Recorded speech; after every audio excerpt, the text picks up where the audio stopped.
Welcome back to Dallas, Texas. It's Sunday, and we have Season 4 of OT7 action on the way. Two of the best teams in the country, Defcon United and these boys out of South Florida, taking on Torrey Smith, level 82. The two-time Super Bowl champion, bringing his squad here to Dallas to compete against some of the best athletes in the nation. And ladies and gentlemen, this matchup is going to be one you do not want to miss because we have two of the best players in the entire country. Before we do that, I'm your man, here, my man, Adam Brenneman. How we doing? I'm doing great, man. I'm doing great. We got two of the hottest offenses at OT7. And Kieran, who doesn't love some Sunday football? I'm unbelievably excited. I could scream right now. I could lose my mind right now. Dancing up here all morning. It's incredible. We have two of the best quarterbacks in the entire country. First things first, Defcon United's Darion Coleman. Tell me about it. Darion Coleman is a true field general. He's a Miami commit. He's been called the future of Miami football. He's dynamic. He's explosive. He's a confident decision maker. Look at the arm talent right there. How the ball zips out of his hand. He can really create chaos for a defense. He was electric yesterday. Kieran had 11 touchdowns, 8 in a single game. In the first game today, he had 3 touchdowns. If Darion Coleman heats up again, Defcon can beat almost anyone at OT7. He's unbelievable. 11 touchdowns yesterday. And on the other side, Gavin Sidwar. Gavin Sidwar is poised beyond his years. He's a smooth operator with a live arm. He's got the confidence to drive the ball down the field and make any throw possible. When he's in rhythm, this level 82 with Miles back is becoming one of the best. These two offenses are absolutely in high. More to this one. A lot of points. And I love some good offense. Looking forward to it. First things first, level 82 in these new white uniforms. Going to start off as Gavin Sidwar at quarterback. Hitting his man over the middle for a quick, big gain right there. Smooth, just a smooth operator. There it is. Bryce Werner. That's that connection right there, and you just see Sidwar and how he sits in the pockets, goes through his reads, never looks flustered, always comfortable. There's Gavin right there, 4-star quarterback out of Pennsylvania. It's your state, huh? They develop some good quarterbacks in PA now. Yeah, I guess so. No, playing. They definitely do. I mean, we've seen his development over the past couple of years. He has grown so much. And guys, he said what you need to know. First things first down is gained, like you just saw, whenever you cross your opponent's 20-yard line. The point system goes as follows: 7 points for a touchdown, and we also have the 1-point gamble. So, 7 points for a touchdown. If an interception is run back for a touchdown, we also have pick 7s here at OT7. That'll be 7 points. You can go for the 1-point gamble, which means after scoring that touchdown, you can attempt a 1-point gamble try from the 10-yard line. If you successfully get it, a point is awarded to your team. If you don't, points go to the other team. We also have, ooh, and he's touched just short right there. We also have the money drive, AB. Yeah. 10 points will be awarded to the team scoring a touchdown on the money drive. Each team has one. Use it. Yeah, the money drive has been interesting to see how coaches play it. Do you save it till the end of the game? Do you use it early?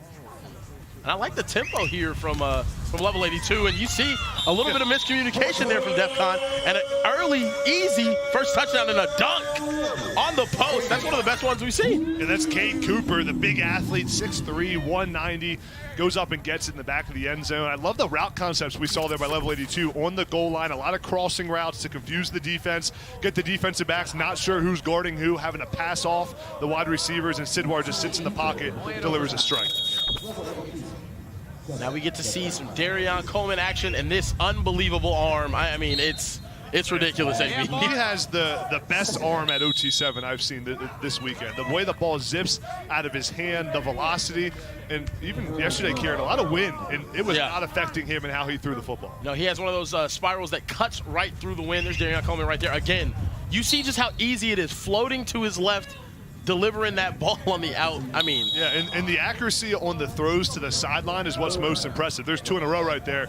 Really good throws across the field on the sideline, and he can throw it there with velocity. Now, these two QBs have to be the most relaxed I've seen out here.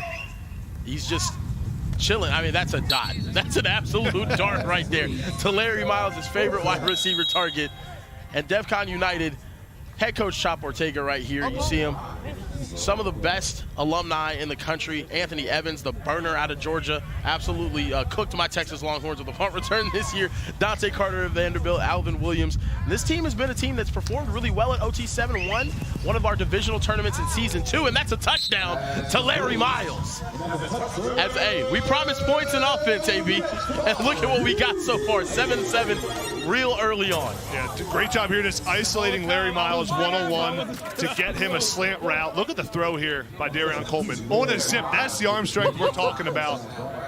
Man, Larry Miles can beat anyone one-on-one when they're trying to get covered. It's impressive. Yeah, no, he makes it look unbelievably easy. That arm is, it doesn't make sense to me how someone can throw the football that easily. Sidwar back operating on offense. So over the middle, it looks like he's going to have to eat this one. Nothing there. Let's take another look at that touchdown. Yeah, watch this touchdown here by Larry Miles, man. This is impressive. He's on the right side of the screen here. You're going to see him come in and just run a slant route right in front of this defender's face. Watch it happen. As soon as he crosses the face, Darion Coleman throws the football. Great execution there. And a nice route. See, it gives him a little 1-2 at the top of the route. Snuck it in right there. Crosses the face, sneaks it in. Yep. No, I mean, he can rip that thing, and it doesn't make sense to me. Sidwar looking to take a shot downfield. He's going deep and broken up with a late flag. He was looking for Chris Tandelo, and that one gets broken up. Just a little late. He's holding him right there a little bit, and I think that's what they're going to call. It's going to be a pass interference on the defense. That's going to be a first down for level 82, AB. Yeah, that's on Devontae Anderson. You really want to see the defensive back there play the football. Go up and try to get the ball. If you play the football instead of trying to play the receiver, a lot of times you don't get that penalty call. And that was a pass interference right there on defense, which results in a 10-yard penalty and an automatic first down. You get a hold on defense, it's only 5 yards, and a replay of the down. These are some of our defensive penalties here at OT7. Beautiful ball. Great timing here from Gavin Sidwar. I think that's the one thing that I've seen from him this season more than any other year, AB. His timing on these routes has been unbelievable, and that just goes to show, I mean, he has a lot of experience here at OT7. He's in really good rhythm, too. Yeah. And a lot of times timing comes from having the confidence at quarterback. It's about processing it really quickly and knowing what you're seeing and then delivering the football. He's right here downfield. He might have to eat this one as well. That's going to force a third down here for level 82. It's a sack you really don't want to take, and that puts you in third down and long. They were in 2nd and 7, a really good situation. Yeah. But good coverage there by the Defcon back end. No one was open. Had a little man-to-man coverage. See Torrey Smith not happy with taking the sack there. And he is hard on these kids too, man.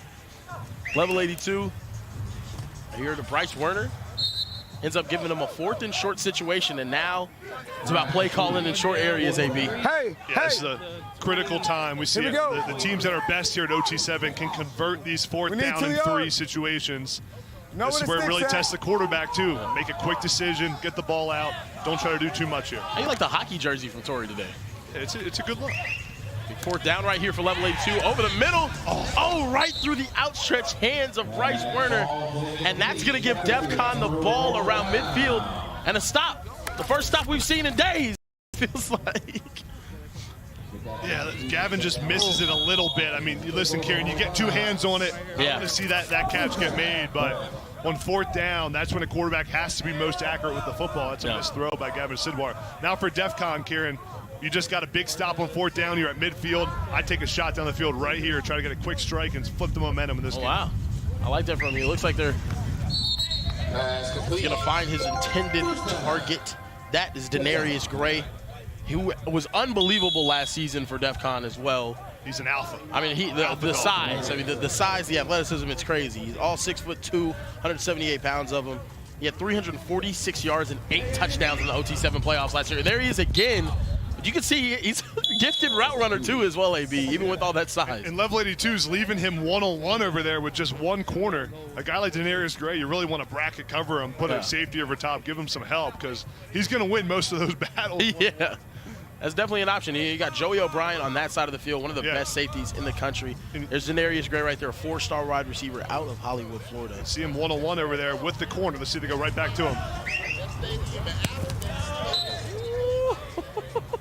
I mean, they're going to keep targeting. Yeah, they're going to keep going to it. Him and Larry Miles have been unbelievable this week. See, he's got 8 reception touchdowns in the OT7 championship last year. I mean, just showing up whenever his team needs him most. Him and Larry Miles, 2 of the best. Oh, my goodness. I just mentioned him earlier. And Joey O'Brien. They're going to say that one hit the ground, but the range from him, one of the best safeties in the country, AB. Man, Joey O'Brien is so electric at the safety spot. The way he reads the football and drives on the ball. Oh, man, he almost came down with that one. That's crazy. You see, look at those arms out there. All 6'3" of them. The range that Joey O'Brien plays with is incredible. And that's an incomplete pass. He's just so rangy, Kieran, back there. And the way he jumps the football. Let's take a look at this again. Yeah, ball hits the ground right there. Incomplete pass. I think my favorite part about it, he's an absolute ball hog back there, though. I mean, he's had interceptions in almost every game that we've watched him play. A level 82, 2-1. He already has 3 picks. Yeah, let's watch him here. See, middle of the field, number 6. Woo! And right there, Denarius Gray in the end zone. A little Nene. Okay. I haven't seen a Nene in forever, AB. That was back in your day. Yeah, I never hit any Nenes, Kieran. You never hit a single Nene? When you have a receiver like Denarius Gray, so big, he can just get open in the. He's hitting it again. Okay. He's so quarterback friendly too. Nah, he really is. Easy to throw to for a quarterback. You can see Darren Coleman looks to him almost every play. Yeah. Give him the football, especially down there on the goal line. Darian Coleman's 5th touchdown of the day. Started off earlier today, beating Team Toa, throwing 3 touchdowns in that game. 2 early on here. Sidwar tries to hit his man on the out. It's John Patrick Oates out of King of Prussia, PA. You know where that is? Yeah, outside of Philadelphia. It's called King of Prussia? Hey, you never heard of King of Prussia Mall? No, I've never heard of King of Prussia. On Philadelphia football. There's an American city named King of Prussia. Yeah. That's ridiculous. The fact that you don't know that is shocking. No, I've never heard of the King of Prussia Mall. You're stuck down here in Texas. I might be stuck in my Texas bubble.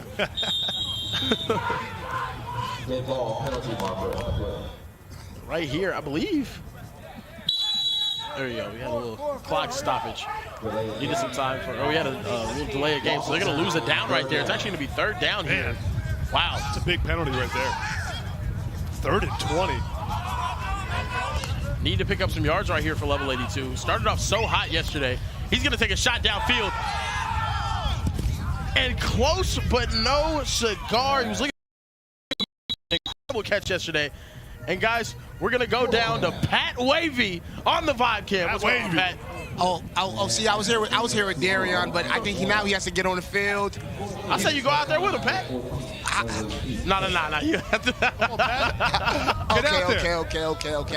I'll bring him back. I want to see you run some routes out there at some point, man. I need to see that. Darian Coleman out there, chain flopping with an absolute cannon attached to his right shoulder. I'm ready to see some more dimes, AB. Yeah, he's got the swagger, too. I love how he just, see him lining everybody up right there, telling the receivers where to go. See, I know he's committed to Miami. He's wearing that number 1. Maybe that's why I'm thinking of it. He really does just resemble like a Cam Ward. You see the footwork's calm. The release is snappy and quick. Right here, boom. Yeah, I mean, out of there. He trains with Cam Ward. He's a good athlete like Cam Ward is. And right there, we saw level 82 flip the field after not getting the completion on that 3rd and 20. It's essentially like a punt. You can elect to flip the field, give the other team the ball at the 10-yard line to start their drive. Yeah, there was the right call there by level 82 on a 4th down and 20 to flip the field, play the field position game in a close ball game here. I'm waiting for somebody to flip the field, you know, after just getting so much penalty yardage after picking up the first down already. That would be hilarious. All right, we got a 4th and 40 right here. Darian Coleman for Robert Ortega. And he's one of my favorite players in all of OT7. Robert Ortega, I love me some Rob, man. Look at him, 000s out there. He's just got that, he's got that spunk and got that moxie. Also a very talented running back with offers to a lot of big schools in Florida. He's really good in those Larry Miles. Yeah. Now here, Kieran, we got 28 seconds. Clock's ticking at the end of the first half. Clock will stop when the ball's out of bounds. Clock will stop on an incomplete pass. But they got to really manage the clock well right here. Yeah, we're looking at Darion Coleman's gamer ratings right now, 90 overall, 91 arm strength. I need that to go up. Oh, and Larry Miles with a rare drop. I think it's the only time I've ever seen Larry Miles drop a football. Yeah, you know what's funny, Kieran, though? That's, with 13 seconds left, you're probably okay with an incompletion there. Yeah. Because he was inbounds. He was inbounds. The clock was going to run down right there. The clock was going to run. Now, right here for Darion Coleman, this is where you got to be really good at quarterback. Getting a score here and going up 2 touchdowns would be enormous. Yes, and they get the ball back after halftime as well. So this is a huge drive right here. I'm going 2 shots to the end zone. You're on the 18-yard line. Get the ball in the end zone. 2 chances right here. You're going to get Larry Miles out here. They're trying to set up something one-on-one. Joey O'Brien ended up going over, and that's an interception. And there's a flag down on the play. We're going to see what that was. I think we're going to get a defensive holding here. Interception. That's going to erase the interception. Unfortunate here for level 82. You see right there, you can see him being held right there. And an interception for level 82. Wiped off the board. But in a way, this is one of those smart little football tricks, right? Yeah. You got to you got to tell him to keep running around so you get one more play. Not a bad penalty there. Not a bad penalty at all. So 2 seconds left. Obviously, this throw has to get in the end zone. Yep. Only 2 seconds left. It's those little nuanced things in football. You see Darion Coleman isolated top of the screen, one-on-one. Darius Gray. Darion Coleman looking for his target. In the back of the end, it's Joey O'Brien with another pick. How far can he return it? He's going to be touched down, and that is his 4th interception of the weekend. Joey O'Brien coming up huge right here when they needed a stop. He's exactly what you want in an elite safety prospect. Look at the extension, the ball skills. He's rangy, can cover so much ground back there at safety. Joey O'Brien is one of the very best in the country. Reminds me so much of Kyle Hamilton. It's strikingly similar what he can do compared to Kyle Hamilton. And I think he has more ball skill than Kyle Hamilton. Listen, there's a lot of rumors right now about Joey O'Brien and Notre Dame. There is a lot of murmuring about Joey O'Brien going to Notre Dame. So if you're a Fighting Irish fan, you guys just went to the national championship, you want another Kyle Hamilton type, you might be looking at your next one with Joey O'Brien, who's, 4 interceptions already, AB, through 3 games. And that's going to be a sack there. 4 seconds ran off the clock. Here at OT7, you have 4 seconds to get that ball off. Yeah. And if the defense wants to rush you, they have to wait for the first 2. Now let's see how Darion Coleman responds here. After throwing the interception, almost scoring, just took a sack right there. How does he respond and get this offense back in a groove? It's a great question. I think with throws like that, underneath, where you just had, oh my goodness. Got him on ice skates. Oh my goodness. And that was Coy G. Noel. And let's look at the moves right here. That's the West Virginia G. Noel. Ooh, get off of me. Kieran's never done anything like that in his life. Whoa. Back when I had knees 15 years ago, I used to be able, oh my goodness, whoa! I don't get it. Was that ever down? They're gonna say he caught that and was tagged down. That was a crazy play right there from Denarius Gray. Denarius Gray. Watch him snag this ball out of the air. Let's see what. Ooh, I don't know.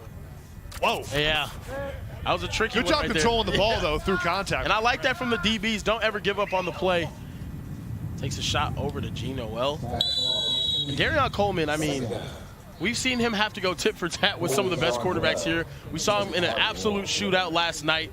It's crazy having to watch him play against some of the best teams out here, but he's dropping 30, 40 points every single time he comes out here and throws the football around. Yeah, he's got a lot of confidence back there at quarterback. You see how he pushes the ball down the field, just sips it in there. Look at that. His big pass breakup right there on Larry Miles. That was Ricardo Jackson, one of the more underrated corners. He's a sophomore out of Gaithersburg, and he's made plays all weekend. I like Gaithersburg, Maryland. I've heard about that place. DMV? DMV, a little DMV area. I heard about Gaithersburg because of Logic, the rapper. You heard of him? I'm not. I know. I've heard of him. Yeah. I'm not sure about the Gaithersburg connection. I don't really listen to him as much.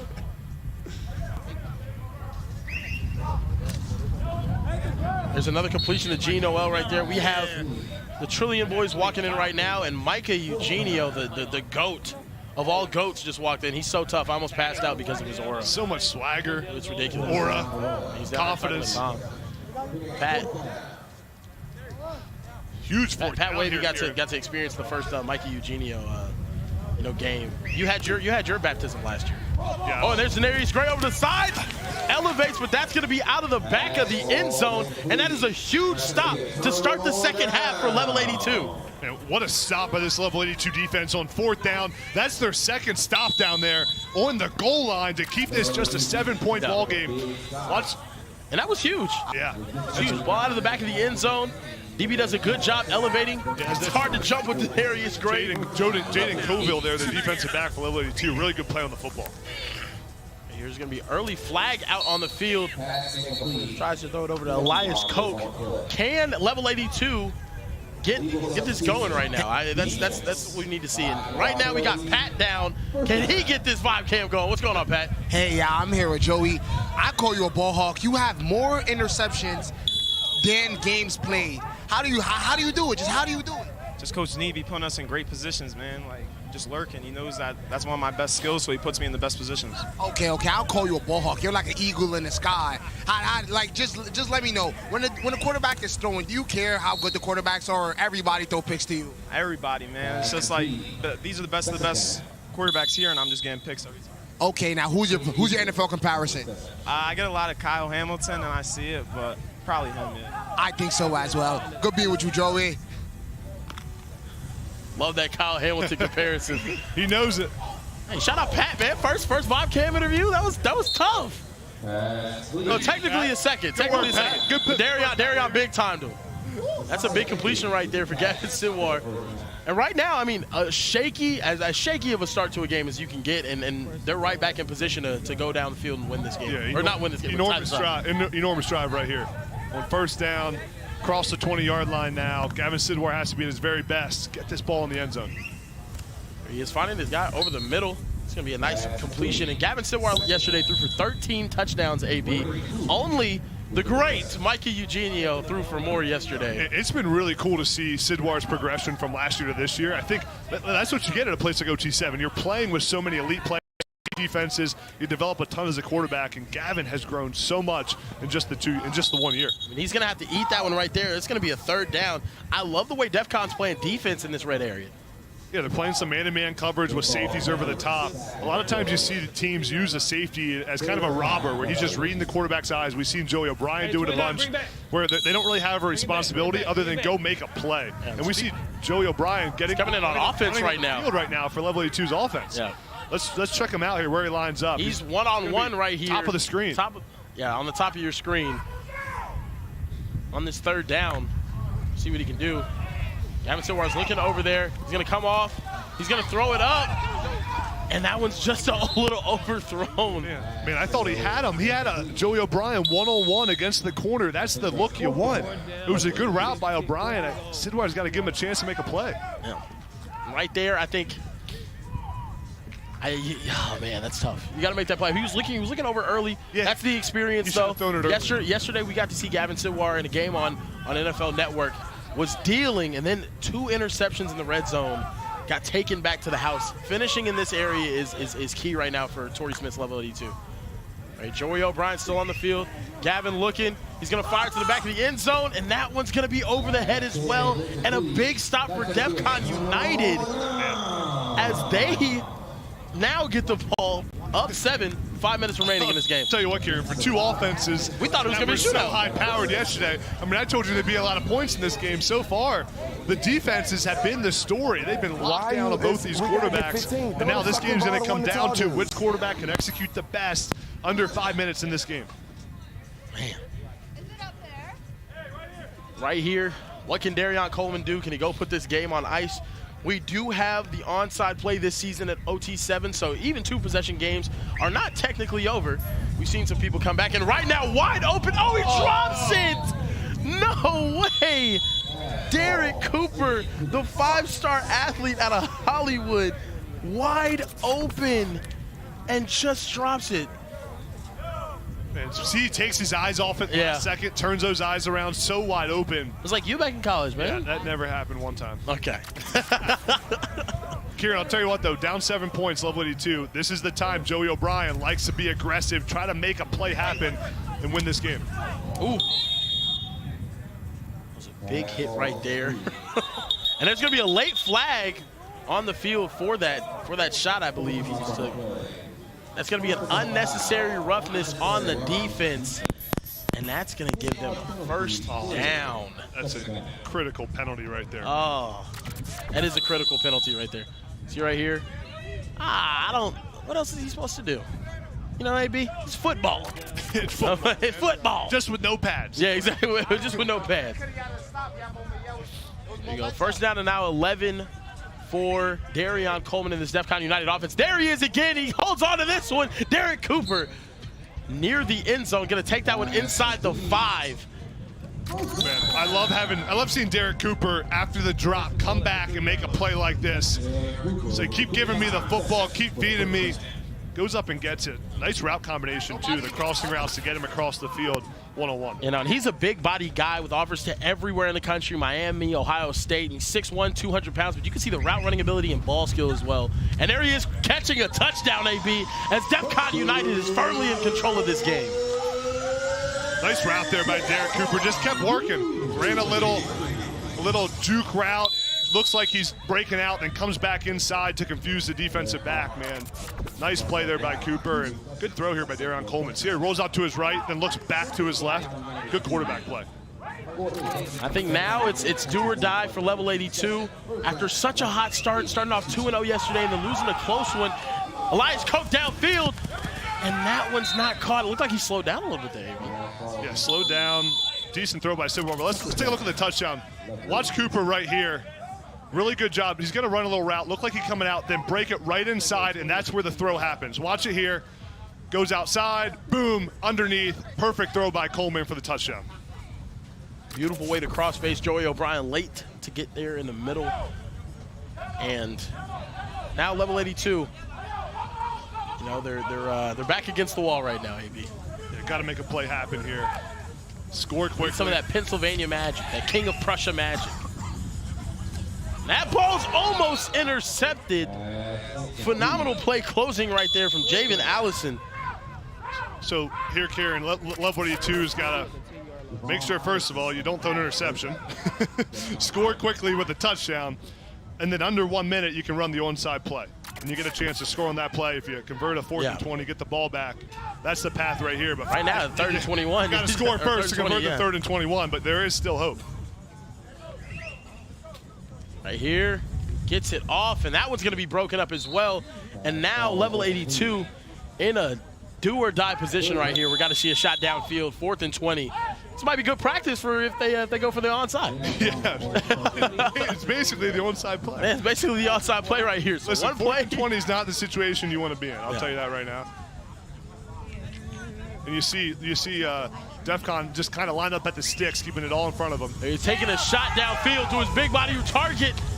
And there's going to be a flag on the play. Wow. We'll see if it's a hold or a PI. It's going to be a pass interference. That's an automatic first down, AB. And that's a lot of times the best play on 4th and 3rd and long. Every time. Throw the ball up deep and hope you get a PI. Wow. That play keeps level 82 in this ball game.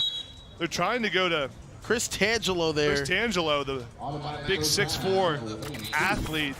Give him a chance, and the defense just has to be smarter. You can't have a PI call right there. Now they get a first down, but you have to manage clock right here.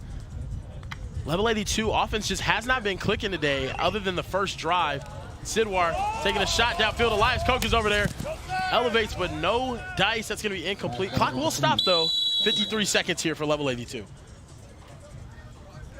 And AB, both of these teams, level 82 in the gold division, Defcon United in the plat division, starting off with 0-2 and 2-0, and now both of these teams trying to keep things going for themselves. Yeah, if I'm Sidwell right here, I'm going right back to Elias Koch. 6'4", Rutgers commit. Give him a chance in the back of the end zone here again. Oh, man. Can't find this guy, Messiah Mickens, right there, the running back going to your school. Penn State commit. Penn State. I think Joey O'Brien should check out Penn State some more. Pennsylvania guy. I think he should take a trip down here, like about 2.5 hours south to Austin. I'm gonna go talk to him after this game. No, 2.5 hours south to Austin. Best DB room in the entire country this past season. Thorpe Award winner. You know, when's the last time Penn State had one of those? Oh.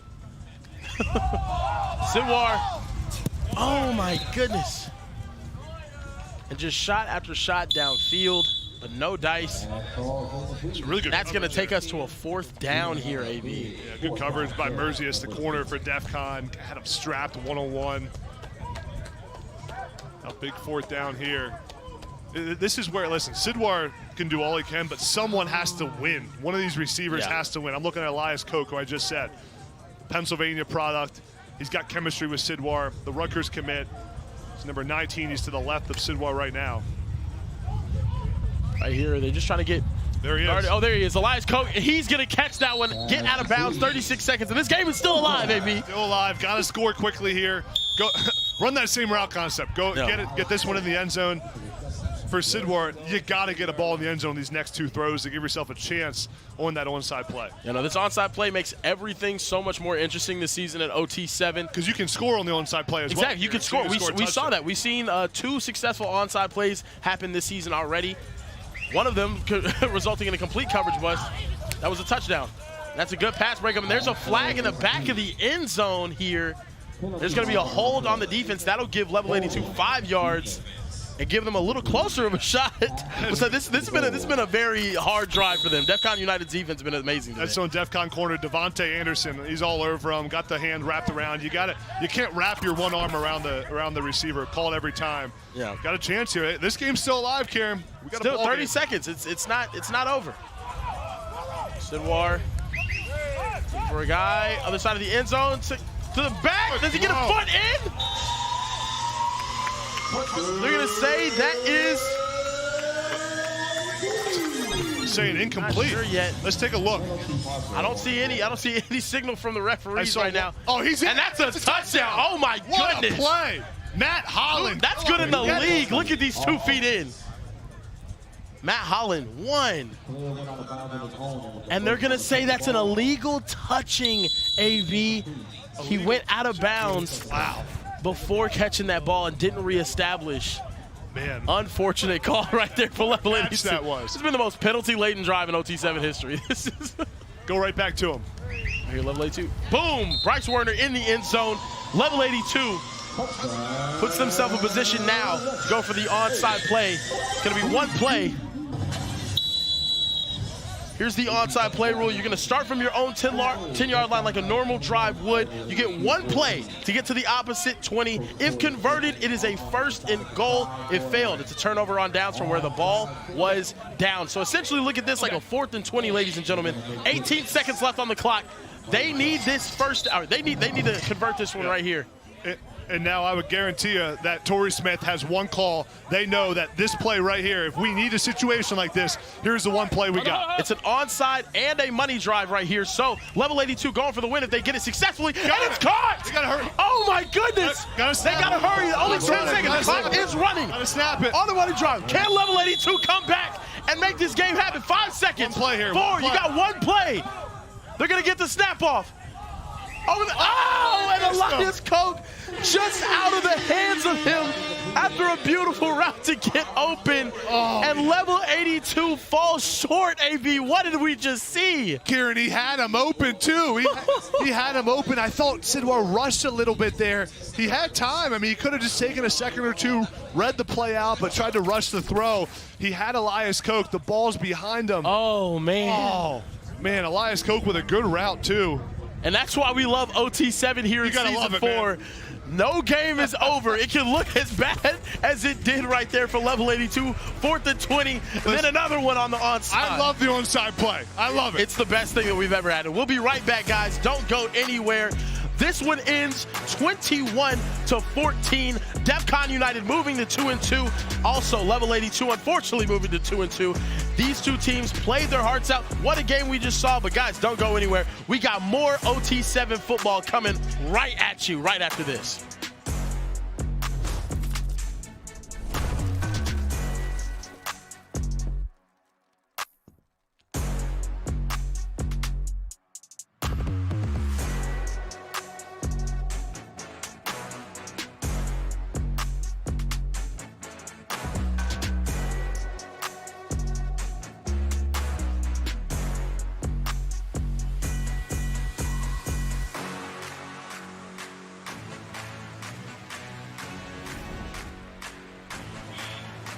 And welcome back to week 2 of OT7 football. We just seen an amazing game. I go by the name of Snipe Jones with my guy Pat Wavy. Pat, level 82 with a chance to win the game. They pulled off the onside play, but they couldn't get the touchdown. Kind of overthrew his receiver just a little bit, but this goes to show OT7, anything can happen anytime. It's too much time on the clock. Absolutely. I love the new rule changes. I mean, the onside play changes everything. It always keeps a team in the game, and they use it at the right time. They just could not capitalize when they needed it most, Pat. At all. But you got to give Defcon their credit. The quarterback skills were just amazing. Receivers amazing. Another good game. And they played a great team. So you just never know whose game it is. One night you come out, you got to be on your A game. Absolutely, man. More OT7 football coming up after this.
Kieran, what's wrong with you today? You got to get your head in the game. I skipped lunch today, Coach.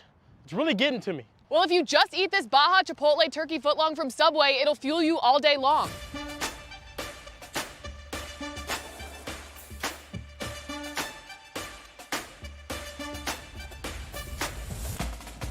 I got this. Ready? Go. Subway makes everything better. Try one of the 7 legendary subs from Subway's Meal of the Day. Now back to OT7.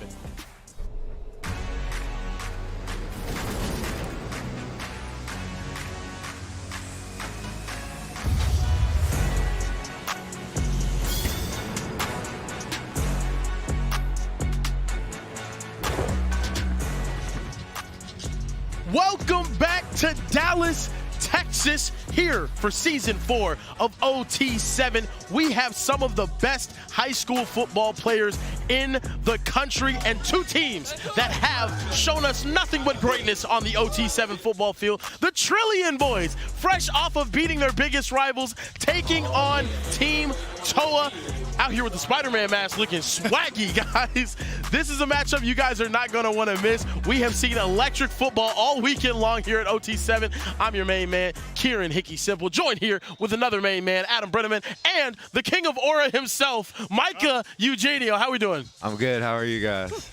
We got Mike in here, so I'm happy. And I know you're certainly happy. I'm unbelievable. I mean, I almost passed out because of the Aura that just walked in the booth. It's been incredible. We have a great matchup on the field, though, right here. One of the best receivers in the country, Madden Williams. Tell me about him. Madden Williams is elite. That's the best way to describe him. He's literally rewriting the OT7 record books. He had 7 touchdowns yesterday, 4 in one game.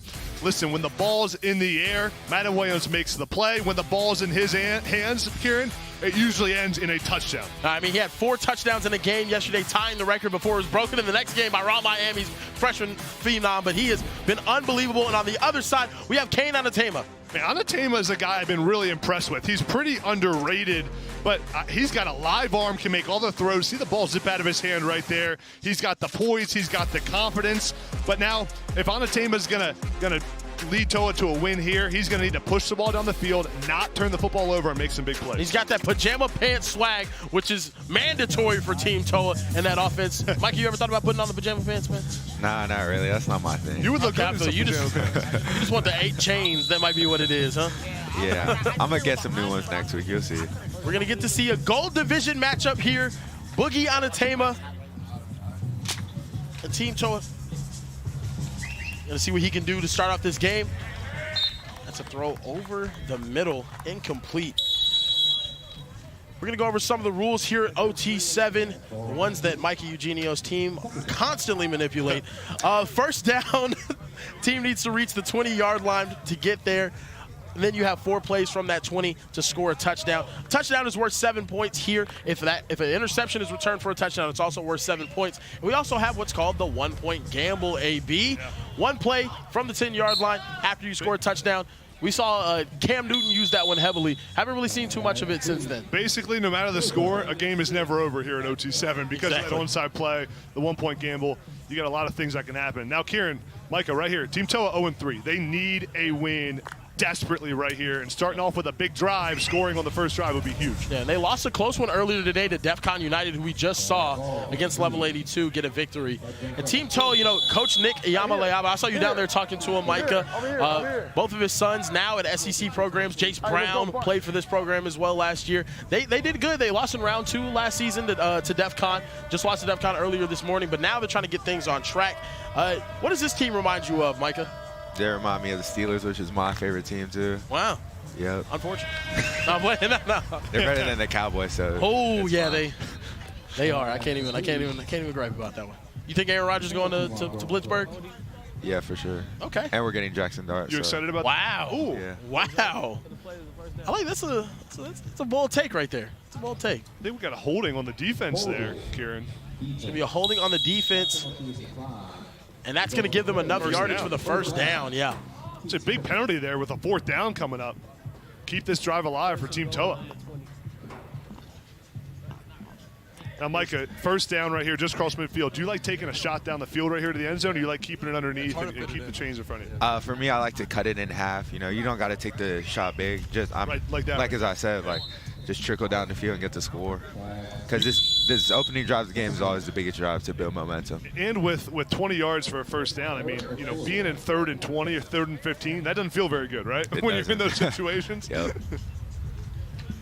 Here's Boogie working his Team Toa offense. Good throw. Out right there, yeah. Really good throw. You see the arm talent. For a guy who's underrated, doesn't have any offers, he's got the size, the ball zips out of his arm. I've been impressed with his poise, how he reads the defense. Let's see how he does right here on the toughest spot, the goal line. Yeah, 6 TDs this weekend already. Micah, you had like 14 yesterday. Was that caught? He held on to that. Oh my goodness. That's Christian Davis, the Sac State commit. Sacramento State out here recruiting everybody known to man. Shout out Coach Brennan Marion. Right there, I think he held on to it. Let's see does that ball hit the ground. He's going to, right there. Oh, they're going to turn it over. See, the ball hits the ground before he has full control. So the ball is allowed to hit the ground, but you have to control it fully before that. Yeah. I don't think he did. That's a good call there by our replay officials. Defense going to get back out there. I thought he dropped it initially. Looked away for a second. This is going to be a big down for Toe here. They need to get it in. What are you calling right here? What's the go-to call? 3-yard line? I don't know.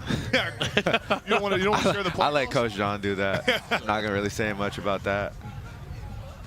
Coach John leading low pro again. Undefeated record yesterday. You guys started off 3-0. You guys are going to close us out today. Last 2 games of the day. Right here, Kane on the Tama. Over the middle. And broken up. Solid stop for the Trillium boys. And in these new green apple uniforms, they're making some plays. You like the new Trillium uniforms? Yesterday they looked kind of cool. Black and green. I like Toa's uniforms more though. Yeah, with the pink. Yeah, Adidas would be getting them right though. Yeah, no, definitely. It's a great play by Brandon Lockhart, the corner for Trillium boys right there, breaking that play up on 4th down to give their offense the ball back. And now we have another one of the best quarterbacks in all of 7-on-7, Ryan Rakowski, who's been placing the ball perfectly all day. They're undefeated right now, low pro undefeated. You guys are the only 2 undefeated quarterbacks right now this weekend at OT7. That's crazy. He's a good guy though. I mean, he's a great quarterback as well. Got the opportunity to train with him a couple times, and he's great. Nice little out route. DJ Tubbs on the catch. The freshman, the very dynamic and explosive freshman there for Trillium boys. getting active early on. Can't believe he's a freshman, Kieran. I can't believe either, though. We're going to check out some of the gamer ratings for Ryan Rakowski. A 93 overall, 92 arm strength, 94 accuracy. I kind of like these. Accuracy maybe a little more. Oh, well, never mind. I like what he tried to do there. The blitz came. He tried to bring the blitz up and then sell it a little bit. Go. Yeah. They're going to stay out there. Josh Stupin. Stupin is not happy right now, losing his mind. That's head coach Josh Stupin. Some of the alumni here. Matthews, Damani Jackson, Makai Lemon, probably one receiver season with Riley. Jordan Anderson, we saw him be absolutely incredible, but to Oregon. And they're going to say that Trillium Boys are like the Dallas Cowboys. I like it. Undefeated, starting off really cold. Nice. It's like my Cowboys, man. That one fires you up? Yeah, that one gets me going. Got a third down here. Rakowski looking over the middle. He's going to find DJ Tubbs again. And that one's going to get inside the 5-yard line. Nice throw and catch there to start this off. And Micah, since we got you here, man, like how are you guys so good, man? What do y'all do? Is it dark magic? What is it, man? Nah, I mean, it's nothing special. We just play football, really. Just to play calls. Had him early on, finds Madden Williams, but that's going to be just short there on 1st and goal.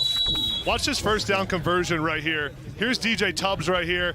They're running Madden Williams on an out route, and then Tubbs is going to come right underneath it to pull that defender out. Perfect throw by Rakowski. Tubbs catches it and sets him up right here on the goal line. Get you Madden Williams in motion. They love using this motion to find him, and that's going to be a perfectly placed ball for a touchdown. Trillium Boys up 7-0 early after a stop. And there's going to be a flag for some extracurriculars. Mikey, you got to go down there and calm him down, man. I'm good. Like if I get in a fight. That is such a good connection on the goal line with Rakowski rolling out a little bit. Madden Williams just finding a way to get open down there, using the body. Look at the hands there, the physicality. I'm sorry, that wasn't Sequel Patterson right there, sorry. who had one of the best catches. Madden Williams catching the ball. Yeah. It's him and Juju Johnson getting into it. Two of the best athletes in the country. Patterson, man, he's a great athlete out there too. He gets a little bit overshadowed by Williams, but a ton of offers, and he's fast and athletic and really roll down the field.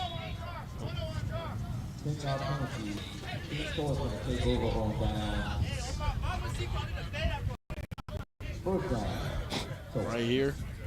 Let's see what Kane on the table can get going. Looks like there was a penalty too on Patterson, so Toe's gonna get an opportunity to get a good play right here. I say they take a shot here. I like that. On the out. What's the best field position to take a shot usually? About midfield, you think? Yeah, right here. I mean, they got 2nd and 1. Yeah, now's You the might time. as well. I like it. Y'all were going vertical yesterday. You're used to seeing you be captain check down. But yesterday, I mean, you were taking shots to Zion over and over and over again. Captain check down. Captain check down, Micah Eugenio in here. I feel like they got to target Marcus Keir here for sure. That's exactly what they do. Pick up that first down with ease. Team Toa trying to respond here. I think Marcus Keir is a guy who will go from 3-star to 4-star pretty soon. I mean, add a lot more offers. Look, the fact that it hasn't happened yet is crazy. Yeah, then let's check him out. Seed number 3, top of the, out wide on the screen there. Let's see if he gets open here, gets in the end zone. Well, he's looking that way early on. He's going to come back across the field. Find Troy Roberts, sophomore out of Yorba Linda, California. I don't even know where that is. Mike, you ever heard of King of Prussia, Pennsylvania? Never. Yeah, Come on now. King of Prussia, Pennsylvania. The disrespect for Pennsylvania. I'm going to continue doing it. Some great players from PA. Saquon Barkley. Saquon Barkley. PA. Yeah. Gavin Sidwar. They got the best NFL team in Pennsylvania as well. No doubt. They do. The Eagles. Not the Eagles, the Steelers. Oh, my goodness. By best, do you mean who won the Super Bowl? Is that? Nah, I'm talking about like best franchise. Got it. Okay. Oh, okay. Different definition of best. Yeah. So like the Patriots who have the most Super Bowls, right? Tied most. There's Marcus for Keir. gotcha. Marcus Keir, top of the screen. He's got one-on-one with the corner. Let's see if they give him a shot here. Jump ball. Right here. You like that matchup right there? It's tough. I mean, Brennan Lockhart's a great DB on the other side, so it's exciting to see what they go. I feel like they go to number 9 right here. Man, what are you, Tony Romo up here? I mean, he's out here predicting that. Hey, he's the go to OT7 for a reason. He predicts stuff. I think they're going to hit Marcus Keir right here.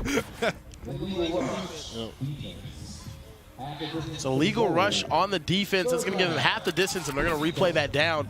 So still going to get 2 plays here for Boogie Anatema and this Team TOA offense. I like 213 is the number, though. That's tough. Is that area code?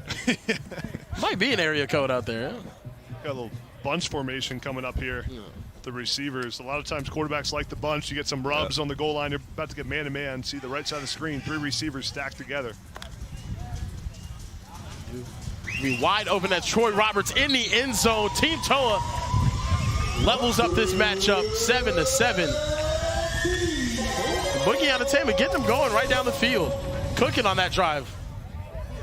Good play call there. Just getting the running back in the flat. They put the bunch on the other side. Put the running back opposite to confuse the defense, and a good throw there by Anatema. Now we're going to see Rakowski back on offense. See if they can cook. Looking to get Madden Williams more involved yesterday. I mean, he was just catching ball after ball after ball and finished off the highest scoring game we've seen in OT7 history with an insane catch in the end zone. Did you get to catch that one, Micah? I did, yeah. I actually did see their game winner. It was a crazy game. It was a wild game. They got one of the best receiver corps in OT7 as well. Oh, yeah, 100%. They're missing my guy, Jonah Smith, though. They are, yeah. Shout out to Jonah. Unfortunately, I think he broke his foot or something of that nature. Yeah. we play them too next year. He's at Santa Margarita. Yeah. So it'll be a good game. Good game. Jude Nelson with the catch right there. Ooh. And Madden Williams is the target, but nearly intercepted.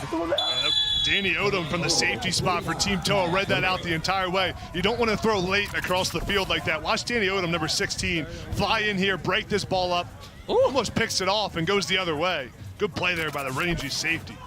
Looking to get DJ Tubbs involved here. If I'm Trilly, he's going to run it deep over. He's going to find Madden wide open on a wheel. Great concept there. Trillium boys love to run like those that post routes by the outside receivers, and then Madden Williams up the sideline on that wheel route. Good concept. What's Stupin so frustrated about? Kid? I mean, I don't know. I aggravated all game. Stupin always just looks mad about something, man. Coach Nick, calm, cool, collected, terrifying human being because he's 6'9", and then Stupin is just the hat's always coming off and he's yelling about something. Right there, Madden Williams in the end zone, addicted to the end zone. It's his best friend. Yeah. Are you kidding me? 8th touchdown this weekend already for Madden Williams. Watch how Williams here just kind of lollygags off the line of scrimmage to allow the other receivers to run off the defense. He just turns around right there on the goal line. Stupin's kind of excited, mad about something still. But man, that connection, Rakowski to Williams, something special.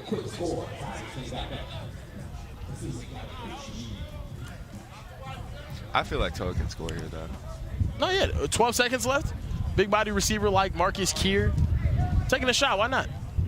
The hard part is if you take a shot down the field here and you're still in bounds, don't score. You got to run and snap the ball really quickly. I'm not sure there's enough time for it. Okay, looking downfield. He's going to launch that one over the top, looking for Keir. Oh, my goodness. And that was a crazy attempt for a one-handed pick. That would have been crazy if he would have caught that. Oh, my goodness. Reminiscent of Kyan Barry Johnson, season 2. Let's look at this one-hander. Oh! It was there, low-key. Man, he almost had that. It was really there. It's a great shot there. It's one of those wide receivers turned into DBs type situation. Micah having to turn into a linebacker after throwing a pick, man. Making a tag whenever it matters most. You see the level 82 game yesterday? Yeah. Gavin Sidwar threw a pick at the very end of regulation. Essentially had to turn into a safety. He didn't make the tag, though. Okay, that's saying we're going to take another shot down to the end zone. That one's launched up. That's going to be knocked out of the back of the end zone. And Trilly's going to take a 14-7 lead heading into halftime. We have such a long halftime here, guys. A whole minute.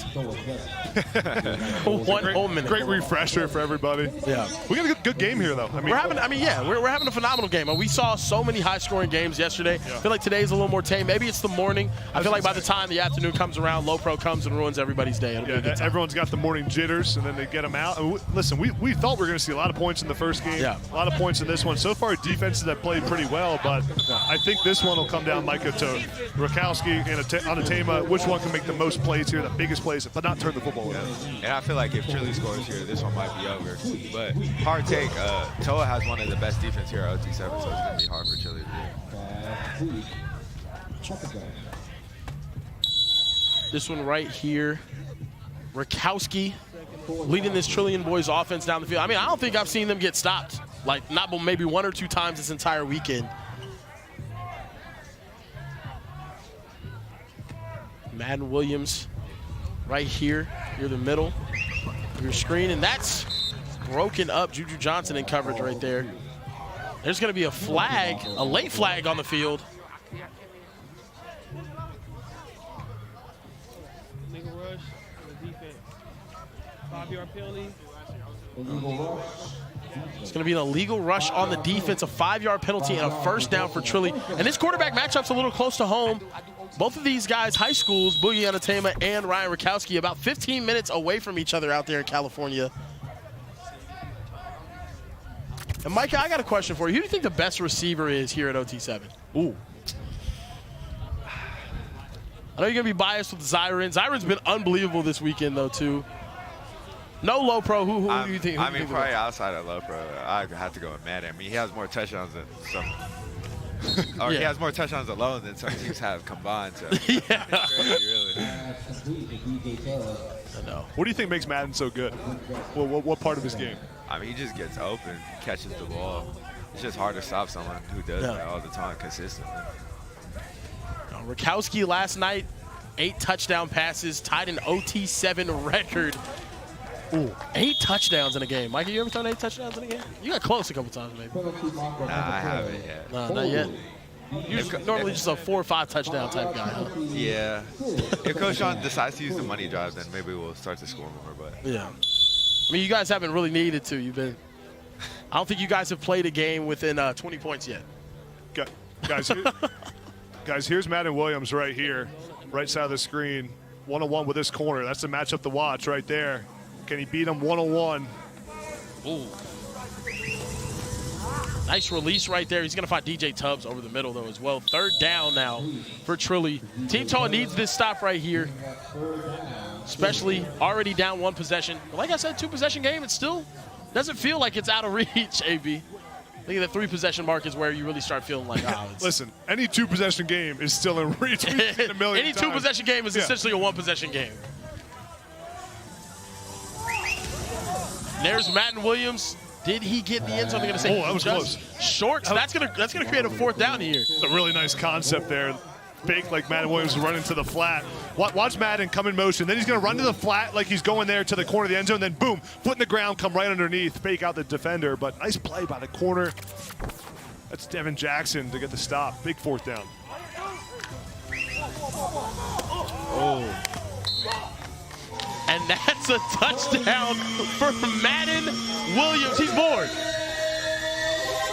How many is he going to score this weekend, guys? What do we think? Like 12. Yeah, I think he's already at 9 right now. Look at this right here. Just easy. Back in the end zone. Floating like a butterfly. Stings like a bee. Stinging like a bee. Foot just in like a ballerina. Beautiful. Team Toa, I like playing fast right after the touchdown. They snapped that ball quickly. I like the tempo here. Down 2 scores, yeah. Have a sense of urgency. We haven't seen Caleb Tafoa get involved very much here. Number 10, the big tight end, top of the screen in the bunch. CK Onatema here trying to push this ball downfield a little bit more. There it is. Marcus Keir. And we have Pat down on the field with Mr. Madden Williams. What's going on, Pat? What's up? I'm here with Madden. Madden, they say you're so good at being a receiver. You have so much touchdowns this weekend. It's almost incredible. Where do you get these special hands from? I would just say I was given with them, you know. I like to credit my quarterbacks and my coaches for being able to put me in the right positions, but honestly, just being able to catch the ball. I've been doing this since I was a little kid, so I started playing football at 5, so.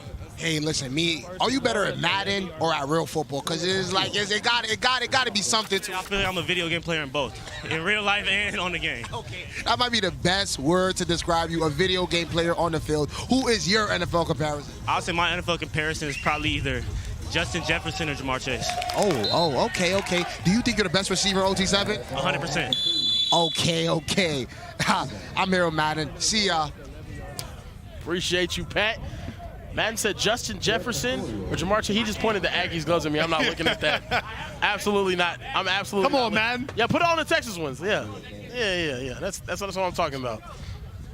Kieran, I just want to tell you, our guy, Overtime Fogues, just sent us that. I don't want to hear it. I don't want to hear it. States with the most NFL Hall of Famers, California 1 with 41, followed by Pennsylvania, number 2 with 40. You know, second best state in football. I just have to say, all those UPenn guys that played in the leather football helmet era are in the Hall of Fame, and much credit to them. Before the forward pass was invented, Pennsylvania had a bunch of Hall of Famers.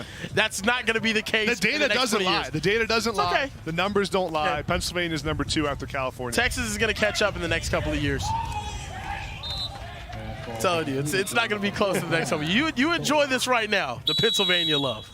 Texas is 3rd with 33 inductees. That's 7 less than Pennsylvania. Yeah, we'll see. That's crazy. It's going to take a long time to catch up. These cherry-pick stats from Fogue. All right, right now, a big 4th down for Team Toa. Kane on a Tama. There. It's a tight end. And locked down, strapped up, locked up like a safe with no key, right? Yeah, a safe with no combination. That's Michael Ramos, the defensive back. Man, from modern day high school. Sticky in coverage right there, man. Great play, breaking that pass up. And that's a tough matchup. He's going against a 6'5", 240-pound tight end. Straps him in the back of the end zone. Big time play. And up 2 possessions right here, Mike. Are you just looking to take the deepest shot possible and get some highlight reels? Is that what? Yeah, I mean, we would probably run out the clock right now, but yeah. I mean, depending on how we play yesterday. Gosh, I hate that Coach John likes to play the right way. Makes me mad. There's Rakowski out there showing off the wheels. We saw your wheels yesterday where you took off like Lamar Jackson, I was saying. It was amazing. Fast, man. Dude, you were so fast, dude. I didn't feel fast. You were moving. You felt slow? I You were felt sliding. Bro, you broke somebody's ankles. Yeah. It's crazy. And then he caught me the next play. So. Yeah. It was nice, though. You ended up throwing a touchdown on that drive. Yeah. Like every drive. Dude, you're just so tough, bro. Appreciate it. Mike, at quarterback, when you get the blitz, the blitz is such a big part of the game here. Are you often thinking, let me try to run when I see the blitz, or are you thinking, keep your eyes downfield and take a shot? I definitely keep my eyes downfield, try to find someone open. Oh, DJ Tubbs. Just like that. I mean, if they send 2 blitzers, that means they have 2 less defenders like in the actual field. So, So if you there's can always buy an time. open guy. Yep. You got to trust your receivers. DJ Tubbs has been one of the most impressive guys for me this weekend, too, AB. We're looking for that second guy outside of Madden. Last year it was Jonas Smith, but this year, I mean, DJ has just been all over the place. Right here. Kowski had a 1st down. They're running down this clock, playing the right way, Micah. I absolutely hate it. It's ridiculous. This is a division matchup, though, gentlemen. Came off that read early, and that's going to be locked up. Got to make sure you don't throw a pick here if you're Ryan Rakowski. Great defensive play right there from Devin Jackson, committed to Florida, 6'3", 190 pounds. And this is a gold division matchup. Team Toa, if they lose this, would go to 0-4. Trillion Boys, they win this, they'd be in firm position, leading the gold division. This is crazy to see Raw Miami 0-2 to start off this year. I mean, it's been incredible. Yeah, anything can happen here, man. Anything can happen. I think seeing Trillion in firm, in a firm #1 position right now is really shocking. And Team Toa, I mean, you got to think they're essentially eliminated here with a loss, even though it's early on. Here, on 3rd and goal right here, if you're Team Toa and you're a defensive back, take some risk here. Try to jump a route, try to get an interception, make something happen, and bring your team back into this game. There's DJ Tubbs, lay hands. That's going to be a 4th down here. They desperately need this stop because, like I said, there's still the opportunity to use an onside. 2-possession game, you can still come back from 3-possession. It's damn near impossible. You see Stupin calling his plays. I don't know what he's doing. Kieran, if Toa gets a stop right here, they're still very much in this ball game. Yeah. No, 100%. It's a huge play right here. Defense needs and momentum swings so quickly in football. Right here, what can Trilly do? Looks like we got a penalty. Yeah, there's going to be a defensive penalty. It's not going to matter. Touchdown, Rakowski. DJ Tubbs in the end zone. Again, it was an offside on the D. They're going to decline that penalty. Trillium boys in firm control of this game and in control of the gold division. So hard to stop this Trillium boys off the line when you have a quarterback like Rakowski who knows where he's going with the football, who makes quick decisions, gets it out of his hands so fast. That is his 16th touchdown of the weekend already. The statistical leader in yards and touchdowns last season at OT7, doing it again right here. Crazy. He's only a sophomore in high school, man. I remember back when Micah was a sophomore. It was special. All the way back last year. Now it's his last year at OT7, man. I know, it really is. Micah taking a shot downfield now. We've seen him in the corner. Now he's getting an opportunity out there, a wide out. But yeah, no, last season at OT7, Micah, is it emotional? Is it surreal? Yeah, I mean, it's just crazy, really, because I was starting this in 8th grade, and just time goes by really fast. So close right here. Oh, my goodness. Yeah, you did start in 8th grade out there in Vegas. You guys, you know, maybe you and SFE just trade titles every other year, huh? Yeah, we'll get him this year, though. Oh, and right through the hands of Juju Johnson. I like Juju, though. You see him on both sides of the ball and playing at a very high level, though, as well. Yeah, he's a freak athlete, man. Yeah. Offers from everywhere in the country. Everyone wants this guy.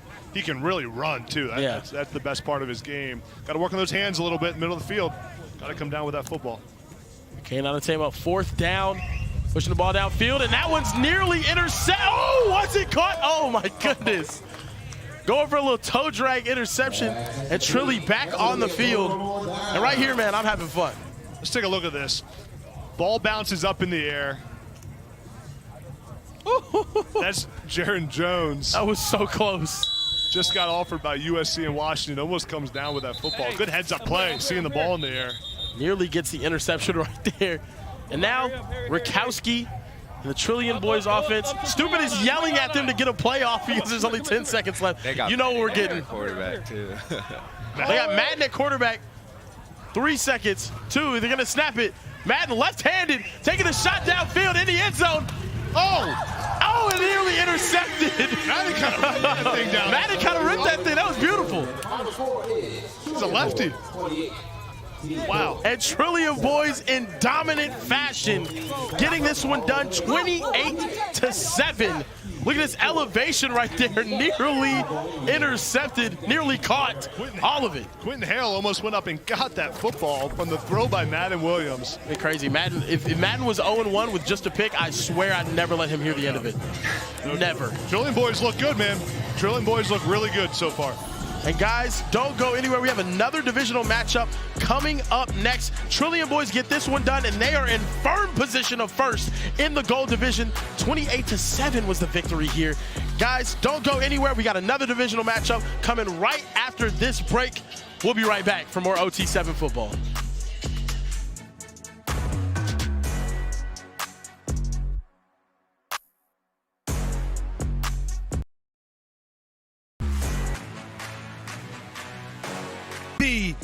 Here with us in Dallas, Texas.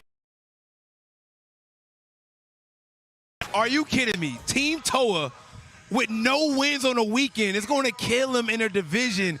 I mean, it's unheard of. We've never seen Team Toa winless. It's tough. It's tough out here, Snipe.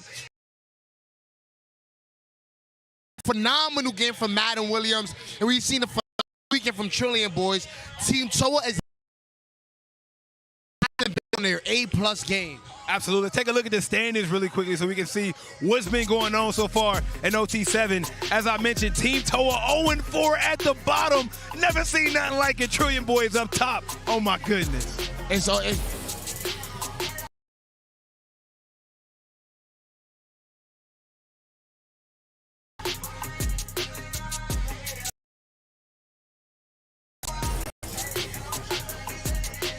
but now we have a big-time matchup. We got RWE going head-to-head against Cali Power. Who you got winning this one? I'm going to go RWE. I think RWE quarterback Duckworth is amazing. Their receivers are tough. I know Cali Power's an amazing team, but I got RWE. I don't know, man. Luke Fahey, Van Spafford, Mark Bowman, them boys can ball. Either way it goes, you're in for a treat. Up next, Cam Wilder is making another debut at OT7.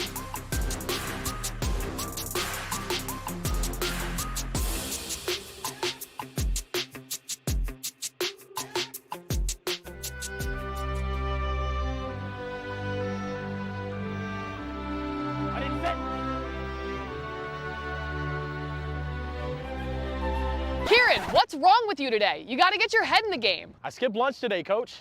It's really getting to me. Well, if you just eat this Baja Chipotle turkey footlong from Subway, it'll fuel you all day long.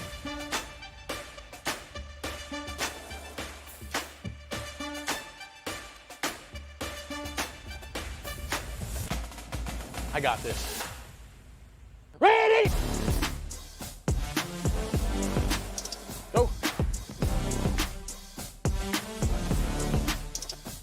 Subway makes everything better. Try one of the 7 legendary subs from Subway's Meal of the Day. Now back to OT7.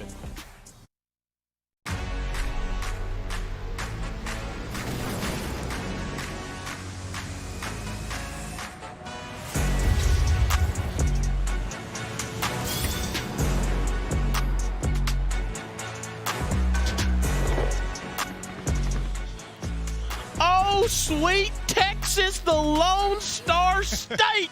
I love it. We got good barbecue, we got good football, we got good everything down here. And right now we got good season 4 of OT7. Cali Power about to take on RWE and the return of Cam Wilder's football aspirations that definitely need to die off. Guys, this matchup is going to be incredible. 2 teams in the gold division, a gold divisional matchup that you do not want to miss. Both these teams still with the shot to make a real impact. Before we get into it, though, I'm your main man, Kieran Hickey Simple, joined here with another main man, Adam Brenneman, and the mainest of men, Micah Eugenio. How are we doing today, man? I'm good. How are you guys? I'm good. Hey, we got a big divisional matchup right here. The stakes are big. We're in Texas. I mean, where else would you rather be? Absolutely huge matchup, and these 2 quarterbacks are going to be incredible to watch. Let's start with Luke Fahey for Cali Power. Yeah, Fahey's one of the top quarterbacks in the country. Listen, he's got everything you want in a big-time quarterback. Accuracy, ball placement, has a big arm. He's calm. He's calculated. Had 7 touchdowns on day 1. He's just getting warmed up. Fahey thrives in high-pressure moments and has the tools, Kieran, to carve up any defense. He can carve up any defense just like I carve up brisket. And on the other side, Landon Duckworth, electric. Yeah, Landon Duckworth, the top 50 player in the country, 4-star in the 2026 class, has all the tools. Big arm, pocket presence. He's got the confidence to take over a game. When he settles in and calms down a little bit, he can turn this offense into points in a hurry. Games like this make me want to live longer. It's amazing. This is just what a great game. I'm so excited we have another season of OT7 football, AB. And this game right here is going to be a very key matchup here in the gold division. Both these teams with 1-1 records looking to bounce back, put themselves in a 2-1 position to potentially go catch the Trillium Boys team that we just saw. It's an enormous game here. I mean, this is really what you would call a must-win for both these teams. From a confidence standpoint, a divisional matchup starts off the day-to-day for them. 100%. A lot riding on this one. Going to see big Landon Duckworth starting off, and he can flat out spin it, AB. He's got a cannon of an arm, man. He's a big quarterback, 6'3", 200 pounds. Got a ton of offers from places all over the country, from Jackson High, Alabama. It's a great player, man. We got Landon after an early first incompletion. Taking a shot downfield. That one's nicely thrown, but that one's going to be hitting the turf as well. We're going to get a 3rd down. And early on, here at OT7, you need to know what we do out here. First down is reach whenever the team on offense reaches the opposing team's 20-yard line. A touchdown is worth 7 points, and if an interception is had, in return for a touchdown, that will also be worth 7 points. We also have the 1-point gamble, which means after you score a touchdown, you can attempt one play from the 10-yard line in an attempt to get one more point. If you fail, though, the point goes to the other team. We also have the money drive. What a catch. Money, money, money. The money drive, just like the number you're seeing on your screen from Momo Tucker, is worth 10 points if used. Everyone should use it and use it wisely. Unless you're low pro, you never have to use it at all, right, Micah? Micah, these Cali Power jerseys are kind of tough now. I like them. I know, I like them. The yellow, the pinstripe. Like the ones yesterday, the little gray. That's a wall. Hey, oh my goodness. Elevating, but broken up. And that's Preston Ashley. Definitely one of the funniest players out here at OT7. Watch this play on the football by Preston Ashley. Watch him put his hand right through the receiver's hands. That is textbook defensive back play. Great execution there. It's a technician playing corner, Preston Ashley. Oh, that was gorgeous. That was beautiful right there. That fires you up. I play DB like that too. That's what they say. So Duckworth looking over the middle, and that one's dropped. We're going to get a third down here from RWE, trying to operate within system earlier, AB. Yeah, just keep the game in front of you a little bit. Settle in here, first drive of the game. As Micah talked about in the last game, these drives here to start the game are so critical. If you can get points, get some momentum, get some confidence, you get to play ahead the rest of the game. Yeah, and this is my first time seeing RWE too, and they look pretty good for a team that just joined the league. Do they scare you at all, Micah? Oh, well, never mind.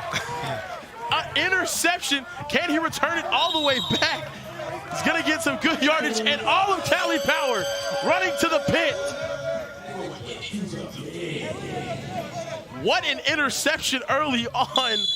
Landon Duckworth has had his struggles in the red zone, and right there, what a play made by Jaden McGregory, AB. Yeah, McGregory playing the safety spot. Man, just triggers on that football as soon as he sees it, reads it perfectly, playing kind of a robber spot at safety where he's reading the eyes of Landon Duckworth. Great instincts to see that and pick it off. And talked to Coach Porter, said he is an absolute menace and had 8 interceptions in the tournament earlier this year. He is all over the field. And right now we get to see Luke Fahey and his Cali Power offense. It's an easy completion right there over to Chris Britton III, sophomore out of Belleville, Michigan. That's where your shootout buddy Micah went to Belleville, Michigan. Bryce. Mr. Bryce Underwood ended up going to Michigan for $8 billion. It was fire. It was fire. Luke Fahey here, first down.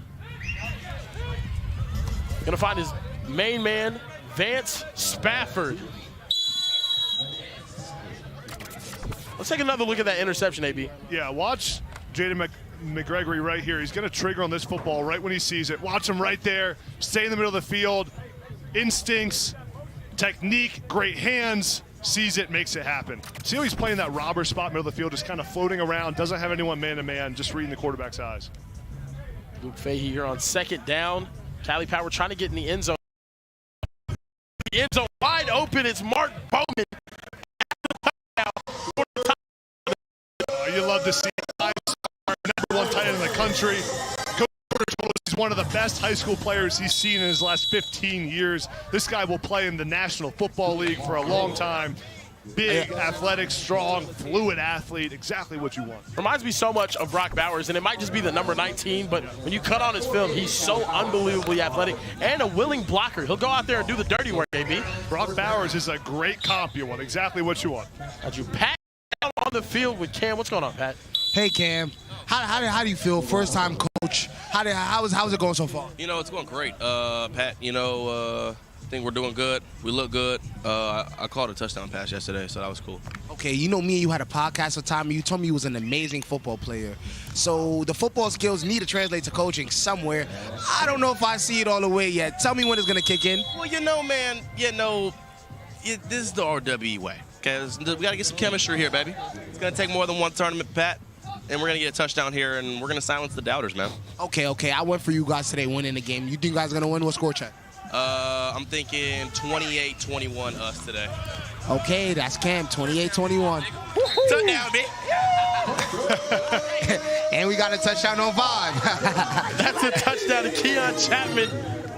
Landon Duckworth's #1 receiving target at his high school, and he's a big body receiver that's been open all weekend, AB. Like, that's a great throw there, back of the end zone. He pump faked it a little bit, and then Duckworth comes right back to his big target, as you said, Kieran, high school receiver.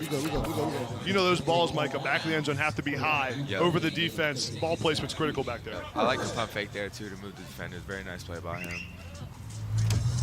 I like that. So you think right there, Micah, he was pump faking on purpose to move the linebacker, not because he thought he was going to throw it and not throw it. Yeah. It's a catch by Carnell Warren, big body receiver, who had one of the most insane catches last year that I've ever seen in a football game. They gotta watch plucking that thing over the top. They gotta watch out for my guy Van Spafford. Yeah, Van Spafford down here. He's at the top of your screen on the comeback. Dude, are you Mystic? Are you psyched? Mystic Micah? What's going on, man? Every single play. Every play, he knows the calls, man. Micah That's it. Be a broadcaster. He knows the calls. Is that low pro secret? You guys just know what everybody's doing? Nah. You calling defense out there, man? Quarterbacks just see the game different, man. They just know what's going on at all times. Unbelievable there. It's going to him. It's going to him again. Van Spafford. See, listen, you tested your luck. Yeah. You got 3 in a row. You should have just I was to Mason James out of Norman, Oklahoma. Home of the Sooners. I love how Cali Power here on the goal line likes to put Van Spafford and Mark Bowman together in a bunch, same side. Just because, listen, you can put a safety over them, but one of them is going to be one-on-one. One of them is going to have a matchup. Here they go right here. Yeah. Top of the screen, you see Spafford 13, Bowman 19 together beside each other. And my favorite play right here in this area, 4 verts. No, I'm joking. Mark Bowman in motion. Delay of game. I believe it's going to be a delay of game. That's going to be a loss of down. So it's now going to be 3rd down here at the 3-yard line. I'm upset you guys didn't like my 4 vert stream. Want the down, too? It was hilarious. Ooh, shit. He's not happy about that call. Got to get his guys lined up faster. See Cam down there locked in, about to watch his team lose. And Luke Fahey back in the end zone. What a throw and catch!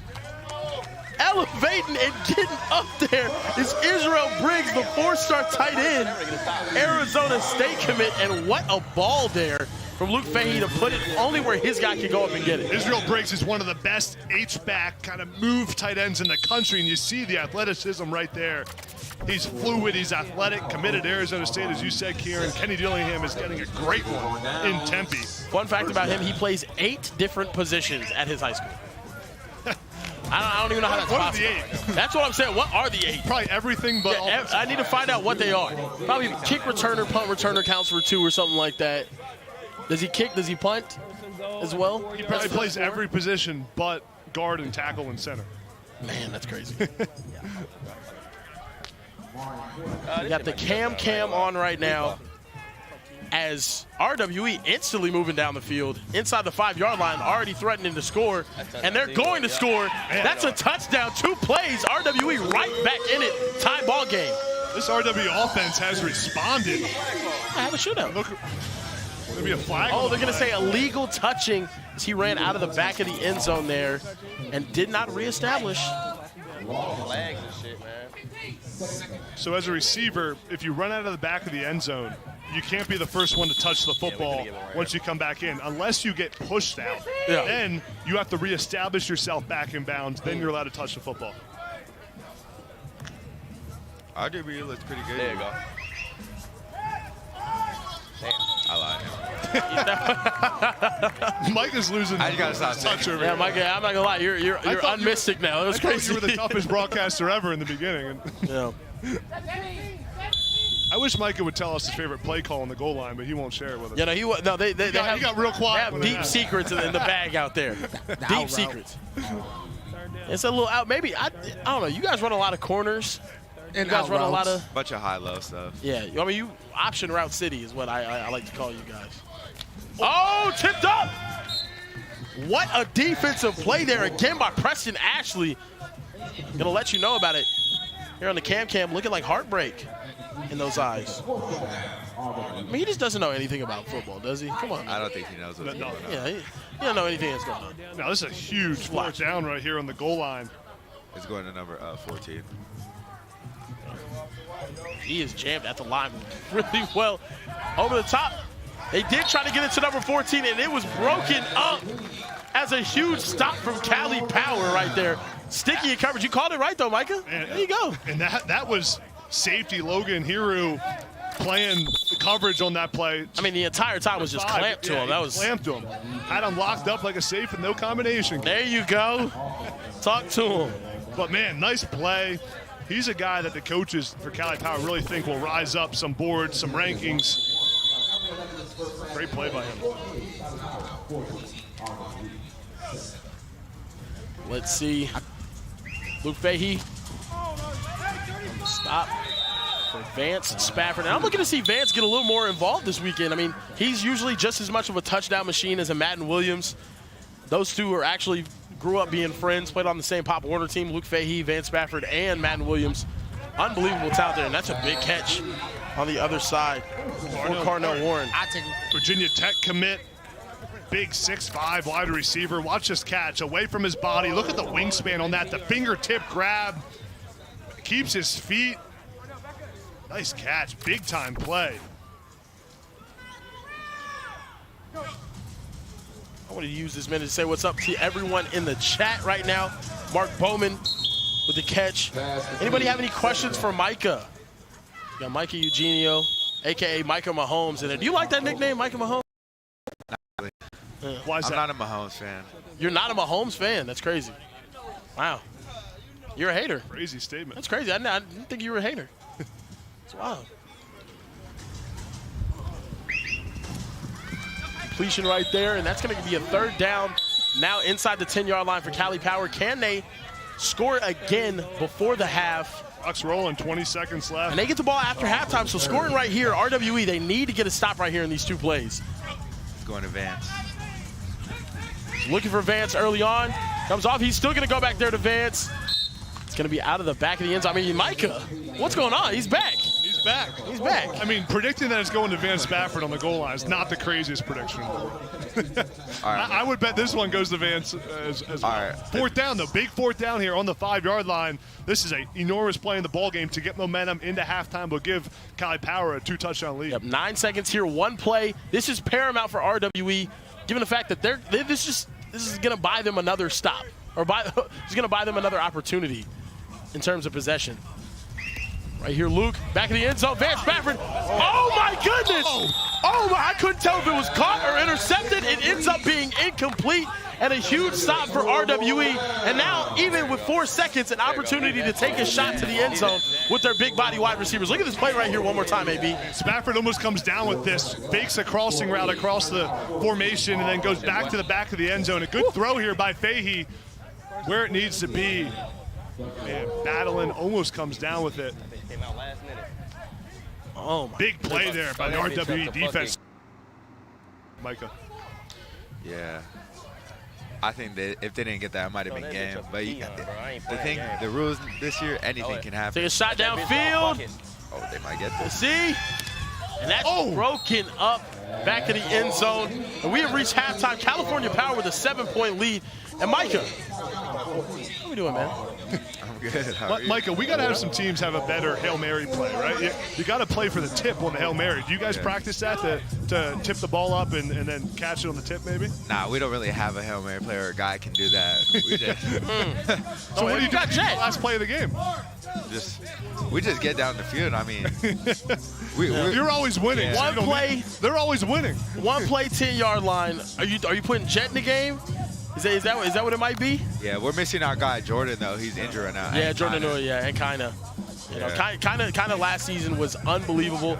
Yeah, it seems like Zyron's had to like take the helm this year, but he's been incredible. Yeah, we're missing our other kind of too.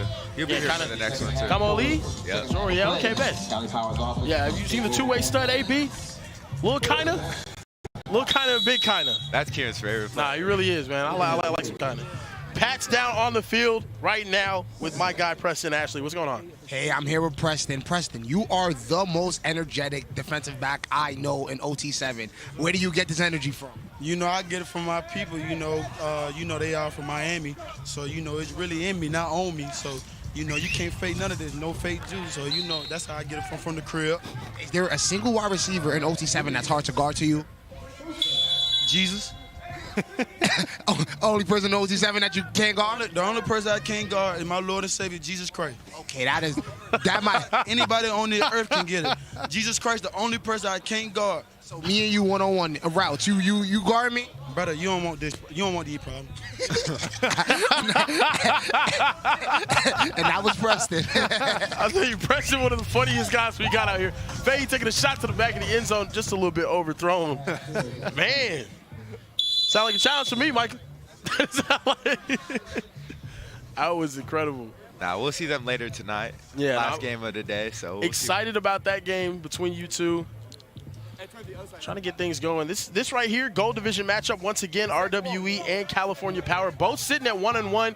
Trillion Boys leading this division with a 3-0 record. Both these guys trying to get to 2-1 and put some pressure on Trillion Boys. Man, they need some adversity right now. Man, that's a nice play by the corner Kennan for RWE. 1-on-1 against Van Spafford, driving on the football there. Looking at the division one more time. Your Trillion Boys leading at 3-0. Level 82 after a 2-0 start. Dropped their next two, and they have one more game remaining here this weekend. California Power and RWE tied at 1-1, and out of nowhere, Raw Miami at the bottom of the division with Team Toa 0-2. And oh, that's a pick! Oh! And he's gonna return it all the way. RWE with a huge stop to tie this game up. Are you kidding me? There we go. There we go. Out of nowhere, when California Power is just moving the ball down the field, AP. And that's Kingston Gregory, 21. Reads that out perfectly. Fahey's trying to go to Van Spafford, and Gregory flips this game in an instant. Jumps on the throne. Right to the subway. I am throne. the king. Legs crossed. Chilling. He was gone now. He took off right there. The speed was incredible there. Out of Oxford, Mississippi. Man. That flipped quickly, Kieran. No, that's credit. That game-changing play. Game. They had a play at the at the goal line, and now it's completely flipped. Pat down on the field with Cam Wilder. What's going on, Pat? Hey, Cam, back here again. You just got a little pick 7. How it feel? Pat, what I tell you was gonna happen, man? No, you told me you were going to win, but how does it feel now that you guys are actually playing defense? Not like we're gonna win every game. Okay. I think you're doing such a better job now this half. Okay, what's the game plan to finish this game off? We're gonna get a stop right here. Offense gonna get another touchdown. We're gonna close this out, man. Okay, to close it out, you're running a dual threat quarterback scheme. Is that what is the idea behind that? Get reps. Okay. We got some reps. It's all about the hot hand. Okay, we trust in Cam. There. That was incredible. Pick 7, 6-7. That was incredible. The whole chat is spamming 6-7 right now. Mike, have you been in a 6-7 edit yet? No, not yet. I've been seeing it all over TikTok, though. Yeah, no. You need to be in one, man. Need to be in one. I'm excited to see here, guys, how Luke Fahey responds now after throwing that pick 7.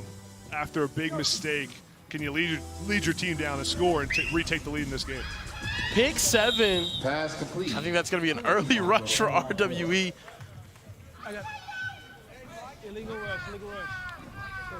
Illegal rush right there for RWE. Cali Power still trying to move it. 7 minutes remaining in this game. Still a tie ball game. How do you respond to throwing that interception there from Luke Fahey? The illegal rush rule, if you rush under 2 seconds of the ball being snapped, a 5-yard penalty and a replay of down will occur. Right there, you just saw them cross that line a little too early. Yeah. Micah, how do you bounce back after mistakes? I mean, you make so few of them. Nah, I make a lot of mistakes. How do you bounce back the next drive? I just gotta flush it, really, because if you let it ride with you, then it's just gonna turn out bad. So you gotta flush it, just move on to the next play. Touchdown, Mark Bowman again in the back of the end zone. How do you guard this guy in the red zone, AP? It's impossible. I mean, Mark Bowman's so elite at everything you want a tight end to do. And then he's going against a linebacker. There's almost no chance to cover him. See how once he clears this linebacker's face, he puts it right over his head, and Bowman's wide open for the touchdown.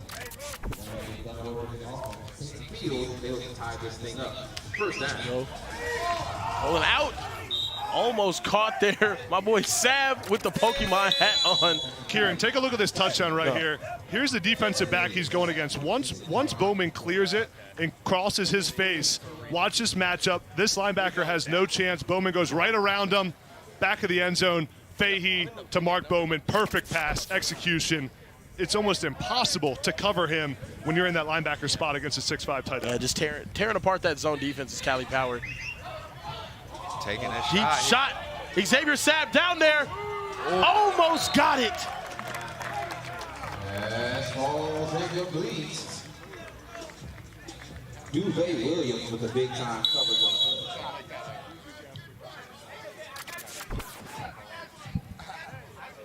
Third 20 on the 10.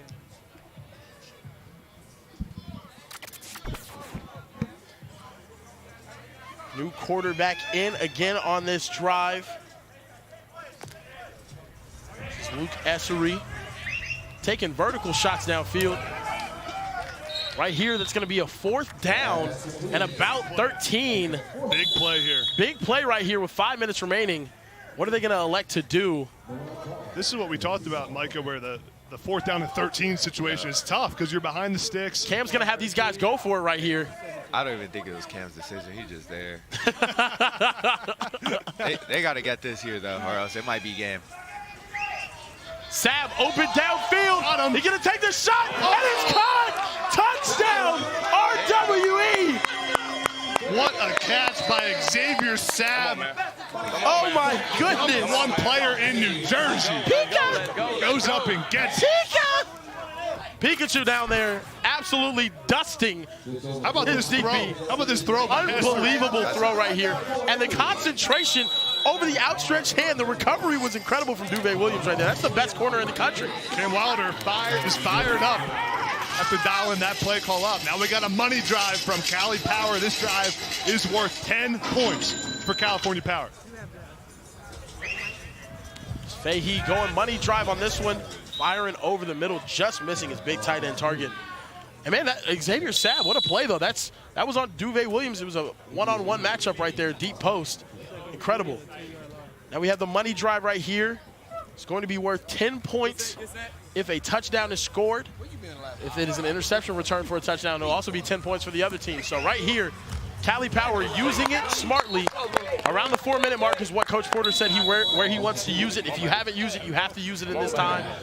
He's doing it right now. They're 1 for 2 on money drives, though. It's interesting how teams use the money drive. Sometimes we've seen teams save it.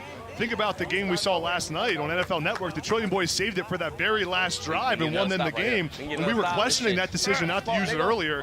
Right here, under 4 minutes, Coach Porter told us they will use the money drive to make sure they get it in. And now that makes this drive the biggest of the game so far. He's dropping back. Gonna take a shot downfield. That's going to be incomplete as well on the money drive. 2 incompletions. Looking to see if they can get something here to make them more manageable 3rd or 4th down if they end up in that position. It's a big decision here because it is 4th down. So. Yep. There's no flipping the field here either. It's a money drive. You got to go for it. I say they throw it up to their center. And this is the risk, though. If 4th down and 20, you do the money drive right here in a tie game, you got to go for it on 4th and 20 instead of flipping the field. Now, listen, you got to find Vance. Vance Spafford and Mark Bowman. Watch number 15 now. 15? Yep. Watching Charles Britton the third in the slot. And he looking that way. He's going to look over the middle. Catch to make it a more manageable 4th down. They have to get way more than that. That was 4th down, right? It was. Oh, no, I'm sorry. That was 4th down. I mean, it seemed like Fahey wasn't even sure it was 4th down. You just got it down and did. Yeah, I think our sideline thing was saying it was 3rd down. But yeah, I mean, huge stop right there. And now RWE is going for a money drive, which is going to place the ball back at the 10-yard line. You have to start at the 10 for a money drive. They're trying to go down the field and make this a 2-possession game. Thank you, Micah, for joining us. Appreciate you, Micah. He's going to go ahead and head down now. Go win some games, man. Yeah. Excited to see Micah and Low Pro play later on today. They're going to close us out our last 2 games here on YouTube. Kieran, another great one coming down the wire. Phenomenal game here. This is unreal. RWE has to go down the field and score, and now it's all about playing some good defense here for Cali Power. A score would essentially win the game here, AB. There you go. You got to be calm here. You got a minute 30. The biggest thing here for Landon Duckworth, Kieran, you just can't turn the football over. No, cannot turn the football over. You can't try to do too much. RWE was 1 for 2 on money drives yesterday.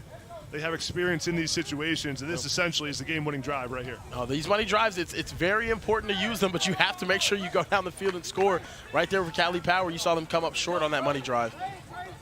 Now RWE. Duckworth, what can he get going? It's a lob to the back of the end zone, and it's caught! Touchdown, RWE! What a throw and catch. Landon Duckworth and Jaden Creation in the end zone, and he's gonna dunk that. Aye! 6-7. Hell yeah. Man, what a my goodness. Creation goes up and gets it. Watch this play on the football. First of all, perfect throw by Duckworth, and then Creation goes up, mosses him like it's Sunday in the backyard, Kieran. Oh my goodness gracious. Give his team a 10-point lead on the money drive. Elevating right there and getting it done. RWE loves these cardiac arrest type games. Call him cardiac Cam down there. And now that's the risk, is Cali Power already used their money drive.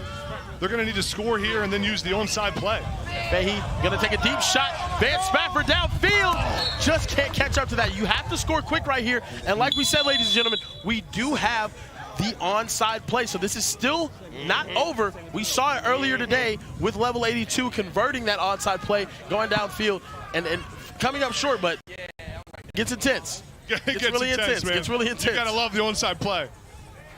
I'm praying that they do an onside play here. Because I want to see it happen. But right now they got to get down the field and score right here. He had Vance Spafford open right there, one-on-one. RWE's got to play off coverage a little bit. Keep it all in front of you. You can't give up the big play. I think we've seen some phenomenal defense here today, AB. Yesterday the offense was the story.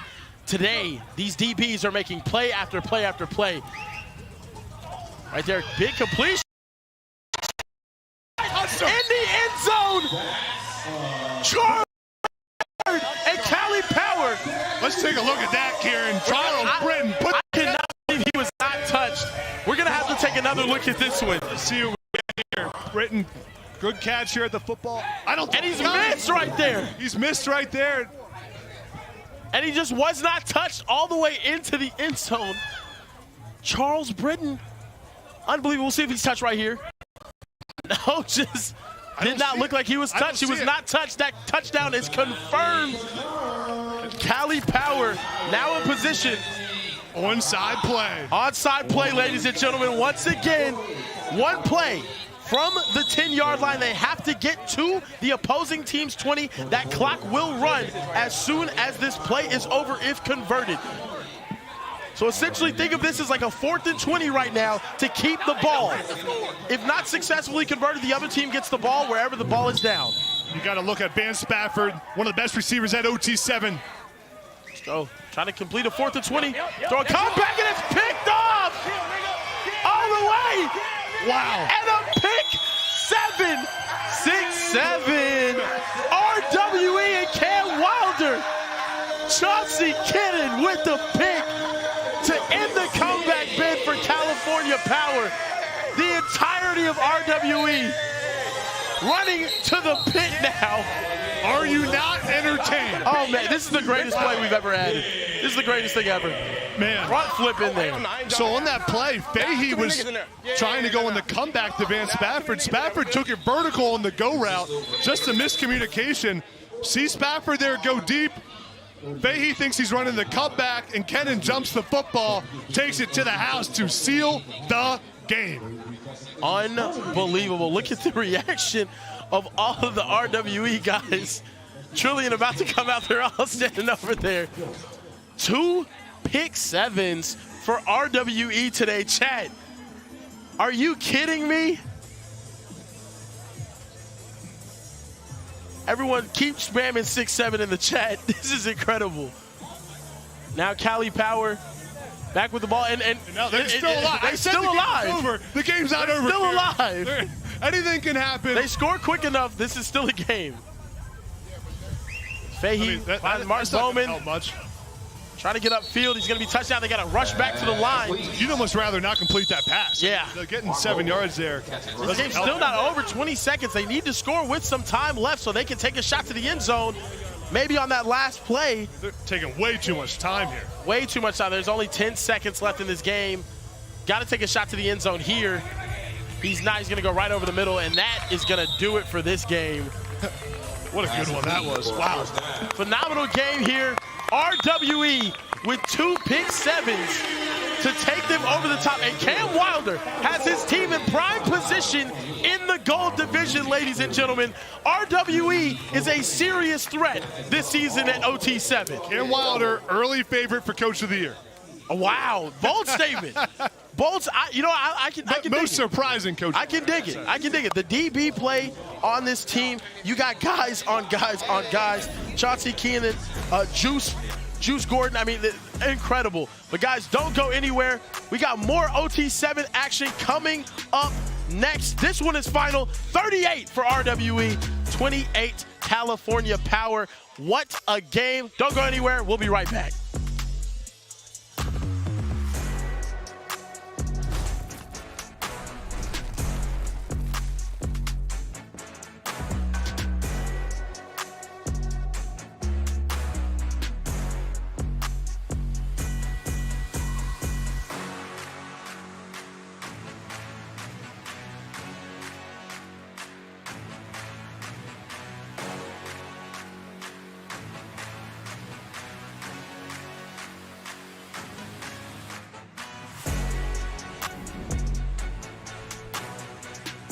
And we're live in Dallas, Texas for week 2 of OT7. I'm Snipe Jones with the legend, Micah Eugenio. Micah, we just seen Landon Duckworth, 109, 2 touchdowns. Amazing comeback victory for RWE.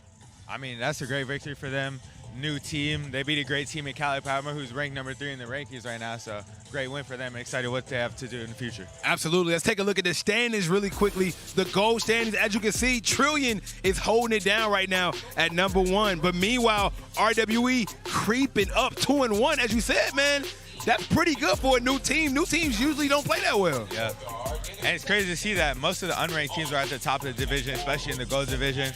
You see teams like Cali Power and Raw Miami who are off to slow starts. So it's going to be crazy to see what teams do for these upcoming weeks. You never know what's going to happen at OT7. Stay tuned for more action.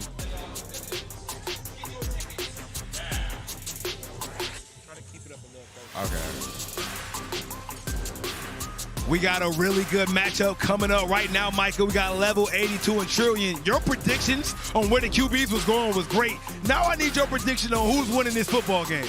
I got my boys from Maryland. I got level 82. Oh, man. I got a little upset then, right? Yeah. Well, hey, man, Gavin Sidwire has been amazing. They're going to need him big time against this Trillion Boys team. Don't go anywhere. My guys in the booth are ready and locked right now.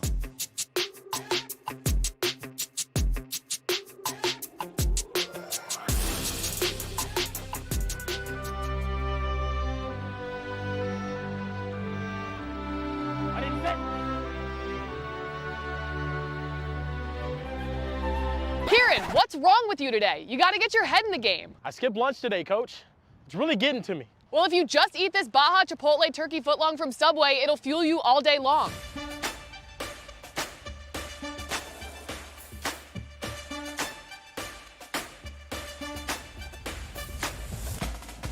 I got this.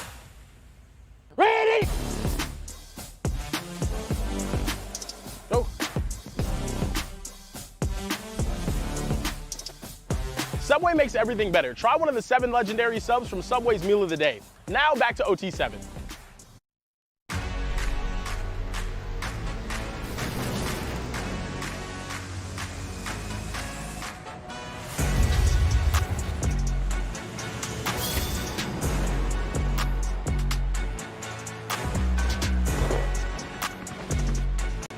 We are back another day here, OT7 in Dallas, Texas.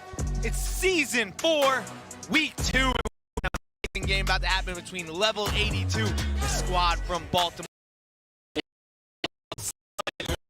Smith, and on the other side, the most hated, the most loved, the Trillion out of California with their head coach.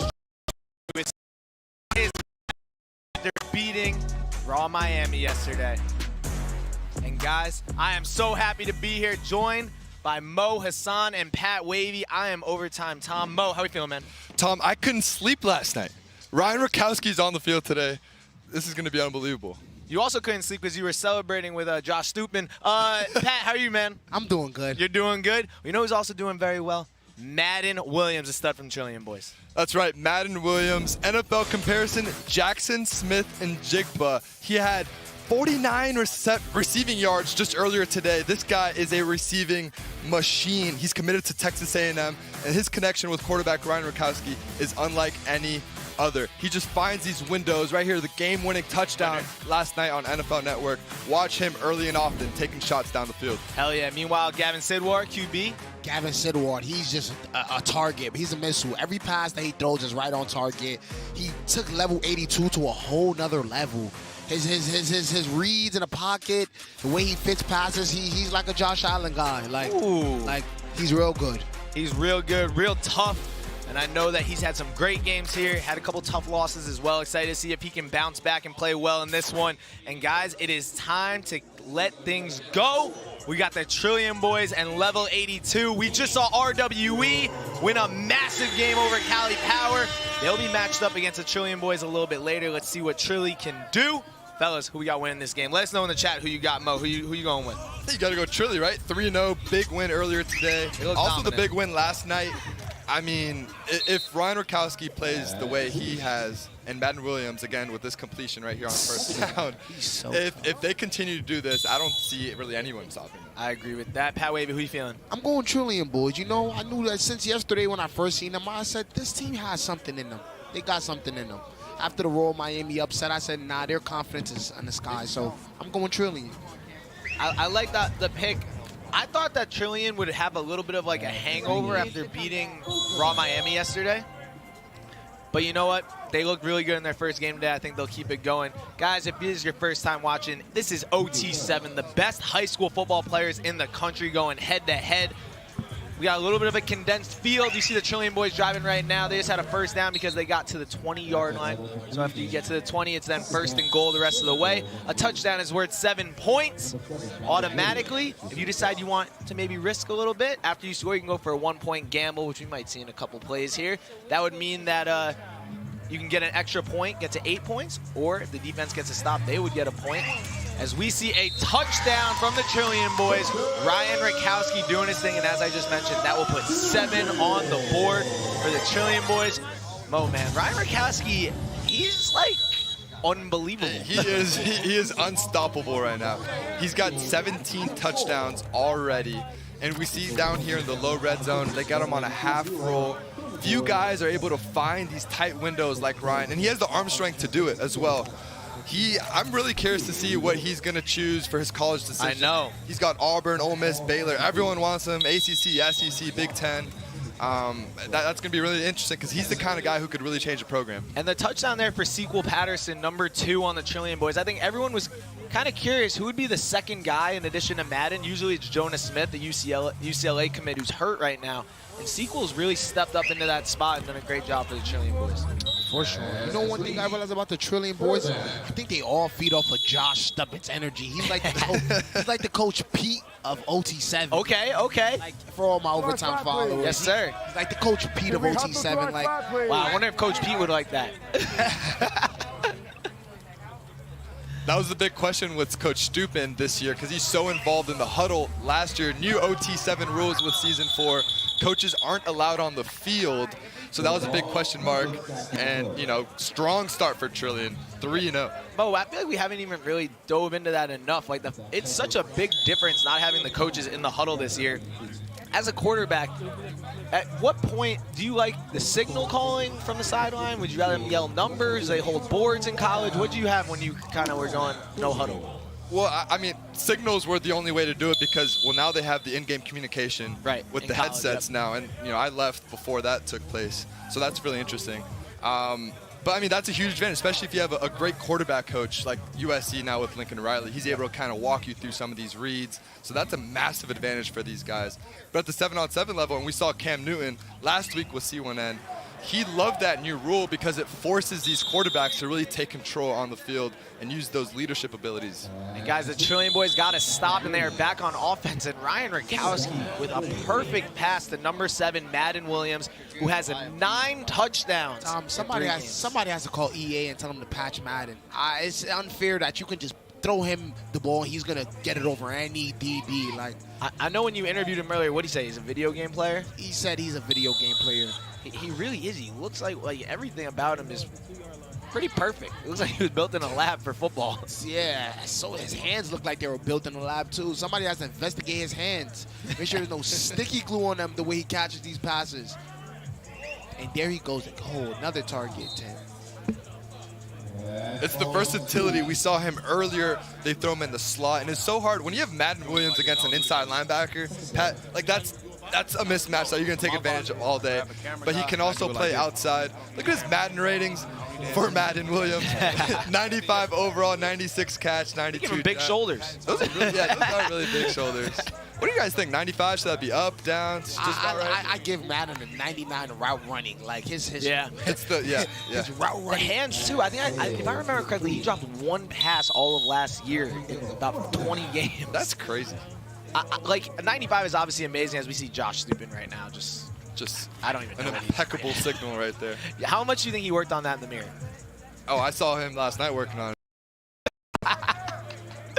Shout out to Josh Stupin, a great coach for Chilean Boys, who are always one of the top teams in OT7. We see they can. Ooh, and a touchdown there. Ryan Rakowski throws a dart to DJ Tubbs and runs right off the field. Rakowski and his receivers are on another level right now. Just when you think you can double team Madden Williams, you have DJ Tubbs, the freshman wide receiver. Already his 2nd touchdown today. A nice little concept, levels. They put Madden on the underneath, sucks up all the safeties and linebackers, and Tubbs right there in the back of the end zone. That's a great concept right there because Madden draws so much attention to the defense. So if you have receivers that are ready to step up in that end zone, any little gap, any gap that Ryan sees, he's fitting it in there. And I think Ryan's doing a better job. Actually, yesterday when they beat Raw, a lot of that game, Coach Stupin was actually trying to get him to not throw to Madden as much. He thought he was forcing it to Madden, and I think you're seeing with Sequel Patterson and now DJ Tubbs, Madden's obviously getting his targets, but I think Ryan's doing a better job of kind of spreading the ball around. Another really good connection here is the Gavin Sidwar, Miles McAfee duo here for level 82. Sidwar is one of the most talented guys here. His recruiting's blown up. He's a 4-star junior. He's got UCLA, Ole Miss, Missouri offers. And anytime Lane Kiffin offers you, like that's the one that I look at, and he really knows talent at the quarterback position. That means something. Where do you think he ends up? It's a good question. I think he could thrive in the ACC. Yeah, I can see that. A lot of spread offenses. He's got a live arm, throws the ball with anticipation. The big thing with Gavin, and we saw it in the last 2 games, is late in games, can he come up in the clutch? Yeah. He threw that late interception last night on NFL Network. He had a mistake early in the game today. This is what it comes when you play quarterback. Everything's on you, right? You get all the praise, you get all the hate. 100%. So, like, everything's on Gavin Sidwar if this team's gonna win football games. You know, but I love how he always stays poised in the pocket. Like he never looks like he's overwhelmed.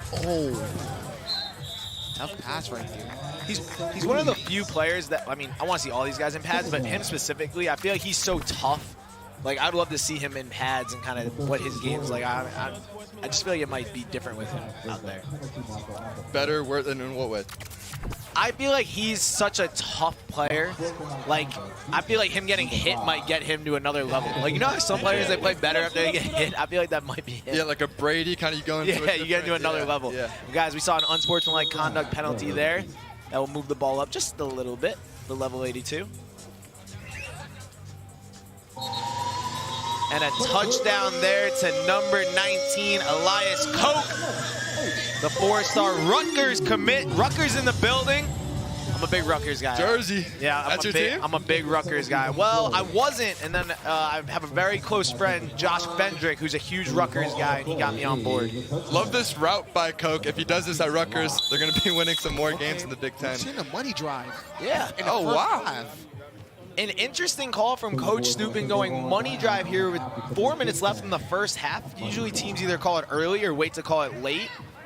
I like that Josh is keeping everyone on their toes. It's a cheat ball, bro. What? The toe tap. They go to Madden Williams the first 2 plays, and then they sneak another receiver in there for a touchdown. Yeah, I think you got the formula now. Trillion boys. That's the recipe right there. It's unbelievable. You go open field, Madden, too much space to cover him, and then once the field's constricted, you utilize guys like DJ. Oh, we go to Madden for the toe! And we wait to see if he got his foot down. Did he get one in? If he got this, that's legendary. That's legendary if he got it in. Toe tap of fame. Toe tap of fame. Toe tap of fame. I think he got it. Toe tap of fame. They're saying Guys, it's a touchdown on the field. It is a touchdown on the field. What a throw from Ryan Rakowski, and an even better catch from Madden Williams. That looked like Antonio Brown over there, Pittsburgh. All right, and we got the field goal. Oh, here we go. Here we go. Here we go. Here we go. Is it good? Good. It's good. Nails it. Madden Williams with an extra point celebration. What can't he do? What can't Madden do? Look at this. That was balance to get what? the toe in. I ain't gonna lie. Concentration through the catch. My goodness. Word of my mom. He crazy. He got me. And a reminder, that was on a money drive, which we didn't really get to explain real quick. That touchdown is worth 10 points. They brought out the gold football. You only get that 1 possession per game. And the Trillion Boys take a 24-7 lead. Big call from Coach Josh Stupin going for the money drive, wanting to make that lead as big as possible for the half. Stop here will put Trillion Boys in a very comfortable position going into the second half. I think I see what the coach was looking for right there. I think, oh, that snap. Can he get the ball? God, found the receiver downfield, made a move. No, it's that toughness you were talking about, Tom. When there you go. Yeah, there's some adversity. Yeah, exactly. And he's a PA guy, right? He's a gritty kind of. This team is made up of a lot of coastal and Midwest guys. And guys, I can't wait to hear from Madden Williams. He's with our guy, Snipe Jones. You might be one of the most impressive receivers I've ever seen at OT7. The confidence is just dripping off you right now. You're better than a 4-star, bro. You're an 8-star. That's what I've been trying to tell them. I've been trying to tell them they got to give me that 5th star. Come on now. Now that catch, running back, you get the toe inbounds, impossible angle. Walk me through that play. How did you have the concentration to pull that off? Quarterback just put a great ball out there. I knew that I was about this far away from the sideline, so I knew I got to get my inside foot in because it was closer to inbounds. So that's what I got that one in first before I touched out of bounds, and I knew it. That's why I was looking at the Jumbotron. I was telling them, wait, look at that. I promise you that's a touchdown. Now, it's a lot of good QB duos out here with their receivers, but you and Ryan have statistically the best we've ever seen. Are you the best duo in OT7? We're the best duo. We're the best trio. We're the best, what do you call 4? We're the best receiving core in the nation. Come on now. We're the best team in the nation. Now, and I see you can do both. You can receive. You can do field goals. What can you not do? That's the great question. I think I can do everything. They said I'm glazing in the back, but I take it. It is what it is. Madden Williams, man. Back to you If guys. anyone deserves some glaze, it is Madden Williams. Already with double-digit touchdowns in OT7. That's insane. And he's also creative with the celebrations. Remember last year he proposed. He did the proposal to the photographer. Yes, we had a photographer who he proposed to us. How do you one-up that? He's got to. And here's the field goal. Where'd you get the kick here? Madden, the cheat code Williams. That's good form. I mean, a lefty. Solid form, right? Yeah. That'll do. I'll get you an extra point. My only explanation for him is that his name is Madden. Like, he was born to be nice in football. Yes. Yeah. Like, they're like, you're gonna be a football player out of birth. Like Madden. That is actually the first Madden I know. But like, that was a guys, a massive touchdown for level 82. That was on 4th down with the game basically on the line, even though it's the first half. And level 82 punches it in. Check it out here, Mo. Yeah, Elias Koch, another clutch touchdown for level 82. This game's not over. And we alluded to it earlier, the toughness that quarterback Gavin Sidwar has. This game is never out of reach for a quarterback like that. And he's just so talented as well. This game is gonna come down to the end one way or another. And it's gonna come down to Gavin Sidwar on a last drive. Trillium boys seeing if they can score before the half here. Ryan Rakowski kills the clock. I don't know. One thing I know about level 82 is that you don't want to throw the ball back there to number 6, Joey O'Brien. That's look. Oh, not another one, Madden. Oh my. No way. Oh my God. Is it a could be a touchdown. That would have been. I would have lost my whole nuts. mind. I think you bring up a great point, Pat, because I know Joey's more of like a ball hawk safety type. Oh, he kind of got that though. It comes out at the end, I guess. No, but the plays. Mo, would you ever just be like Joey? Is that not? You're following Madden. Yeah, you would want him to mirror Madden, absolutely. And look, he is on the same side here. They're in kind of this prevent defense last play of the first half. But Joey's just so dynamic. I haven't seen a safety like him at the high school level in a long time. Throws it up. Kind of pulled his arm down a little bit, but that will do it for the first half. Trillium boys up 24-14. That was about as exciting of a first half as we have seen. Madden Williams and Ryan Rakowski doing a little bit of everything. I don't want to be crazy. Micah Eugenio is the GOAT. Micah Eugenio, the quarterback for Low Pro, he is the GOAT. He's won championships, he wins every game. But I got to start having a conversation that Ryan Rakowski statistically and with the arm, he's number 2, like pretty solid, like solidified there. Ryan's making his case. Absolutely. If they continue to play like this, I haven't seen many drives that haven't ended in a touchdown for Ryan. And he's eliminated the mistakes. He's really grown a lot from last year. They've missing a lot of receivers. From his first read to his second, he's not forcing as many balls. His growth is really, really impressive to watch. And guys, with everything that Trillium boys did in that first half, they're up 10. The level 82 starts with the ball here in the second half, and they are going with a money drive. So old football, Gavin Sidwar will be tossing that thing around, and if they touchdown will be worth 10 points to tie the ball game up.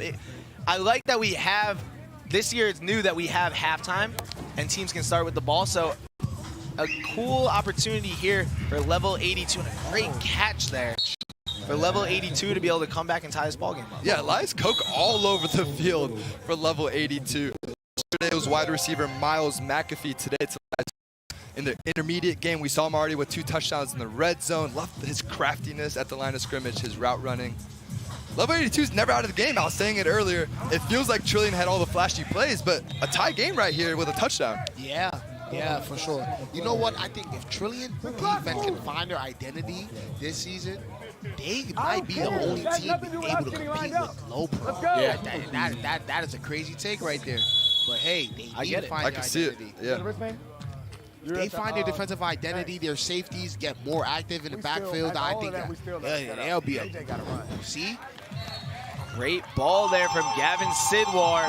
Level 82 ties it up 24-24 here with 10 minutes left in the second half. And the Trillium boys, it felt like they were going to run away with this thing, and now we got a tie ball game.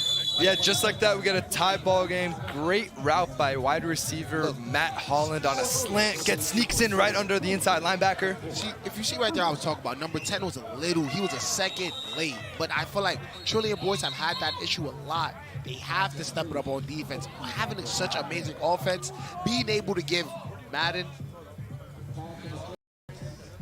Right, Pat, historically that has been the issue for Trillium. It's never been their offense, right? It's kind of like it would be like a college football compares like Big 12, maybe like a Texas Tech. Like they're gonna put up points. That is not the issue. It is the defense. Can you find a stop or two? But I think Trillium boys are a scary team if they can get 2-3 stops a game, because these stops matter so much on 7-on-7. When you have a cheat code like this, just get a stop for him. Right back to Madden Williams. Guys, this game's been so exciting. We haven't really been able to check in with the chat. Shout out to Cutter75, J-Lo, User17, Ryan, Howie Wowie. You got a great game going on right now. Let us know where you're watching from, what city, what state, what country. Where are you at right now watching this beautiful OT7 game with the best high school football players in the country? It's Ryan Rakowski, the quarterback, looks to get his 20th. Oh, he pushed. He got out of bounds. Ryan Rakowski with 19 touchdowns this weekend for OT7, looking to get number 20. Just a little out of bounds there. Rakowski says he models his game after Aaron Rodgers. And I see it. I see the comparison. It's the ball placement right there, only where his wide receiver can get it. Doesn't quite get the foot in bounds. I am surprised, though, Tom. You mentioned earlier they should have Joey O'Brien shadow Madden. Yeah. Oh, my God. That would probably be the defensive adjustment I would make. I'm surprised that Torrey Smith hasn't done that. Coach Smith, if you watch this back and you want to hire me. Yeah. Chilling. Defensive analyst Tom. And guys, you're looking at Madden Williams this weekend, his first weekend here at OT7 Season 4. He's got 10 touchdowns, 314 receiving yards. I mean, he's going to run away with the records and with the highs this season, it seems like. Just unreal. And they don't, look, when they have Jonah back. It's going to be disgusting. Either next week or come playoff time in June. That's Jonah Smith, the UCLA commit. I mean, that duo together, it doesn't slow down Madden's numbers, actually.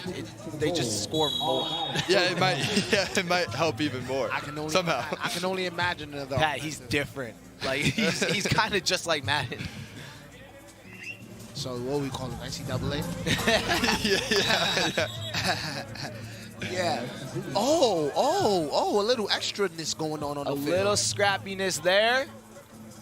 I mean, I like the scrappiness from this football team. I feel like they developed a new identity after they beat Raw Miami. Yep. They're just on a tear since then, yeah. Raw Miami and Trillion, some of the biggest rivals in OT7. It feels like Raw had their number. And DJ Tubbs, the freshman, catches it, and that is touchdown number 20 for Ryan Rakowski of the season. 10 of those have gone to Madden Williams, which is absolutely insane. But DJ Tubbs has a few of his own. Tom and them like to call me a bandwagon when teams are usually playing good. You do. What a ball! I called it on the sideline after the Raw Miami game that I think Trillion boys are going to win their next couple of games. A couple people told me I was crazy, but Pat, the ball nowhere. Listen, they're undefeated right now, so let's just say Pat had another one of his amazing things. And guys, we got Michael watching from Germany, Duffy Prods from St. Louis, British man from Maine. Carter Martin, you're here in Dallas. Pull up, man. Where are we at? Dallas College? I don't know. Dallas College. Pull up. Come hang out. I love how we're international. Last week we had Sweden, now we have Germany. Yeah, we got Florida here. We got Georgia. Bunch of different spots here. We got pass interference here on the defense, which will be big. Level 82 still hanging tough in this game, despite how well Trillion's been playing on offense. Looking to drive down the field and tie this thing up. You know what I don't see too often? A one-point conversion. Last weekend, C1N, Cam Newton's team, they went for the one-point gamble fairly often, almost every single time. But other than that, no other team has really been going for it unless they have to. Listen. Because the thing is, if you don't get it, so again, if you score a touchdown at 7 points, you can then go for the one-point gamble after. If you get it, it's from the 10-yard line. You get 1 point.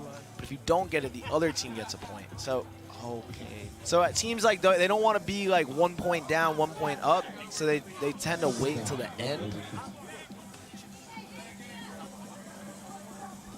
But I get your point. Like, it has to be schemed properly. It's a cold. Oh, great pass, great play. I kind of respected that Cam Newton and C1N. They were like, we're gonna always go for it. At least they're like consistent with it. Yeah, C1N. Cam was just so confident too. Yeah, like they were really thriving. They came in unranked on the Strictly rankings and just lit up the scoreboard with quarterback Derek Baker as well. Huge third down, by the way, for Gavin Sidwar in level 82. Oh, he got him. Good pass, Gavin. Great pass. This has been the Elias Koch show. Like he's been all over the field when they need him. It's a third and medium. He knows where the sticks are, pushes vertical and comes back right at the first down marker. And Mo, you mentioned some rankings. Right now we're seeing the gold division, which in my opinion is the best division here at OT7. Trillion Boys at the top there at number 1, 3-0. RWE 2-1. RWE and Trillion Boys will play later today. It'll be Cam Wilder's first game against the Trillion Boys. They won a great game right before this against Cali Power. Pat, how do you think Cam Wilder's been doing? You know what? I like RWE team. I think once their quarterbacks find their identity, I've seen a whole different side of their defense today. If RWE could have that defensive presence all the time with their wide receiver presence, I feel like right now they're just figuring out their quarterback situation. Once the quarterback situation is figured out, that is a top team. And yes, we do have to be worried about them going into the weeks coming up. This drive in particular, we're going to learn a lot about the mental makeup of Gavin Sidwar. We talked about how talented he was in the arm strength, but the last 2 games have been really disappointing losses for them. They came up short at the very end, a few turnovers or a few mistakes. I want to see him develop that killer instinct and really, as he rips a ball, beautifully placed right in that window to, of course, Elias Koch again. I think it has been an Elias Koch, Gavin all game. The connection's strong, yeah, and it looks like he's limping off. He's limping off. It's going to be tough for level 82, knowing he's been keeping them in the game. Would you say that? Would you agree with me, Bo? He has, but this is 4th and short here.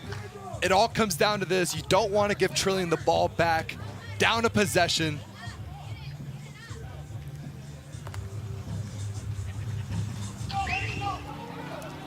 Had him kind of open. Oh, that's a tough pass. Threw it into the mix of everyone, and guys, that'll be a massive stop for the Trillion boys. A turnover on downs. It looks like a few people got tangled up, Mo. I'm not really sure what happened there that Gavin wasn't able to find someone open. Yeah, whenever you see just a bunch of wide receivers clustered together, you know someone made a mistake. It seems like there's 1 or 2 missed assignments there.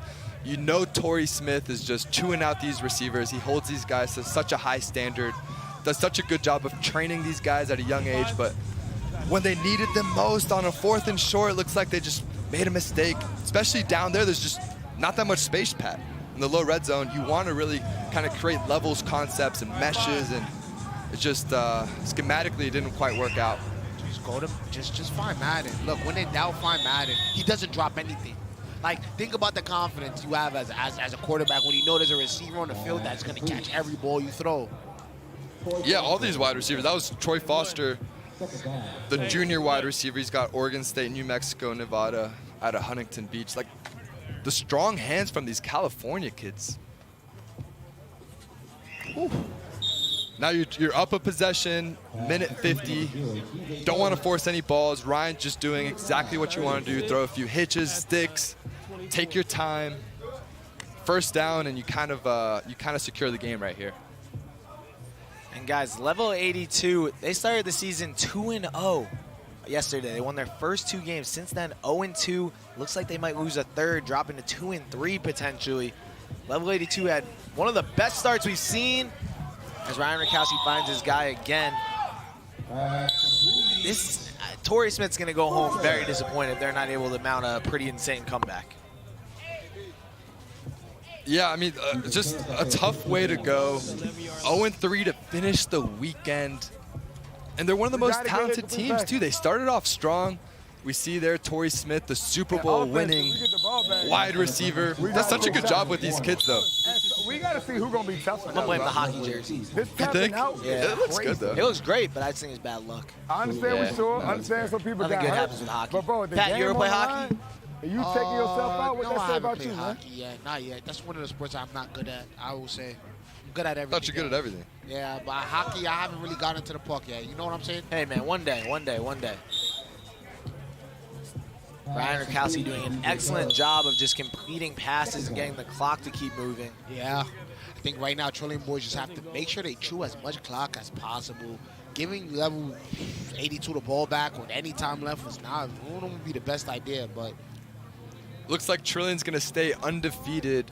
You mentioned earlier, Pat, they're the team, they're the most likely candidate to upset Low Pro. How do you guys see them projecting here, finishing out Sunday, coming back in a few weeks, potentially the playoffs, finals, all that kind of stuff? Like, where do you see them shaking up the rankings? My thing with the Trillion boys is they almost, it's almost like, it's a gift and a curse that they might be 4-0 or 5-0 this weekend. Because they get a little cocky and confident, and that might come back to bite them. But I do think the fact that they finally beat Raw Miami yesterday has totally changed the mindset of this team where they now think they could beat anyone. I agree. It looks like they got the monkey off their back. Ryan's playing on another level. Madden is just Madden. Like, he's one of the great wide receivers in all of high school football. It's gonna take a lot to beat these guys. Absolutely, a big Trillion boys win there. They get the W 31-24 over level 82. We've got more OT7 football coming up in just a couple of minutes. We got RWE back in a couple of hours. From Overtime Tom, Mo Hassan, Pat Wavy. Don't go anywhere. More OT7 coming up right after this.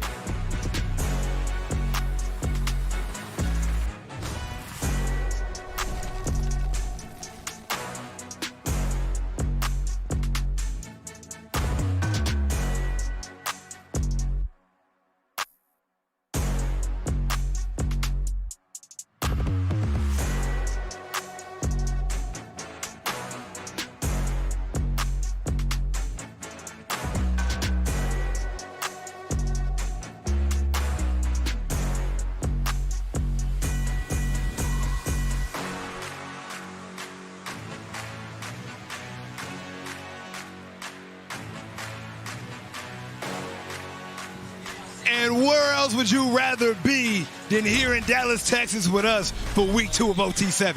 Just seen an amazing game from Trillion, Ryan Rakowski, and Madden Williams, showing us again why they're the best duo in all of OT7, AB. Anytime Trillion boys have the ball, Ryan Rakowski and Madden Williams can put it in the end zone. This offense can keep up with anyone at OT7. Snipe, couldn't Trillion boys be the ones to dethrone Low Pro? It looks pretty close. It's looking like they're going to only shot. Let's take a look at the standings real quick so we can see just how great they've been. They are at the top of the list, AB. I mean, nobody has looked more impressive than them. They look unguardable, not to mention, hey, Tubbs. I mean, this kid after a catch is electric. Yeah, no doubt. There's so many receivers, Williams, Tubbs. But how about you look at the gold division, there's so many great teams. Even Level 82, who just lost, has played really well.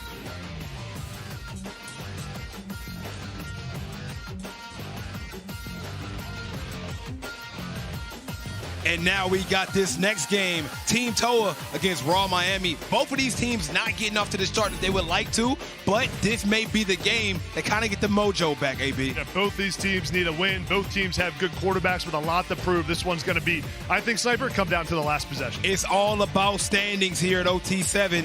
Who's going to prevail and move up the rankings to see who will be the king of OT7.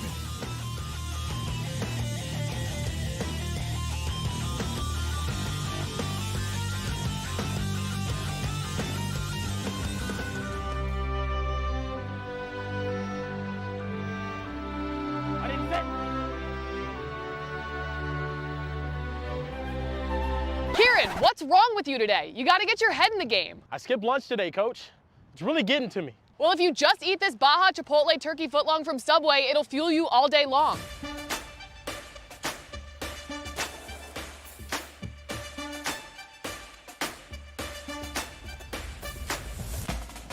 I got this. Ready? Go. Subway makes everything better. Try one of the 7 legendary subs from Subway's Meal of the Day. Now back to OT7.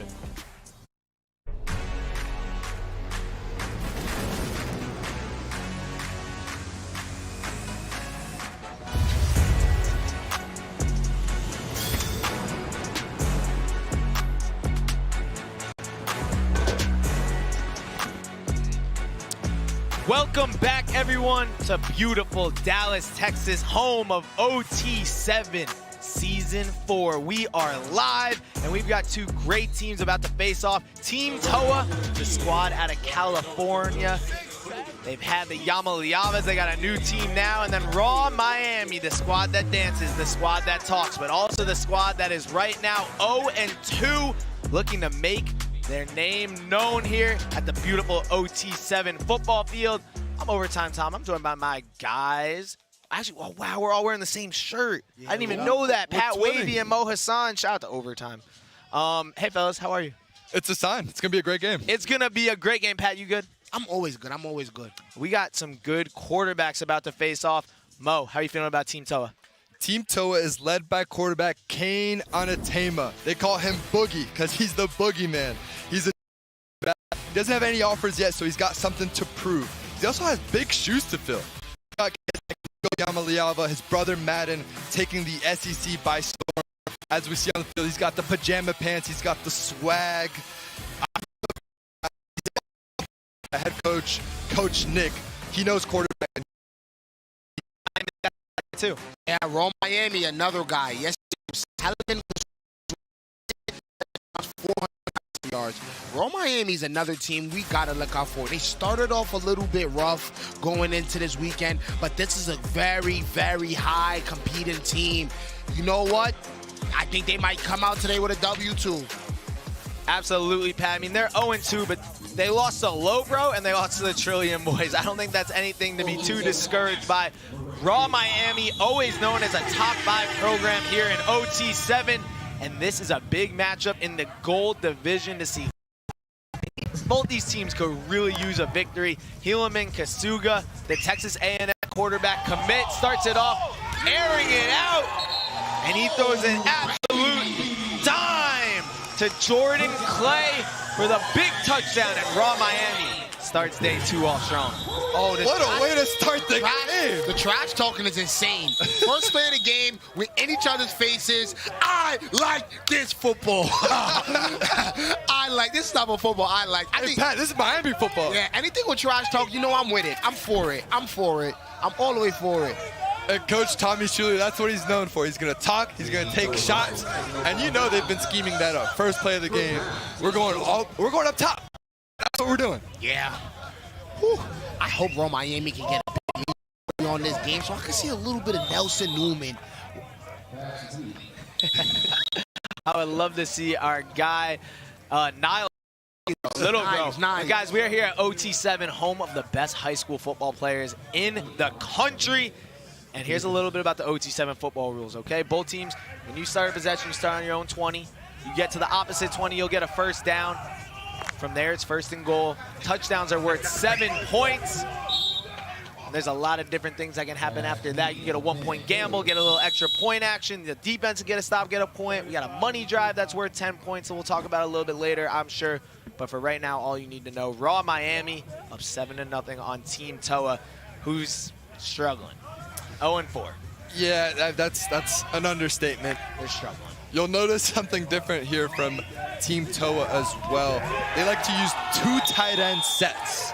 So they like the big bodies. They feel like that's going to give them the advantage, creating separation with size rather than speed. Oh, it hasn't quite worked out yet. And so, you know what's crazy? And I think that's what has been hurting them. For teams, they haven't been able to get in those gaps. Yep. These DBs are fast enough to them, use their hands, use their reach, deflect passes. Really unranked quarterback Kane Atemba. He has been playing a beautiful game and coming in big shoes to fill. I like him. I like him, Tom. I think he's got a lot of potential, and look, Team TOA is known to have great quarterbacks. Here we see a drop here, or an incomplete pass on 4th down, but there's defensive pass interference. Team TOA catching a little break there, and they'll have first down now, which they desperately needed. Yeah, to your point, Pat, it's just hard to get separation. In Miami Raw defensive back group, they call it the DBU of OT7. I know it's a very disputed title. SFE wants it. Yep. I know City Reapers. We saw them wants as well. everything. Well, yeah, there's no doubt. City Reapers, we saw them last week. They call themselves the Bach Boys. They looked really good as well. Yep. But this Miami Raw defensive back crew, they're led by cornerback Jalen Waters. He's a University of Miami commit. So he's going to be leading the U on defense for the years to come. And guys, I didn't even get to ask who you have winning this game. Chat, let us know, who do you have, Team TOA or Raw? Everyone here going with Raw? Anyone want to go against the grain and pick TOA? Maybe Pat's brave enough, but I'm going Raw. I'm going Raw. I like being undefeated today. I'm gonna go Raw. Okay. You got a lot of people in the chat saying Raw as well. There's a lot of anger in the chat today. You know, people woke up angry on a Sunday, which I understand. What are they upset about, Tom? Just everything. Yep. Yeah. It happens. Yeah, sometimes you wake up on the wrong side of the pillow. I get it. Yeah. Everything's gonna be okay. Especially when we have some great football to watch, too. We got great football. Could be worse. Yeah. It's a beautiful day here. I need a little more wind, so I'm getting a little hot. You want more wind? It was too windy yesterday. Yeah, that's true. I'm also kind of hungry. Anyways, and so Subway sandwich would be good. A Subway sandwich would be outstanding. That would actually. That would hit. I'll go sit on the Subway throne and eat a little bit. As the Raw Miami DBs are chatting. Good pass pick up there. He should have picked that though. No Pat. Yeah. I don't know why. I feel like it's hard for DBs to catch and receivers. It's like, well, they play DB for a reason. I guess, but hey, some DBs have amazing hands, Mr. Ballhawk. And now it is 4th and goal. Team Toa got to punch it in from their own 15. Oh, that's a dart. He's got him. And that's Boogie. That's your guy, Pat. That's your sleeper breakout candidate right there. It's a 4th and long. It's so hard to complete these 4th downs, especially low red zone and 7-on-7. There's no space. Coverage bust by Miami. His foot in. Oh, did he get one in? I thought that left foot is Looks in. like he got a foot in. Should give us a little bit better view. Confirmed touchdown there. Wide receiver Troy Roberts, the sophomore. The concentration to get it down. And the coverage recognition there by Boogie. Finds him in the back of the end zone, too. We got a tie ball game. I like seeing Real Miami so upset when they give up a touchdown. Like, I like to see the anger in the DB's faces. So disappointed. Because defense is an effort thing, always. Oh. And yesterday's star wide receiver, Bryson Wright for Miami Raw. This kid is 14 years old. He's a freshman. It felt like he caught a touchdown almost every possession for Miami Raw. So we'll be looking for Team Toa to possibly double and triple team him today. But it really felt like a star was born that night. I hadn't seen a wide receiver play that way, who's that young, in a very, very long time. Yeah, him and the ball was like a magnet yesterday. And he's got him. There you go again. That's Bryson. There you go again. Big time. Looks like they got him down at the 1 line. Guys, that is number 3, Bryson Wright, the star of day 1 yesterday. Had 5 touchdowns. Look at that separation he had. He had to put his arm up. He even had to slow down a little bit. He had about 2-3 yards. Like, what can't he do? He has the speed, the route running, the craftiness at the line of scrimmage. Honestly, I would go right back to him if you're going to single team. If it's going to be man coverage with Bryson Wright, I'm going right back to him right now.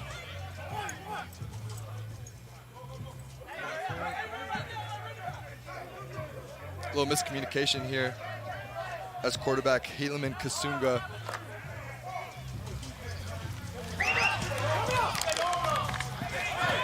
Throws the ball away. Smart decision. You have 4 downs here on the 1 yard line. I'm impressed by Kasunga, guys. He actually has a really interesting story. He's a rugby guy. You kind of see it with the size. He's a bigger kid. Grew up in a tiny fishing village in Hawaii. Don't really see that often. Quarterbacks in Hawaii have been very solid as of late. Guys like Dylan Gabriel, Tua. Yep. And look, there's a lot of pressure on him because his backup quarterback here is Niles Newman, the 13-year-old basketball prodigy, the lefty. So I was throwing the ball earlier with Niles. He can spin it a little bit. He can definitely spin it. So Helaman doing a good job, but I think he knows that you can't make no mistakes when they're behind you. Can't make no mistakes. People forget Tom Brady was once a backup. People forget. You can't make no mistakes with not behind you. What do you think Niles would do in there? Oh, listen, man. Seeing what Brady did. When Brady got the chance, he became the greatest quarterback of all time. You don't want Niles in the game. That's crazy, Blaze. Tom Brady? Is Tom Brady not the greatest quarterback of all time? No, guys, I'm there Niles. is Niles Newman, 6'6", 225-pound lefty. There's an 8-pack I saw earlier as well. Tom Brady was training him, and then he said, I'm not learning anything from the GOAT. I need to go on my own. And I can't blame him. And now we will have a big 4th down. Raw Miami, who scored easily on their first drive. A little bit more challenging here on drive number 2. But Mo, if I know anything, 4th down, I'm looking for number 3, Bryson Wright. I am as well, The because freshman. the freshman, the 14-year-old phenom. He's right there, one-on-one coverage on the sideline. Let's throw him a fade. Let's throw it up. I think I'll motion him. Oh!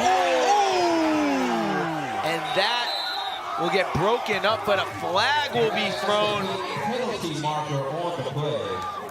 It will be unnecessary roughness. We'll check it out again, but a little bit more contact than we're used to seeing here in 7-on-7 football. I don't know, Jim. Oh, yeah. I don't know. Tom? He went for the ball and he touched the ball. He's going for the ball. Your face being behind it is just... Are we playing football or what are we playing? You're hearing Team TOA's head coach, Big Nick, right now. Big Nick is very animated. And Hunter, our commissioner, has to be terrified as Big Nick is in his face, upset with the call. He is currently sizing up our commissioner, Hunter. Take a look at this concept. It's a rub and he attacks the ball. It's a nice play from Artavius, but just a little too physical, it looks like. Another 4 downs here on the 1 yard line. I think it's really hard to score here in the 1 yard line. Well, they're going to have 8 total attempts. And there you have it. There it is. Oh! And Bryson Wright with the touchdown. Take me to the subway throne. Take some pictures and soak it all in, because that is the best freshman football player in the country. Probably in the history of football as well. I think earlier we were comparing him to Michael Pittman Jr. I see Julio Jones. Woo, woo. I haven't heard that one in a while. I compare him to God. He is so good, bro. Okay, I apologize. It is Sunday. Shout out to Bryson Wright, number 3, just a freshman. He had 5 touchdowns last night in 1 game on NFL Network, breaking the OT7 single game record. And he's back to work today with the fade ball. And he has another 3 years after this. I think they should just put the 5-star on him right now. Yeah, just put it right on. We go up to 6 stars? I think we might have to break this rating system. Let's take another look at Bryson Wright, because we can't get enough of it. It's a beautiful fade and good ball placement. Throws it back shoulder, rips the ball away. And just the passion that Bryson Wright plays with as well. Bro, he chats. He chats. I think you want that in your from your receiver? You want that. 100%. Also a good basketball player. Speaking of a great basketball player, Sniper Jones, one of the best I've ever seen, with another great as well. I'm with the young phenom, the prodigy, Niles Newman. Hey, man, when are we going to see you in the game? We need you in Coach was just saving my arm for today, so I'll probably get in the second half on some. All right, now, you seeing your team, it's a very intense game. You're not nervous to go out there, right? I mean, you got to have some confidence. No, as I said before, I think I'm the greatest player to ever play in OT7. Yeah, I don't think, like, it goes me, then Tom Brady, then Pat. Speaking of Tom Brady, our own Overtime Tom said you was taking lessons from Tom Brady, but decided you want to go solo because you're better. Is this true? Actually, Tom was taking lessons from me, and he wasn't getting the footwork right, so I just decided to walk away. Okay, I mean, this kid is full of confidence, Tom. Back to you. I'm telling you, man, now is the next big thing. Listen. Is it true he beat you one-on-one in basketball? Listen, you can't beat him in anything, bro. He's good at everything. It's Brady on the football field, LeBron James on the court. He did beat Tyler Hero in the shootout. He actually did beat Tyler Hero in a shootout. I got to watch that video. They played horse, or I don't know if they call it horse, or maybe they played pig. I can't remember what it was, but he dominated him. It was that little Gatorade event. Wow. Shout out to Gatorade, always getting us right. Shout out to Gatorade, keeping us hydrated today. And I'm still waiting for that Subway sandwich. I don't think Tyler Hero intended on pulling up and losing to a 13-year-old. It's not any 13-year-old. But it was the greatest 13-year-old to ever touch a basketball. Not even glazed, not even being crazy. He is an incredible shooter. Like, it's very impressive. And it's the last play of the first half. We get a holding on the defense, and Team TOA gets bailed out. We get an untimed down. This is a huge play, actually, to tie the game and regaining momentum going into the second half, guys. It's massive because they'll also start with the ball in the second half, I believe. So if they can punch this in here, an untimed down, this will be the last play of the half, barring any penalty. If TOA can punch this in, it would be huge for their momentum. And a great defensive stop from Raw Miami. And we will go into halftime with a 14-7 score. Raw Miami doing a little bit of everything. And we all picked Raw Miami. How are we feeling about our pick so far? I'm cooling. Like, their defense, and one thing I like, I love teams that play defense. Defense is an effort thing. Their DBs have been on one today. Absolutely. And then Hillman Kasuga, the quarterback, finding Bryson right in the end zone, doing a couple nice things, playing a good first half. No doubt. It does help when you have a wide receiver like Bryson Wright. And you get the feeling if you're Team TOA, that last play to end that first half was so critical, especially if you're going to beat a team as talented as Miami Raw is. Now, it's not, it's not over, right? You're down a possession, obviously still in this game. Touchdown here, you also continue to regain momentum. You still have the money drive available. That gives you an extra 10 points as well. Ton of football left. But this is a legacy game, in my opinion, for quarterback Kane Onatema, a.k.a. Boogie. A.k.a. Boogie. No one thinks he's going to win this game. We all thought, off the tip. We all chose Miami Raw in our pregame predictions. I want him to prove us wrong. I want to see it happen. And that was a pass breakup from Taylon Mayo, just a sophomore, but already a 4-star with offers from Bama, Texas, UGA, Ole Miss. I saw him yesterday talking trash to Cam Wilder. Wow. Up on the press box. So it's the DBs are going to chat. Yeah, guys, for sure. Both of these teams searching for their first win. I don't think either intended on being in this position on day 2 of OT7, but with all the top players, almost picked off. With all these top players and all these top teams and this tough division, it happens quick. No, I mean, and each team looking for their first win. Each game is so important, especially within these divisional matchups, and it looks like Team Toad is going to flip the field. Probably a smart decision. Hold up, I think I'm getting a call from Nick Saban asking me, do I want to join the team? I don't think so. I'm fine. Guys, a massive change here. Team Toa on 4th down. They will flip the field, meaning instead of going for it, they will send the ball back to Raw Miami, who will start on their own 10-yard line, and Raw is electing to go for their money drive. They will bring out the gold football. Each team gets one of these possessions per game.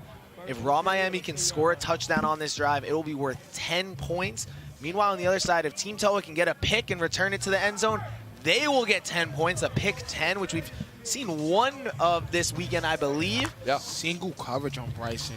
This is not a... That's dangerous. That is dangerous. Single coverage. No! And on the first play of the money drive, Hilo Mitsuka throws a pick. Can he get in the end zone? And they will down him there. Are you allowed to toss back? You are not. No. You have not. No laterals in OT7. Laterals. And the defense will head to the foam pit after the huge play. An interception on the money drive on the first play, Mo. That cannot happen. You can't have that. A huge mistake from Miami Raw. Just overshoots wide receiver Nick Lanier, striking right down the middle of those two safeties in a too-high coverage look. Can't overthrow your wide receivers, especially down the middle. It's going to result in an interception 9 times out of 10. I think the safe play was Bryson on fade just now. You just go there. I don't even think you can pick the ball up going to him. The second you see single coverage on Bryson. Yeah, that should be honestly the as a quarterback, that DB is on one. Oh my, you can't throw nowhere. And guys, Team Toa haven't been able to make kind of that game-winning, game-saving play. Just made one on the interception. But Team Toa have been throwing great passes, great targets, but somehow they're still in this game, guys, which is unbelievable. Hey, one thing you know, the close games so far in OT7 have been nothing but intense and crazy. So, listen, if this stays a close game, I think we're in for one. That was a beautiful pass. Throws it near double coverage, but he's able to find Christian Davis there, Sacramento State commit. Shout out to Sacramento, bro. Shout out to Sac State. What are they doing over there? They got commits. There's a lot of buzz over there. Didn't they? New coaching staff. Yes. Ryder Lyons just took a visit to Sacramento State. So did Bunchy. And Bunchy Young, our very own. Tough. They're doing something right. Yeah, I think they offered me the other day too. I don't know if I... Pat, you have no more eligibility. It's done. It's donezo. Hey, listen. They offered me. They told me they need a 5-star quarterback. 2018, 5-star, 24/7. You know. And guys, after Team Toa gets the massive interception, they now find themselves on a 4th and goal. They just haven't been able to come up with a touchdown when they need it. Can they do it now? Just so much on the line right here. They've made several mistakes, and they're still in this game, hanging in with one of the most talented teams in OT7. But if they punch it in right here, they tie the game. Let's see what Boogie can do. And guys, flag on the field. That will fall incomplete. I believe they had too many men on the field. One of their players decided to run on the field at the last second. But why did he run backwards instead of just getting off the field? It wasn't a good decision, Pat. He could have just got off the sideline, right? But nonetheless, it was an incomplete pass anyway. 4th down. Raw Miami, they get a stop their offense after giving up that pick on the money drive. Now you're just asking your defense to do so much, right? Like, you can only hold this raw Miami offense 100%. so many times. Pat, you mentioned it, look man. at that extra player. Oh, my goodness. Well, why would he not just get off Just on the stay side? on the side. Yeah, right? it makes, yeah. He ran the whole 40 yards. It ended up not mattering, but imagine they scored a touchdown there and they had to bring it back. That would have been awful. That would be so much pain if you lose because of that. And Mo, now I see Hulaman Kasuga, who threw that really rough interception on the last drive, coming back, completes his first pass. Yeah, I mean, young quarterbacks, that's always the indicator for mental toughness, right? After the big mistake, how do you come back? It's the short-term memory. And another strike right there. It's a wheel route, throws a beautiful back shoulder. You see the arm strength there. You see also why Texas A&M is so happy to get a guy like this taking over the SEC in a few years. But yeah, Tom, I mean, it's the same thing in basketball, right? If you go through a rough shooting stretch, baseball, if you're not hitting it. Hey, when you were playing and if you ever threw an interception, did you ever tackle someone? Ooh. No. You never got a tackle on it? You just never threw interceptions, that's why. Yeah, no interceptions. Okay. Because even me, I was a 5-star and I threw like 2 or 3. Oh, that's a dart. Bryson Wright across the middle. Bryson has a celebration after everything. I feel like it's going through his mind at all times.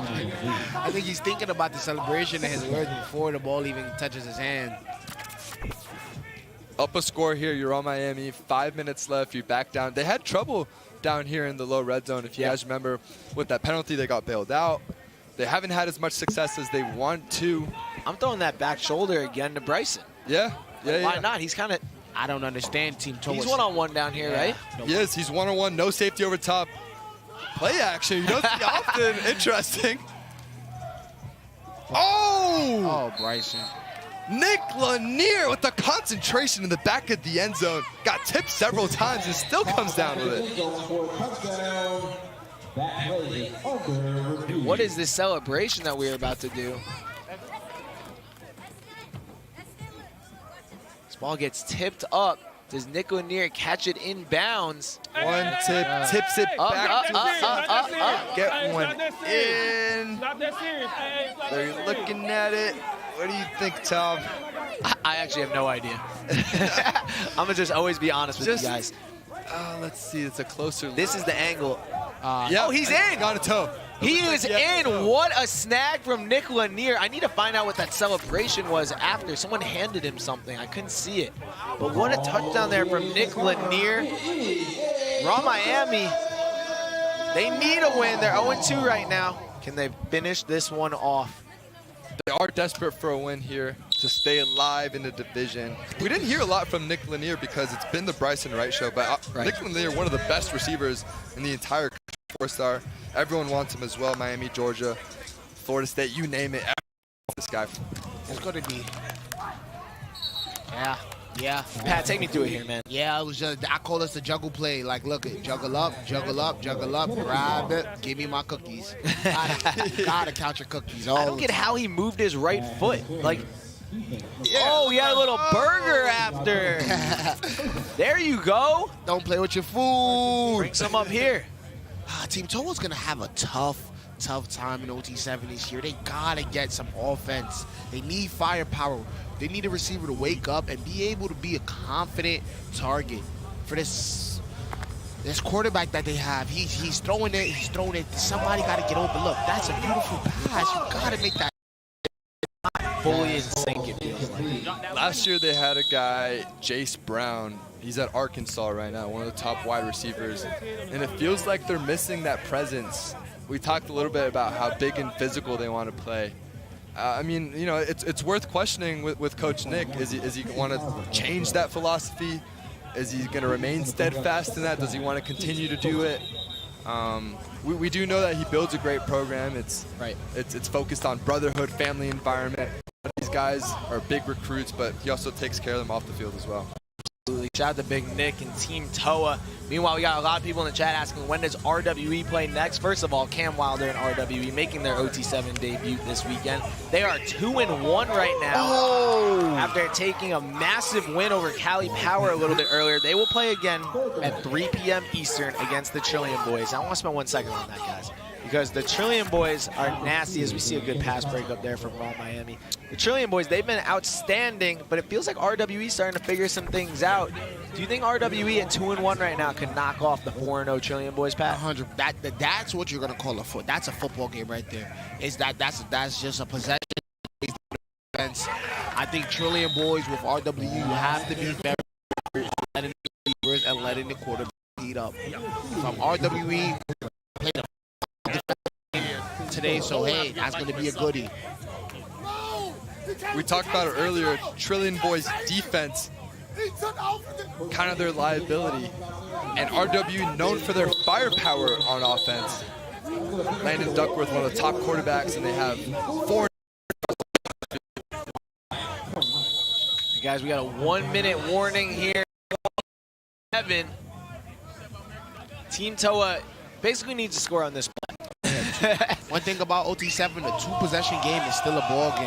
And that will be a turnover on downs, and that will do it for Team Toa. It looks like we will fall to 0-5. Meanwhile, Raw Miami jumping to 1-2. They're a top 5 team in OT7 normally. You see the gold division right now, in my opinion, the toughest division that we have here.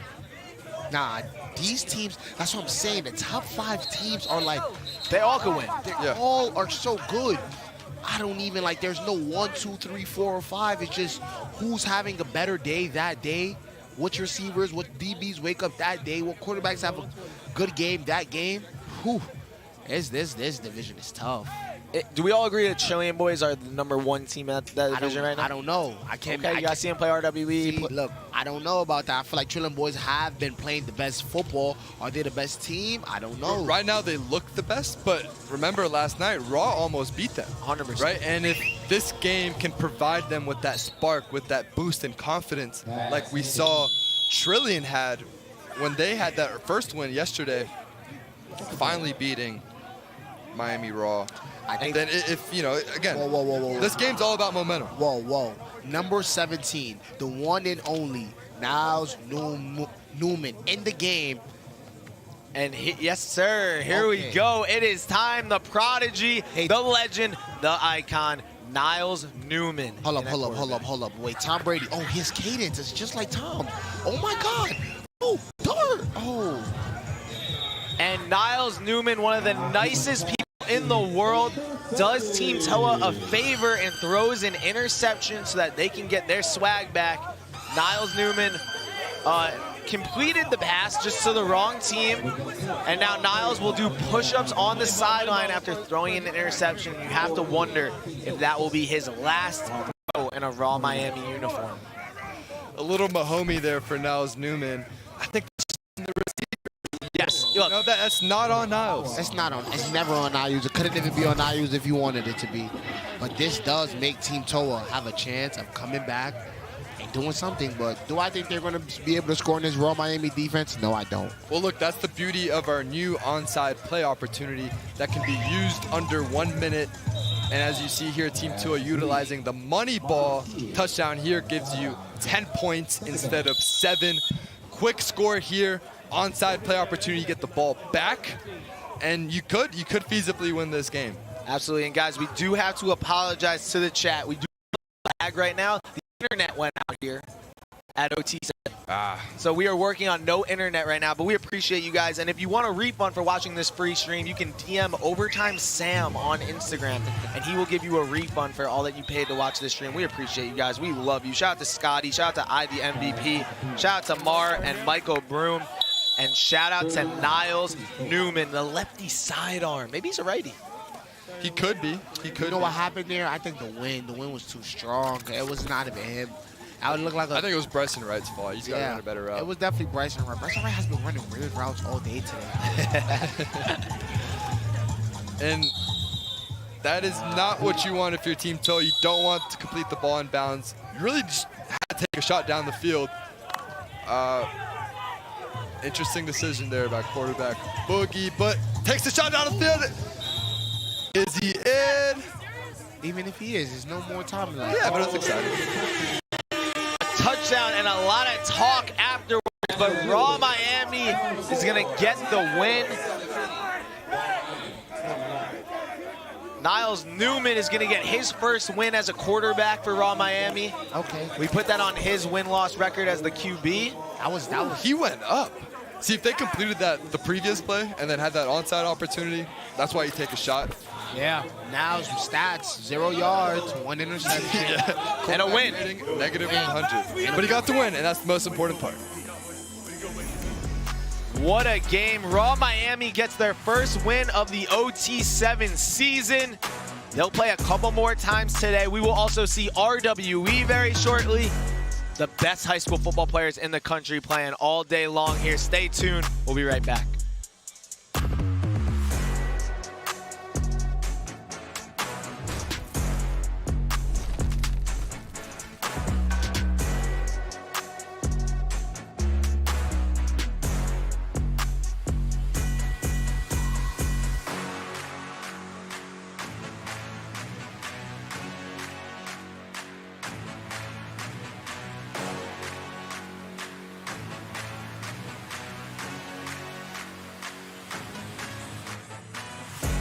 AB, where else would you rather be than in Dallas, Texas for week 2 of OT7? Shocking breaking news.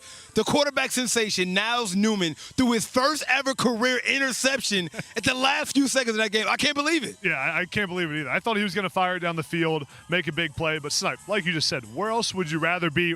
Raw Miami with a big win that they needed to get. Helaman Kasuga with a big afternoon, had 2 touchdowns, led his team to victory, bouncing back in a big way. Absolutely. Not to mention, let's take a look at the rankings and the standings of the hey, Raw Miami win. As you can see, that's their first win of the weekend, and we know that they're one of the best teams here on paper. Yeah, and there's so many good teams. You see the standings right here. I mean, think about Low Pro, the top of the Diamond Division, the Gold Division with the 2. We're going to see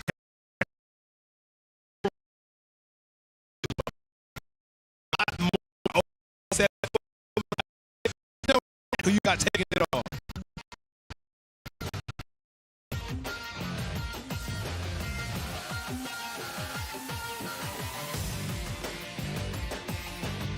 And guys, speaking of matchups, Defcon United versus Cali Power coming right at you. AB, you just did a Cali Power game. What do you like about this strong team? Yeah, I love their roster. Van Spafford, they got quarterback Luke Fahey. They just had a tough loss. Look for Luke Fahey to bounce back in a big way. Meanwhile, on the other side, Defcon has Darion Coleman. A lot of people are saying that he's the Cam Ward of OT7. He got a nice sling off the ball right there, AB. Future of Miami football, man. Hey, man, he might be the future of Miami football, but the guys are the future of OT7. Let's get to it.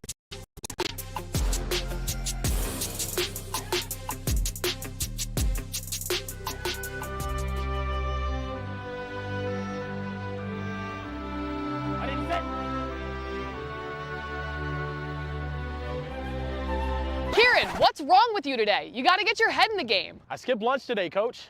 It's really getting to me. Well, if you just eat this Baja Chipotle turkey footlong from Subway, it'll fuel you all day long.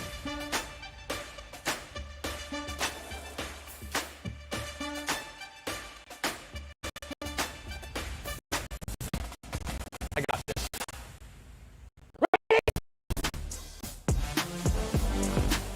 Go. Subway makes everything better. Try one of the 7 legendary subs from Subway's Meal of the Day. Now back to OT7.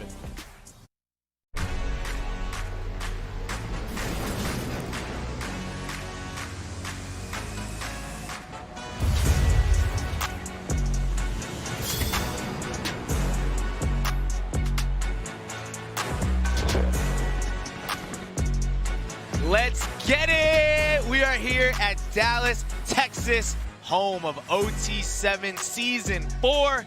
It's a beautiful Sunday here, and we got some great football. Defcon United about to play, led by the quarterback, the Miami commit, Darion Coleman. Solid all weekend. Meanwhile, on the other side, Cali Power, the Cali squad. one of the best entrances you have ever seen at OT7, looking to bounce back after a tough loss to RWE earlier today. This field is looking beautiful. I'm feeling beautiful, and I am joined by two greats. My guys, Pat Wavy and Mo Hassan. Mo Wavy. Mo Wavy, I like that. I like Pat. Can we start you that? co-sign? Mo Wavy, I co-sign. Yeah, let's do it. Wait, and just King Wavy. Nah, Tom, you're gonna get there, just not yet. Well, you know what? There is a king indeed. Darion Coleman, the quarterback for Defcon. Pat, what do you think about him, man? Darion Coleman, this guy right here is something special. Listen, I can tell you myself, watching him release that football is just a beauty. The artist is like a Picasso with the football in his hand. He has the same nonchalant vibe as Cam Ward, Miami commit. He's going to be something serious. I love his energy. I love his attention to detail. This guy right here is something special. He's something good for sure. Meanwhile, on the other side, Mo. When you think Luke Fahey, think ball placement. Watch his target, Vance Bafford, high school receiver. He's going to target him often. He also has the #1 tight end in the country, Mark Bowman. But for Fahey, he's a winner. He's based out of Orange County, California, Mission Viejo. He's a state champion. He is a rising prospect, offers from everyone, and everyone wants him as well. Yes, sir, and here we go. Cali Power versus Defcon United. Shout out to everyone in the chat right now. Calypto Colden, DK Gonzalez, Day 2 Real, Tori Havin, Jace Williams. We appreciate everyone tuning in on this beautiful Sunday as we have another OT7 game starting right now. Luke Fahey, who Mo, you mentioned there at quarterback, the high snap.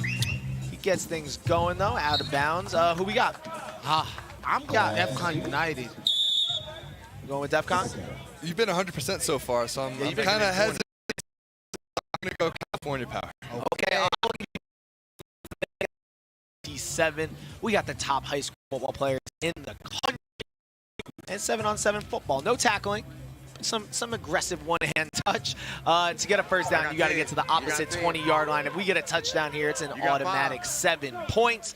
We have a money drive that will happen later on at some point. That's worth 10 as Luke Fahey goes deep. I need him to catch that, Mo. Buttercup. We gotta catch that. Buttercup. Don't get those opportunities too often. But again, that ball placement we were talking earlier about for Luke Fahey, perfectly delivered in stride. Yeah. And we gotta get that, guys. You gotta call that buttercups. Those are buttercups. And guys, we are gonna be joined in just a second from a special guest. He's making his way up here right now as we see what Luke Fahey is doing. You got 5. Cali Power here looking on 3rd and 20 to see what they can do. Go across the middle to Mark Bowman. I think that's a great place to start as we are joined by Chad Simmons from On3 Sports. A little expert on everything we're doing here. Chad, how you doing, man? Doing great, man. Blessed to be here. Love the energy, love the environment. Obviously, you guys are super media friendly to guys like myself, so I love it even more. There you go, there you go. And you're checking out Cali Power right now. Let's just start there. We just saw big Mark Bowman across the middle, the tight end, 5-star. We like him? Can't miss him. We love him. You know, obviously, just reclassified. You know, moved to modern day in Southern California from Colorado earlier in his high school career. Now being pursued by the best of the best. You know, Alabama, Georgia, USC, Oregon, at Texas next weekend, Viston in Austin. Saw his mom this morning. Shout out to her. Had a Texas Longhorn hat on this morning. There you go. If that's any sign, you know, follow the mom, follow the dad. But no, he's an elite player, big kid, soft hands, can do everything. Now, Chad, you're in charge of On3, the rankings, you know, the star system, kind of like where these guys fall nationally. Where do you see 7-on-7 and specifically OT7 in your decision-making process for these guys? Yeah, well, I'll give a shout out to Charles Power and Cody Belair, our top 2 guys for scouting. I'm a recruiting guy, but obviously we're all tapped in together at On3, a team there for sure. With on OT7 and 7-on-7, just being here specifically, the exposure. I mean, you can't beat it. Like I was talking to a coach earlier today. You make one play, it's seen by everybody. You know, the good things, the bad things, it's there for you to work on, improve on, be the exposure, get offers, and increase your ranking for somebody like myself or On3. So the platform here, 7-on-7, OT7, second to none. Okay, something else. How do you feel like it is when you get to see full game of players? Like you get to come you're watching it from TV, you're watching it from the full gameplay. How does that help you break down players? You see their energy, their attitude, everything. Yeah, I think the biggest thing, I did rankings and evals for 15 plus years before going to all recruiting, but I think a place like this, you see a kid's mentality, his attitude. If you get beat, how do you respond? Do you fight the refs on a penalty call? Do you celebrate even if you got a penalty? To me, it's about being humble, learning. You're playing great competition. At a thing like OT7, every week you're having the best players in America here. So if you're a DB, you're going against a great wide receiver or a great quarterback throwing the ball. You're going to win some, you're going to lose some. So to me, you look at the losses, how guys come back and respond to that. Now, Chad, we discussed earlier star tight end, Mark Bowman, the #1 tight end in the country, and as California Power here delivers a great touchdown, 5th of the touchdown. Brody Keefe. But we were talking earlier, Mark Bowman, #1 tight end in his class, right? You could see it physically. He's a monster. Who are these other guys on the field for both California Power and Defcon that you have your eyes on? I mean, how much time do we have? I can run down both rosters. I mean, I'll start off, obviously, with Defcon. I mean, start with their quarterback, Darion Coleman. I mean, going to Miami, had on the Miami sweatpants, this morning. He's recruiting his teammate, guy like Derek Cooper, the running back, one of the top running backs in the country from down there in South Florida as well. His teammate, Larry Miles, 4-star receiver, 30-plus offers. I tell you, watch Pitt on his recruitment, a team up north doing a great job. Louisville, Kentucky's involved there as well. Then going over to Cali Power, I can go one by one. I mean, their receiver core, along with Mason James, lives 10 minutes from Oklahoma. Hard to beat the Sooners there, if you ask me. A kid from Norman right there with Brent Venables. Vance Spafford committed to Georgia from Mission Viejo down in South California. But he's taking visits. He's going to be he's been at USC. He's been to Washington. You have the guy we just mentioned, Brody Keefe, who's been a touchdown machine in this event this weekend here in week 2. He'll be at Notre Dame next weekend. The rosters here are low. That's just offense. I could talk defense. Yep. Yeah. Speaking of defense, we just saw an interception from Josiah Robinson, who hits the subway throne. He had a big one yesterday, too. Yes, game winner. Second interception this week from him. See, I think this game looks like it might be a defensive-heavy game from both teams. And we see quarterback Luke Fahey take the field again for California Power. Now, Chad, we talked a little bit about Vance's recruitment. He's committed to Georgia, but he's still looking at other schools. What are you hearing for Luke Fahey, quarterback? I would say, I would put 3 schools to watch, with Fahey. There he is right there. Them guys are teammates. That's magic for them. Mission Viejo, magic for Cali Power. With Luke Fahey, a teammate, Vance Spafford. Going back to Fahey, I think there's 3 schools to watch. You have Syracuse, you have Texas Tech, and you have in-state school Stanford. He's an academic kid. He's looking at Cal, Ole Miss, Oklahoma State, some others too as well. But I think for me, Texas Tech, Stanford, Syracuse. But the thing about Fahey, we're talking about just being out here in this setting, seeing guys live that you can't see maybe on game tape or film, is the kind of game manager he is, putting guys in the right position, moving them from one side to the other, checking plays, for reading the defense here in this setting alone. Just the kid's super smart. He may not be 6'4", 6'5". He may not be that guy, Michael Vick, running around back there in the backfield, but he is a very good quarterback, great distributor, very accurate, on time, and he's a winner. They're state champion a year ago. That goes a long way for me as well. Okay. That's right. I love watching Luke play. I think he's one of the better quarterbacks in all of OT7. And speaking of quarterbacks, Darion Coleman now driving for Defcon here. He's looked really sharp, guys. And we've talked a lot about him being kind of this Cam Ward figure, the face of Miami. What can you tell Miami fans, to look forward to in the years coming? Dude, just smooth and confident, man. He can throw the ball on any platform. He can gunsling from sidearm, go over top. He's shown touch out here. He's shown the strength of the arm, throwing some bullets out here in tight coverage as well. But, you see that? He drops down and throws sidearm right there on that pass. Just right there. He finds the window, he finds the zone, and gets the ball there. To me, he's full of excitement. The guy can move around, throw off the back foot. He can set, reset. He sees the field.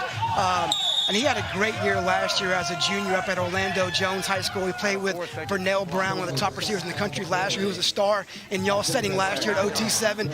Now he has Larry Miles to go out with as a senior. So Miami fans should be extremely excited getting a guy like Luke Nickel last year in 2025 and now in 2026, Darion Coleman. Yeah, he just flicks the ball. And I was watching tape of him working out with Cam down in Miami as well. They just look very similar. similar traits. They're so versatile on the ground, and right there, like it's just the release. They make like the things first happen. touchdown. When things break down, they extend plays and make things happen. Where you're a fan base in today's college game, you want that. Yeah, that was a dart right there, and he has such a special release on the ball. Kind of got like a little side. Like ball you said, flick of the wrist. I mean, super easy and it flies out. A big 4th down touchdown there is Defcon trying to climb back here, down 14-7. But Luke and the Cali Power offense take back over. I got to ask you about a non-Cali Power kid.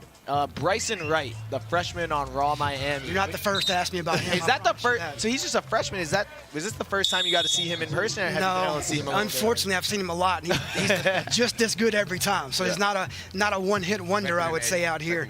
But I still ask his dad and even himself, what's the birthday? Where's the birthday? I am 12. There's no way he can be truly 14 years old. Crazy. I asked him earlier this morning, could you reclassify up, being that you are this big, this good, this early? And he said no, because he would be too young to go to college as a 17-year-old, which Juju Lewis just did that with Colorado, so there's no rule against that. But he's thinking about staying in school for 3 more years. He had, 5 touchdowns last night in the finale here last night. Had a couple already this morning. He fights for the football. He gets open. Ask him how long you've been shaving. He's got the facial hair. He's never shaved yet, so I was kind of surprised by that too. As a freshman, though, have you seen a receiver prospect like that in a minute? Because you've been a long time. I mean, it's hard, to think about someone maybe that size, that physical, that good, and that consistent. It's hard to think of anybody. You want to think about Jeremiah Smith. He was the unicorn of receivers, and he's from South Florida, the same state that Bryson's from. So he comes to mind, but I don't want to put any pressure on Bryson to be that next Jeremiah. And obviously seniors and juniors, they get the majority of the rankings, the stars, but at what point do you start putting ratings and rankings on different players? Yeah, I mean, for us, I'll just kind of give a little heads up for us this week on On3. We'll start ranking for the first time our first On 300 for 2027. Okay. So we've had a top 100. Those are current sophomores. That'll be current sophomores. So we did a top 100 last year, just kind of guys we had seen early, guys we felt good about. Look, I tell guys all the time, this is my 22nd year in the industry. You don't want to be a top guy early, because there's only one way to go, and that's down. You want to be identified. You want to have a name for yourself. You want to be known as a top guy in your class as early as possible. But for me, just keep working. It's a long process. When you start getting ranked, you'll probably be ranked about 15 times from the start to the finish.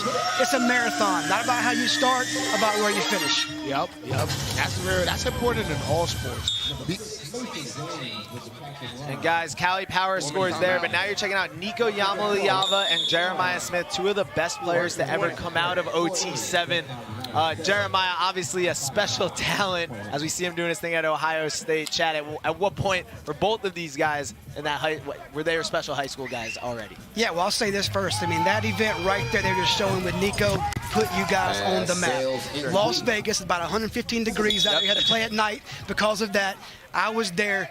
Talent, Nico, Dante Moore, Malachi Nelson, the talent goes on. Quarterbacks were crazy. On and on and on. Jaden Rashada, so many top guys were out there at that event. But thinking about Jeremiah, he's just different. There's not, I mean, I had an NFL personnel guy tell me between his junior and senior year, I was talking to them about a month before the draft. He said Jeremiah can leave Chaminade Madonna at that time, skip his senior year of high school, 3 years of college, and be a top 10 receiver on their board for the draft that year. As a high school player. After his high school junior season. Still with a year to go. Because of his, he was 6'3", he's ready already, 200 pounds. He's running in the 4.5s at the time. And you see what he did at Ohio State. I mean, obviously the player of the year up there. I mean, an elite freshman. There's just not guys like him. Yep. And Chad, obviously you got a lot of OT7 players out here. Is there one guy who you think is flying under the radar right now? Someone that we should keep an eye on for the rest of the tournaments over the next few weeks? Man, I tell you, there's so many good players out here. Trying to think about a guy. First and goal. You know, there's a guy like Madden Williams. Obviously, has been a showstopper. You know, I would say out here, I saw him up there taking pictures earlier. I mean, where's number 7? 7 touchdowns yesterday. Yeah. The great play, tiptoeing here in the corner of the end zone earlier today. Texas A&M commit, but guys don't talk about him like some of the other receivers that are here. Right. He's been a continuous loyalty guy to Trillium Boys. Been playing them guys for 3 years. He's their go-to guy down the field in the red zone. He's made plays. So he was in College Station this weekend. We're in the A&M gloves today. Yep. Other teams aren't giving up. FSU gets a visit. Washington gets a visit. Can A&M hold on? Crazy how that happens. A big interception there for Cali Power as they see if they can score again to end this first half. And then, that drop there. I'm to ask you about our OT7 GOAT, Mike Eugenio, the quarterback for Low Pro. Obviously been dominant on the 7-on-7 football field. Now getting to play a little bit at Bishop Gorman. What's his recruiting looking like and some of the things that you're seeing in him? Well, he's a prime example for a guy that can earn that exposure here. I mean, guys are seeing him throw the ball, distribute the football, make good decisions, throw on time, throw with accuracy, throw guys open when he needs to. And you can't be playing at a place like Bishop Gorman. You're going to be on the big stage. You're going to play for a state championship. You're going to be seen. Look, his recruitment, obviously, like a lot of guys like that, is a little bit slow. It's going to be an evaluation process through the spring evals in Nevada. Then, obviously, over the summer at some one-day college camps. He's going to be a guy to watch. We know he's going to do well. If I'm OT7, I don't even ask him to play in this event. He got an automatic bye. The finals in June. I mean, those guys come prepared. They're a team game. The continuity's there, and it starts with him, Eugenio, who's a great passer, and again, super smart, high IQ quarterback. Now, Chad, what's the scoop on a guy like Joey O'Brien? Speaking of defensive plays here, the safety for level 82. He looks just like Kyle Hamilton already. It feels like he caught a pick almost every game. I haven't seen many high school safeties just beat around the ball like him. Yeah, I mean, great comparison, obviously. You know, Kyle's from where I live in Atlanta, Georgia. Great kid from Marist High School, now a star for the Baltimore Ravens, man. And star at Notre Dame, and hint, hint, that could be where Joey O'Brien ends up playing in South Bend as well. Oh, wow. He was just in South Bend this earlier, I guess now or Sunday. Last week he was in South Bend. Notre Dame's a big player there. I think he would have had 5 picks in 5 games this weekend here in week 2 for level 82. But I like Notre Dame, Penn State, and in-state school there. He was at Michigan. He goes to Ohio State and Clemson this next week. He also likes Tennessee. Right now, we like where Notre Dame sits there, but still 4, 5, 6 visits to go. We'll see what happens. I think the big thing here is we have a lot of talent here at OT7, a lot of great guys. Chad, thank you so much for joining us. I think My pleasure. We all learned a lot during that first half. Appreciate you guys. Second half coming up in just a second, Chad. Appreciate you, man. Thanks for having me. Thank you. Guys, it's time for the second half. A money drive here for Defcon. Down 21-7. There's a huge drive here if they want to get back in this thing. Let's see what they can do here. Darion Coleman. I had a million questions for Chad. Yeah, it is very interesting. Because it's just so, like, I think it's cool, you know, a guy who's been doing it for so long, seeing these players in this environment. It's obviously different, a little, you know, it's a change up as we see the money drive rules here. Touchdown here would give Defcon 10 points. It's cool to see players have more opportunities to get evaluated, more places where a guy who can determine your ranking, where you're getting recruited, knows all the information, can really be able to see him. And you're seeing a rare thing here where they threw the ball. Oh my goodness. And you hit our $1 million camera, the Sky Cam. Hunter will not be happy about that one. First and goal. Oh man. Good throw there. Hit the eagle in the sky. No, but it was interesting, Tom, because you don't really realize how big 7-on-7 is, especially for the recruiting of these guys. A guy like Micah. Oh, interception! Just an unlucky job there for Defcon. Another interception. That one is from, who gets that is 4-star Preston Ashley. Preston also like the funniest guy at OT7. I love. Oh yeah, you don't let Preston get a pick. Yeah, no, he's so talented, and he's gonna talk after as well. Look at the break on this tip. Some guys just have a knack of just being around the ball. We were talking about Joey O'Brien earlier, but Preston is one of those same guys, one of the top corners in the state of Mississippi. Play clock's running, fellas. Play clock. Woo. But yeah, on the topic of on 3, just how influential tournaments like these are with OT7 are for guys' recruitment and just the way it changes the trajectory of your career. I remember a guy like Keyshawn Henderson last year who was a little bit under-recruited and just blew up on the scene. It felt like he was scoring almost every drive. He had the raccoon hat, and right now he's the #1 dual-threat quarterback in the country. He was a big one for sure last year, bursting on the scene. A few years ago, we talked about Jeremiah Smith. We saw some footage of in Arizona. We also had Cam Coleman, who came in relatively unknown, walked away with, I believe, 2 additional stars the following day. Wow, 2 stars in a day? Yes, and he ended up, obviously he's at Auburn now doing his thing. So one of the top receivers in the SEC now. Receivers and quarterbacks specifically, we've heard about Ryan Rakowski getting seen and getting offers the next day, different quarterbacks getting that as well. So a lot of exposure, and obviously that's the goal here. Get these guys as much as possible. And our guy, Sniper Jones, looking good in the cutoff, man. How you doing? Appreciate it, man. I'm here with the man of the hour. Big Play P is what I'm going to call you from now on. Now, you didn't say it. Nobody. Time interception right there. Man, I'm telling y'all, man, Jesus Christ the only one that give me that work. I pray to him because you know I'm him. Come on, now Jesus Christ the only one that give me that work. Look your boy up. Holla at your boy. Now, is this the best defense? We've seen a lot of good defense in OT7. What can you say about the defense of Cali Power as of late? We unstoppable, baby.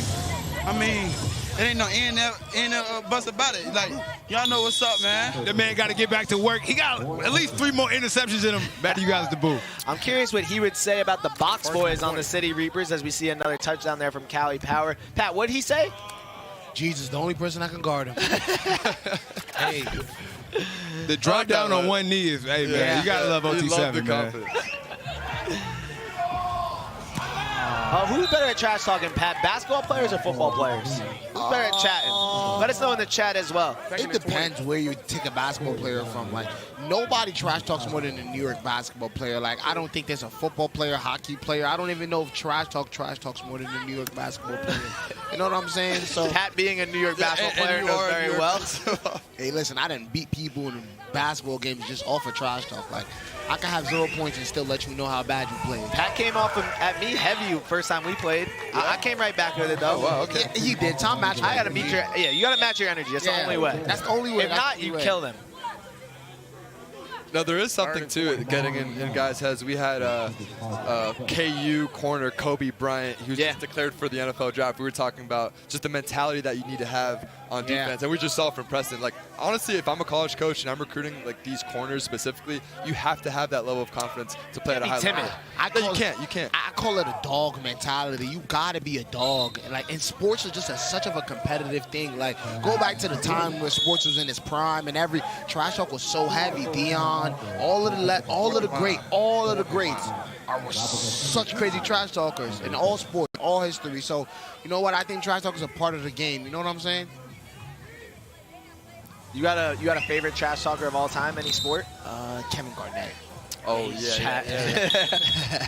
Yeah, Kevin Garnett. You know, Kevin Garnett kind of he gets ahead of himself. But listen, I like the point. I like what the point he tries to prove. You know, Draymond Green's up there too.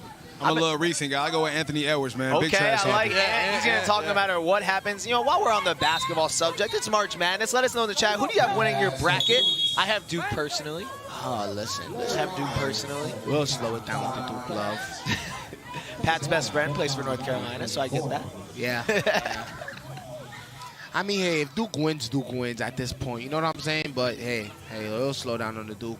I think, guys, RWE will play right after this, by the way. I don't want anyone to miss that one. They'll be playing right after this game ends. Don't go anywhere. Camp Wilder versus the Trillion Boys. Be very excited.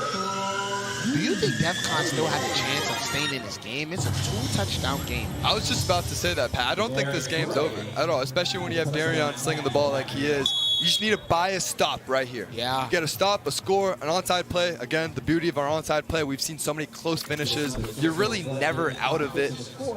I would say this is one of Darion's bad games. He has 2 interceptions right now.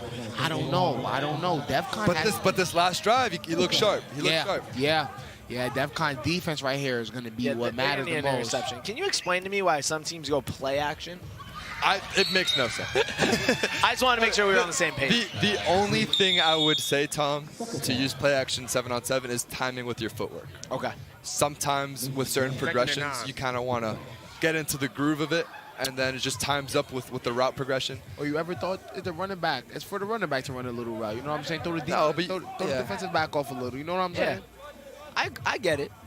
Just timing reasons. But, I mean, Coach Porter, their head coach, one of the top quarterback developers in the country. He trains guys like Jaden Daniels, Jaden Mayava. Ooh, and that's a good ball there. They want the flag on the field. And guys, we're watching the Cali Power offense right now, but the story has been the defense. This squad has been all over the field, getting interceptions, making it very hard on Miami commit Darion Coleman to do anything. You know, we talked a little bit about the defense this year in OT7. Teams like this really stepping up. Yeah, they look sharp, and that was the big question mark for California Power because we know quarterback Luke Fahey, he's got Vance Bafford, #1 tight end in the country, Mark Bowman. Offense was not going to be an issue. They're going to score points. Question is, can they get stops, right? And they're the 3rd-ranked team in our Strictly rankings, right? And the reason why they're not 1 and 2 is because of that defense. And if they continue to play like this today, they're going to make a real push for teams like SFE and Low Pro. And you mentioned those Strictly rankings, man. They're #3 right now. It's been hard to make those rankings, I'm sure, for Strictly because they hadn't been able to see every team. But now that every team has officially played in OT7, I believe when the Strictly rankings come out this Tuesday or Wednesday, we will have a real accurate look at who Low Pro is going to be #1. And I hope RWE is not still in the bottom. RWE is dead last coming into this just because no one knew who would be out of bounds there, but a great snag nonetheless.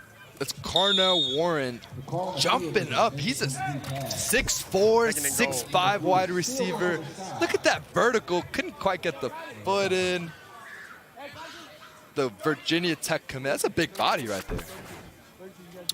Dude, that's why receivers. How would, if you, as a quarterback, build your perfect receiver, what height would you say the perfect receiver would be?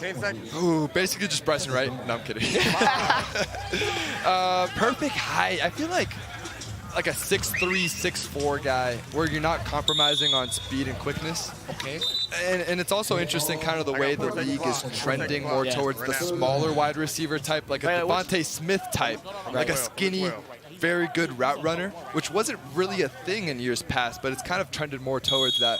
But it ebbs and flows, right? Because now you get the Jeremiah Smiths types, which is the big bodies, and it kind of just goes in and out. You go smaller guys, bigger guys.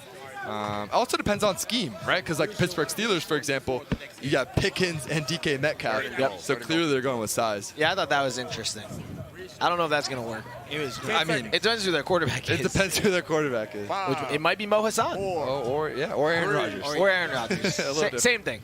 You guys are both into some stuff. Or Pat Wade. That's great. Never forget that I can always get, for me, you can always sign me a little 10-day little summer camp, spring camp. Quarterback? Yeah. I actually have a real question because Cam Wilder keeps telling me he played quarterback in high school. I mean, he told me the same thing. Do you think you're a better quarterback than him? I'm better than Cam at everything. Better than Cam at basketball, football, softball, volleyball, lacrosse. I'm better than everybody in everything. He's a lot bigger than you, though. He said he could just handle you physically. Nah, that's not how it works. He was talking a lot of trash earlier, I'm not going to lie. Being bigger than all of that big stuff don't mean nothing to me. Like, I'm really a strong dude. Like, and mentally, you're not stronger than me. Oh, interception! The defensive stopped that, Defcon. That's what they needed. Huge interception by Defcon, and the mistake that Luke couldn't make. Look at this. He just kind of hitches up in the pocket 2-3 times. You can't force these balls late in the middle of the field. And life is infused into this. Okay, so now this is very interesting, right? They're down 2 scores. If Darion Coleman can score fast here for Defcon, they will have an opportunity to go for an onside play. Oh! Buttercup! That would have been a huge first completion that sets him up in position to score. Now we're going to go down to this 1-minute warning. Buttercup. Gotta come down with this catch. Clock doesn't stop after that? Look at him turn his not head until 1 minute before he comes down with it. Buttercup. But now NFL rules with regard to clock stoppage under a minute. You need to get out of bounds. You need an incompletion. This is where the football IQ comes into play for quarterback Darion Coleman. That really hurt. Get out of bounds. Why would you not? Why are okay? This is. I think that's the biggest thing that we're. First and goal. We all reacting to that drop there. How we not get out of bounds? Oh, that's not a good play either. It's just they're wasting so much clock here. You wasted the whole game. And I will say this is probably the biggest thing that teams have to learn after the first 2 weeks of OT7. The clock management and the rules. Games are won and lost with clock. Finally, at least the clock stops. The clock will there. stop here. 25 seconds left. I They basically have to score on this. You need a touchdown here. They wasted 35 seconds. Yeah, you need a touchdown, and you use their money ball. Third and goal. I think you go for the 1-point conversion. I mean, We'll see what they score first. You can. It's risky. Yeah. You need a quick score onside play.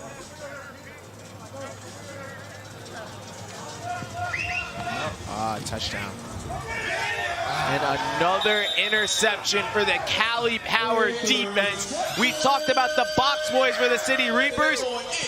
I think we gotta start talking about this Cali Power problem in the back there with another interception. And watch Jaden McGregory just watching Coleman's eyes, the 4-star athlete from Iowa, just ball hawking back there, and you just can't take that much time identifying the coverage. And like you said, Tom, this defense is legit. They're currently the 3rd-ranked team, but they want to prove why they're number 1. And this will take Cali Power to a 2-2 record. I was getting a little nervous about them, but it seems like they will be in good shape. You'll see Cali Power, though, again this evening playing low pro. That will be their next game. Oh, that game's going to be insane. At 6:45 Eastern. And I know that Cali Power would love nothing more than to knock off the GOATs. The top squad. But that should do it. Cali Power trying to run a little funny play here, and they can't do it. So that will do it. Cali Power will win the game. They will take down Defcon, move to 2-2. Defcon on the other side, though, drops another game here. Good win there for Cali Power. Starting to figure things out for sure. And guys, now we will see RWE and the Trillion Boys in our Sunday showdown coming up in just a minute. Can Cam Wilder take down Josh Stupin and the Trillion Boys? After just seeing a nice win there from the Cali Power squad. Big thank you again to Chad Simmons from On3 for joining us. Big thank you to Pat Wavy, Mo Hassan. I'm Overtime Tom. We'll see you guys in the next one.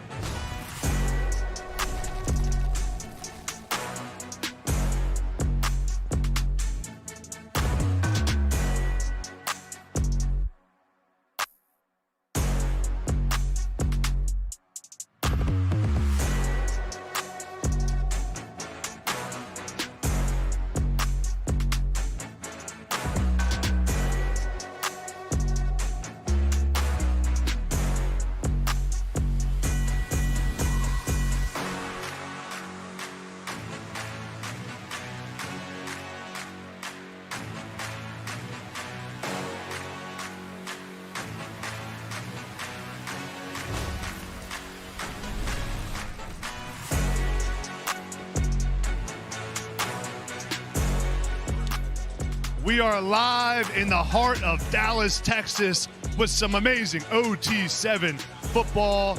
I'm Adam Brenneman alongside my man Mo Hassan. Mo, we just saw a great game between Defcon and California Power. Luke Fahey with 4 touchdowns. What'd you see? You just called the game. Yeah, Luke looked really good, and wide receiver Vance Spafford showed why he's the Georgia commit, one of the top wide receivers in the country. And as a tight end guy, Mark Bowman, #1 tight end. I mean, look, they're the 3rd-ranked team in the country, but they're going to make their case to be #1. Yeah, and that California Power defense looked really, really good as well. Made some big stops, had forced 4 interceptions.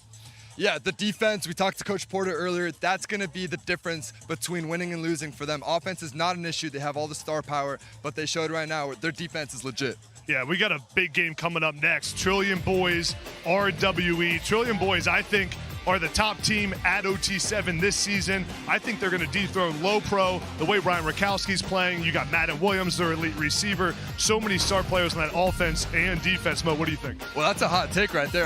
We can't just overlook putting Trillion above Low Pro. I mean, look, that's insane. Ryan Rakowski looked really good. I can't wait. Do not go anywhere. Trillion Boys, RWE. This is OT7 football in Dallas, Texas. Up next.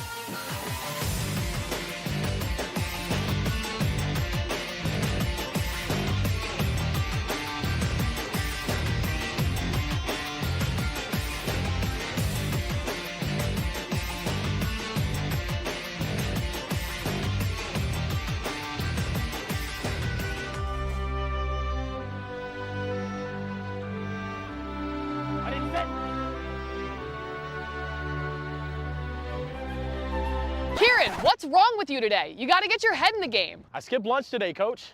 It's really getting to me. Well, if you just eat this Baja Chipotle turkey footlong from Subway, it'll fuel you all day long.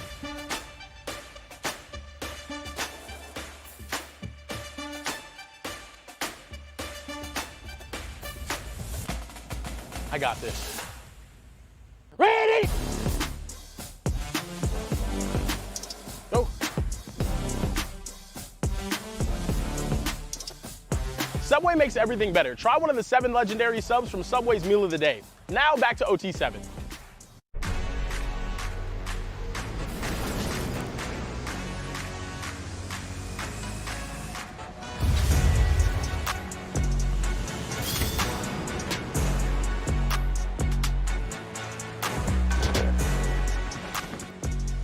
And we're live in the heart of Dallas, Texas for a Sunday showdown. It is time for OT7 football. We have the best high school football players from around the nation, and they are all here to compete for an OT7 championship. We got a great game for you guys today. It is Trillion Boys, one of the flashiest teams in all of OT7, going head-to-head against Cam Wilder and his own RWE, who's been breaking necks since they made their debut. Man, I cannot wait to bring you guys this matchup. It has the making to be a good one. I go by the name of Snipe Jones with my guy Care Bear Kieran and AB Adam Britterman. What's up, fellas? Brother, this is a greater day than my wedding day or when my first child is going to be born. This is football in the state of Texas. And the weather's getting really good. I mean, it's getting a little hot out here, man. It feels phenomenal. I can't wait to smoke an entire brisket after this. It's good weather for offensive football and some points. Hey, if we're going to talk offense, then Kieran, let's get into it. Madden Williams is offense. He might be the greatest receiver in 7-on-7 history. Sticky hands is an understatement. This man has made play after play after play, and this weekend about to reach double-digit amounts of touchdowns. I mean, he's unbelievable. I can't say enough about him. The only thing that upsets me is the Texas A&M fighting Aggies, but he's going to be dropping off my team at the next level. I'm upset. Well, for RWE, it's their quarterback Landon Duckworth, the 6'3", 190-pound, 4-star, top 50 player in the country. He has next-level presence at the quarterback position. Big arm, he's cool under pressure, type of quarterback that makes every throw look effortless. He's just a smooth operator back there. Fun guy to watch play. He also has some great receivers. When Duckworth is locked in, defenses are in serious trouble. Let's see if the Trillion Boys can stop him. Absolutely. Landon Duckworth has aura, but no one has more aura than Tom, and he's ready for the face-off. Hey, thank you, Snipe. I am here with both coaches, Coach Josh Stupin, Coach Cam Wilder, for the Sunday showdown. Cam, what do you have in your hand? Play sheet, Tom. Are you taking over the play calls here? Yo, the day? Yes, I will be. It's your first time in the Sunday showdown against the Trillion Boys. How are we feeling? I'm excited. This is fun. I'm having a lot of fun this weekend. First time, so I'm enjoying it. You know anything about the Trillion Boys? A little bit, yeah, I do, a little bit. That makes one of us. Coach Stupin, 4-0. How are we feeling? Feeling good. Feeling great. Will you guys ever lose? Never lost. What? Never lost. Okay. What do you think about Cam Wilder? Don't know much, but I like the uniforms. Rate him on a scale of 1 to 10. Unknown. It's the Sunday showdown. One of these guys will get a win. The other will lose. Back to you, Snipe. Let's do it. Hey, man, thank you. I appreciate it. Hey, Kieran, let's get into the tail of the tape. What are we doing? What are we doing right here? We got Cam Wilder, someone that knows nothing about football, taking over what?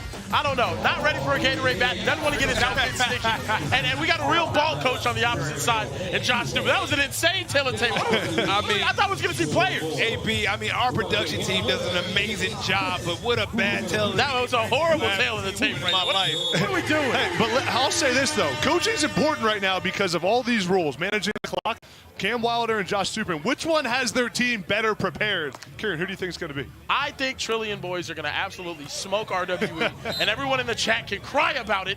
6-7, pick 7, back to the crib on this first drive. Absolutely, man. I think that Cam might have felt the way after Mikey Eugenio said he's just out there standing, collecting aura. It is a lot of rules, as you mentioned, AB, and let me break down a few to the audience. So if you're just now tuning in, man, OT7 is a one-of-a-kind league. A touchdown is worth 7 points. But, hey, Kieran, if the defense actually picks it off and brings it back for their touchdown, the defense are rewarded 7 points as well. Only way to get a first down is if you reach the opposite 20-yard line. And we have an exciting drive called the money drive. You see that goal football come out? AB, each touchdown is worth 10 points But as we mentioned, if the defense was able to pick that money drive off and score themselves, the defense will be rewarded 10 points as well. So, safe to say, we like high-scoring games over here. Snipe, there's so much strategy behind that money drive. When you use it, when you save it. We've seen teams use it and it worked. We've seen teams save it to the last possession, like the Trillion Boys last night here. And it paid off big time in one of the craziest games in OT7 history. I mean, probably the craziest game in OT7 history, capped off with Madden Williams making an insane catch in the end zone, the highest scoring game we've ever seen. And this game right here is a key game in the gold division, first weekend for both of these teams. Trillion Boy, 4-0, looking to go to 5-0 and cement their spot at the top with giving everybody else 2 losses if they get this victory right here. RWE, 2-1, they beat California Power earlier. Both of those teams really control their destiny in this division. But if Trillion Boys can get a win in this game, it's going to be very hard to come back and take them out. They might just be punching their ticket in weekend 1. And Kerry, you mentioned the gold division, a team as RWE. You know, nobody knew what to expect from this team coming in, but I got to say, they have made their presence be felt as a touchdown right there. AB, this team is creeping up in that gold division as well. We have to keep looking at this team. They might be a threat. Yeah, when Landon Duckworth plays the way he played right there on that drive, they can beat anybody. Efficient down the field, took what was in front of him, and then really good on the goal line, the toughest spot to play a quarterback. Just rolling out, nice little touch pass to get in the end zone. Key and Chapman running right to the subway throne. And now we get to see this high-powered offense. I talked to Cam before the game. This was the one he was worried about. Surprisingly, Cali Power, I said, if you win that one, you got a lot of momentum. You're going to need it. This Trillion Boys team looks like the only team that can stop a team like Low Pro. They have been able to just obliterate the scoreboards from the connection between Ryan Rakowski and Madden Williams. And by the way, we have to start mentioning Tubbs more. This kid, DJ Tubbs, stop sleeping. I mean, Tubbs is the problem. He's the real deal. We have to mention him more. He's really like that. We have seen some of the best freshmen and young football players in the entire country. We got to see Zyron Minor for Low Pro. We got to see DJ Tubbs out here. We got to see Bryson from Raw Miami. And this Trillion Boys team, I mean, they're cooking. Josh Stupin, he's getting better as a coach year in and year out. I hated him year 1. I absolutely hated him. I hate him now. But now, I think Josh is awesome. I think Josh is really cooking. He's out there hooking. Coach Stupin always looks angry on the sideline, though. He's always upset. I want to smile a little bit. Look at him signaling some plays there. This team has been on fire. Maybe the new jerseys, right? Every time Trillion comes back to OT7, always got some new swag. Adidas always hooking them up some way, somehow. Adidas, if you're listening, hook me up. We see a shot down the field. Right, we got Easy reception right there. Snipe, we got some people in the chat saying LWE. I like that. Really, LWE in the chats right now. You know, they say it's really... Take that, Cam. We've heard some good ones. Level 80 Who. Level 80 Who. That might be the best one right there, AB. LWE, Level 80 Who. And AB, the story of yesterday and today, scoring in the red zone, what are you looking for here if you're Trillion? Well, what we're seeing right here is the motion with Madden Williams. They love to do it. I mean, beautiful. I mean, it's unstoppable in this red zone area. So you see Trillion motioning Madden Williams around. That's to get him leverage so that you can't just put a DB against him and guard him one-on-one. You put him in motion so he can get an advantage on the defensive back, and then you never know where he's going to go. And Rakowski, they have the chemistry to always know where each other's going to go, that trust to put the ball right where only Madden Williams can catch it. Just always right where it needs to be. Ryan Rakowski's ball placement, I think that's his superhuman trait. Going back to last season, I mean, he just places the ball exactly where it needs to be. Now Landon Duckworth back at it again. He's been amazing today. Threw some picks early on, but look at the confidence. Rocket down the field. Oh! It's picked off. Oh, my goodness. It is picked off by Trillion Boys. I love the thought process from RWE trying to take a shot, a confidence boost if you're able to make that play, but very risky, as you can see, Karen. Unfortunately, you turn the ball over with a pick. Look, you want to test the secondary, that's not the guy to do it against. Brandon Lockhart, all 6'3", the USC commit. Oh, my goodness. What a play, catching that interception, confirmed in the back of the end zone. Trillion Boys taking over. Well, that's the last thing you want to see if you land in Duckworth. You're coming off a game, you already threw a few picks, but as we always talk about, how do you bounce back from that? And keep in mind, this RWE team is loaded with 2 quarterbacks, not just one. So even though Landon Duckworth is always doing his thing, they also have Luke Essery, who gets a lot of snaps in as well. And the sign of a great defensive back, if they're going to challenge you deep, you make them pay. You don't allow them to do it again. They're going to second-guess challenging Brandon Lockhart deep, the USC commit, one of the best. So I guess the pick actually say guys, there's a holding on the defense there. Oh, so he got saved right there. RWE gets saved by the flag. Wow, man. Wow. Oh, and that was another one. Goddamn. He threw another one. Right there.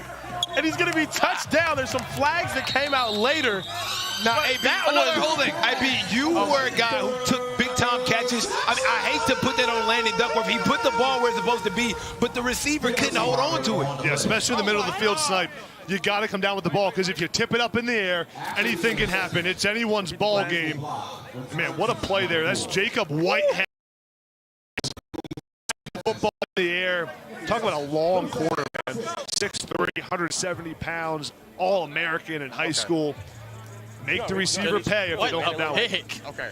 And there was an illegal block there from number 4, Jerron Jones, which is why the penalty flags came out. But Trillion boys are going to get the interception and the ball back. And guys, back-to-back picks. They're looking unbelievable. I'm thoroughly shocked. They got by their arch rivals, Raw Miami, and they look phenomenal right now. Now, we should have knew that was a tell-all sign, right? Like, Trillion Boys, Raw Miami was one of the most lopsided victories we've seen in all OT7.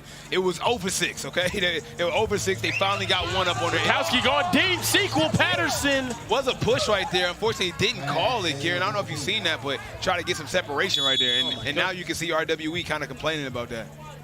I say you let him play. Right, AB? Yeah, let him play. I like it. I like the no call.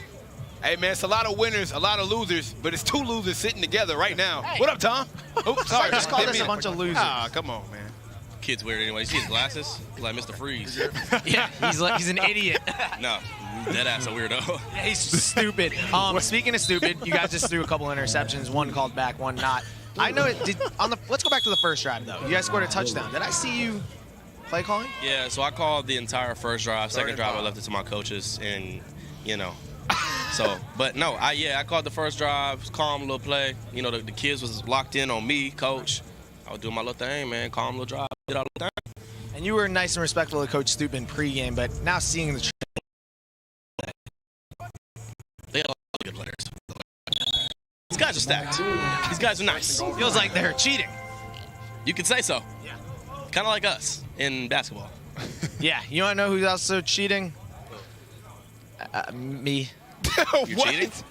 Back to you, Snipe. I don't get that. I mean, I don't know, but thanks, Tom. I appreciate it. Matt Williams coming to the pass. Yay.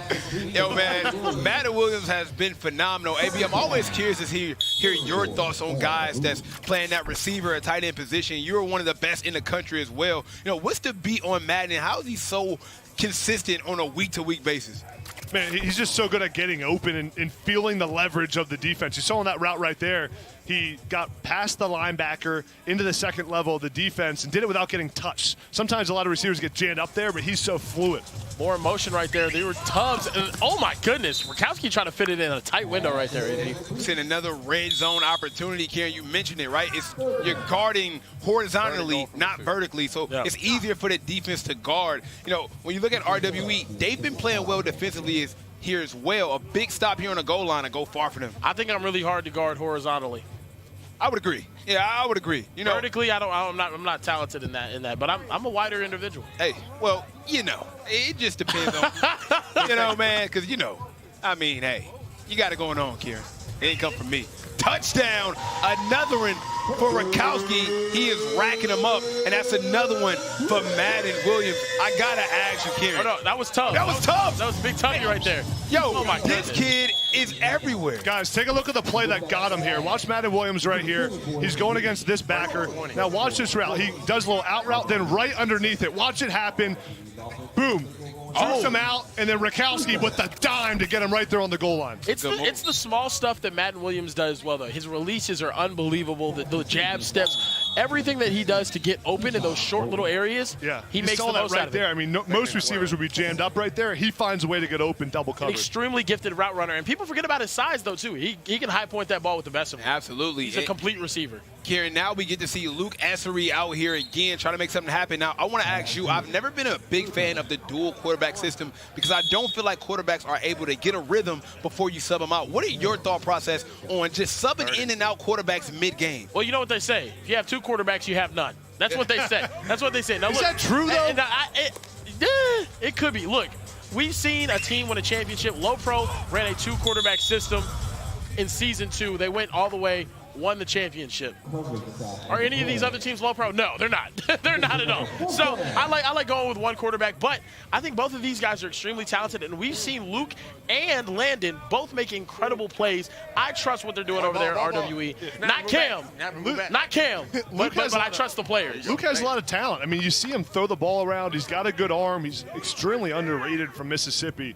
But I've liked what I've seen from him when he's been in there. It's just hard, Snipe, to get some chemistry with your receivers when you're rotating every drive. Absolutely. I'm looking to get 1 minute time and out. you got to remember, I mean, Landon Duckworth is coming off 2 back-to-back picks, so maybe it is a good idea for them to shake some things up. But what a game we got here so far for the Sunday showdown, fellas. And 4th and 8 right here, I'm looking to get Xavier Sabb more involved. You see him in the Pikachu hat right there. Shout out Pokemon.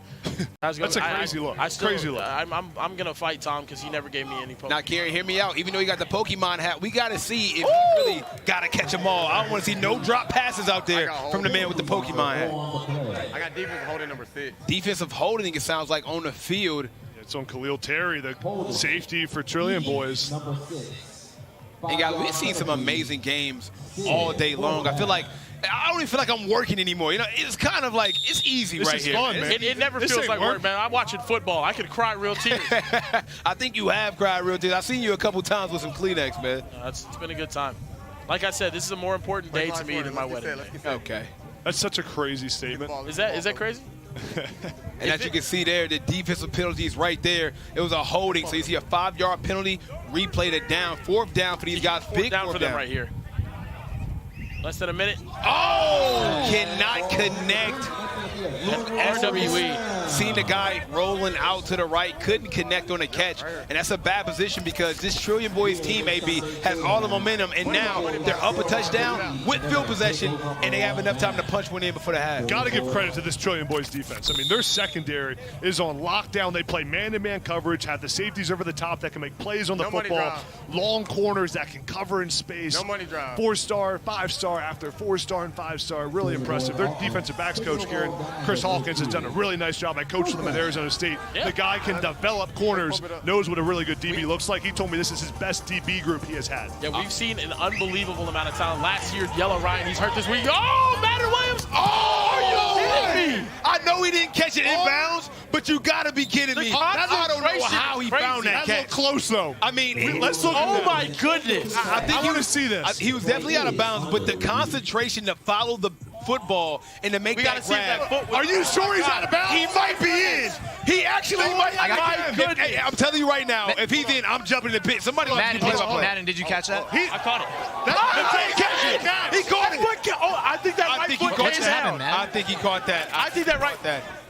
Jump in the pit. If that's a touchdown, you need to jump in the pit, Snipe. I promise you. We got to see that angle again, man. That was... Oh, they called it incomplete. AB, that was close as close can be. I thought he got a toe down there. I thought he got a toe down. We're going to take another look right here. I'm saying watch the right foot here.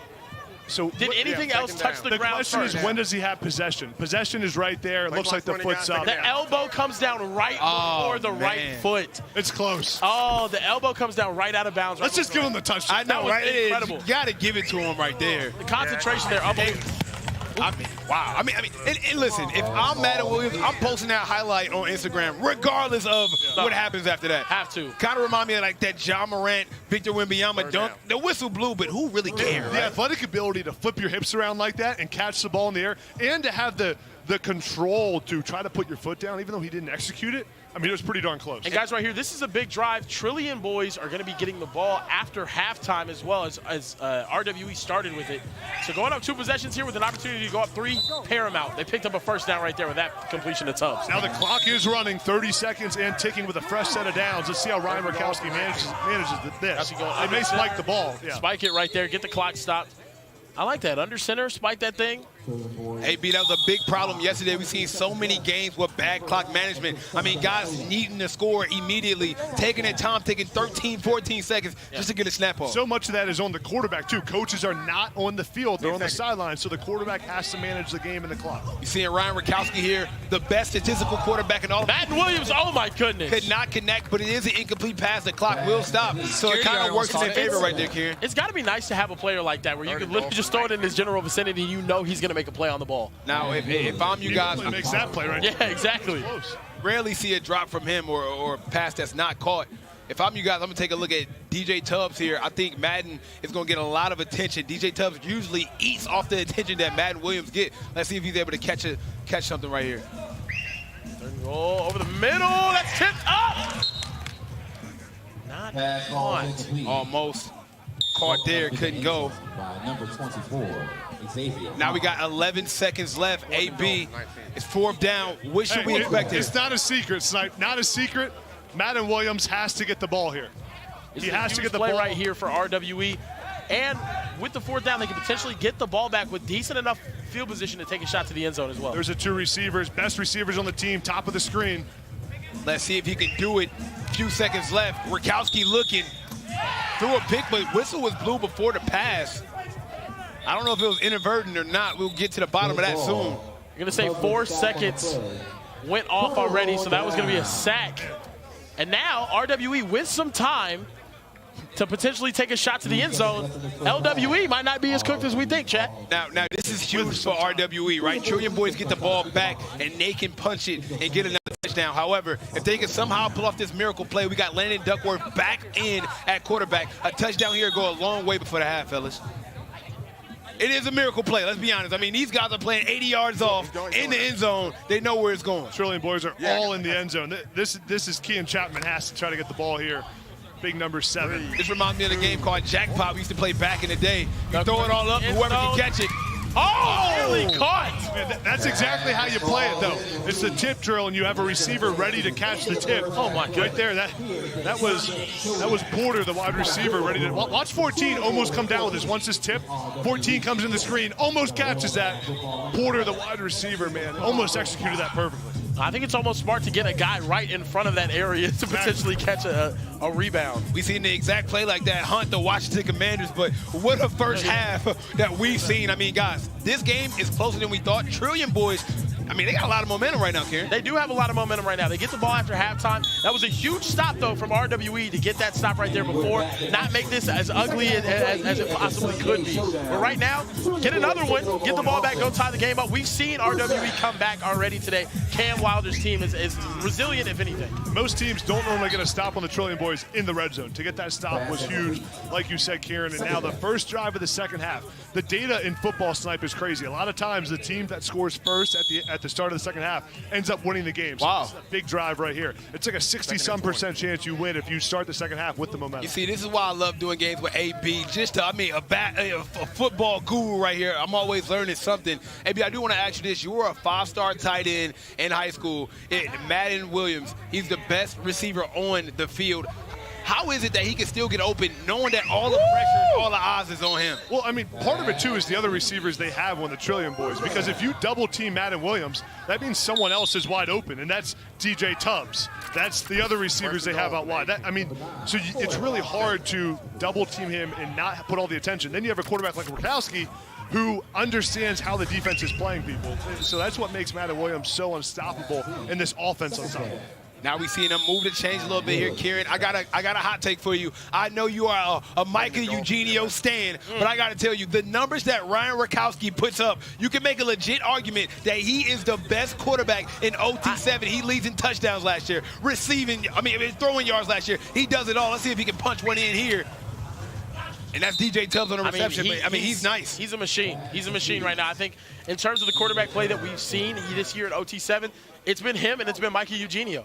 I mean, it's just been those two right there. I mean, he's unbelievably poised for only being a sophomore in high school.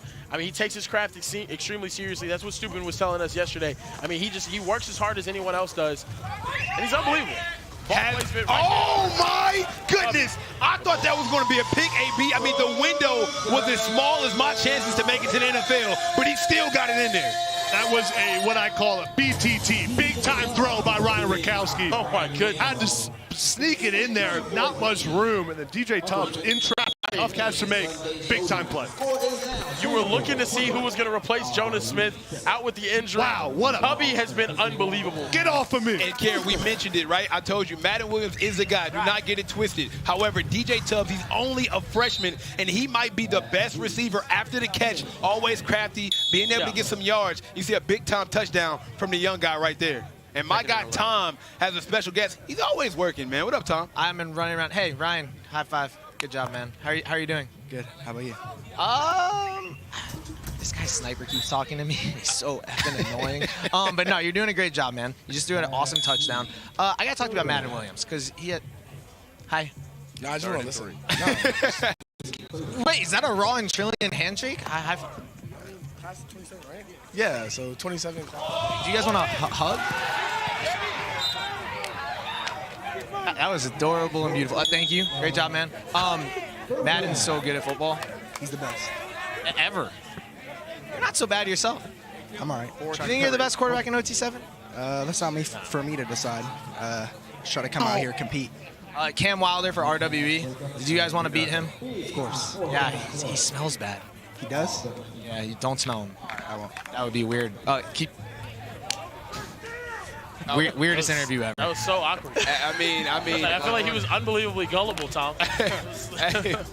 Tom has the most funny Marco-esque interview I've ever seen on a podcast. I just settled a gang dispute.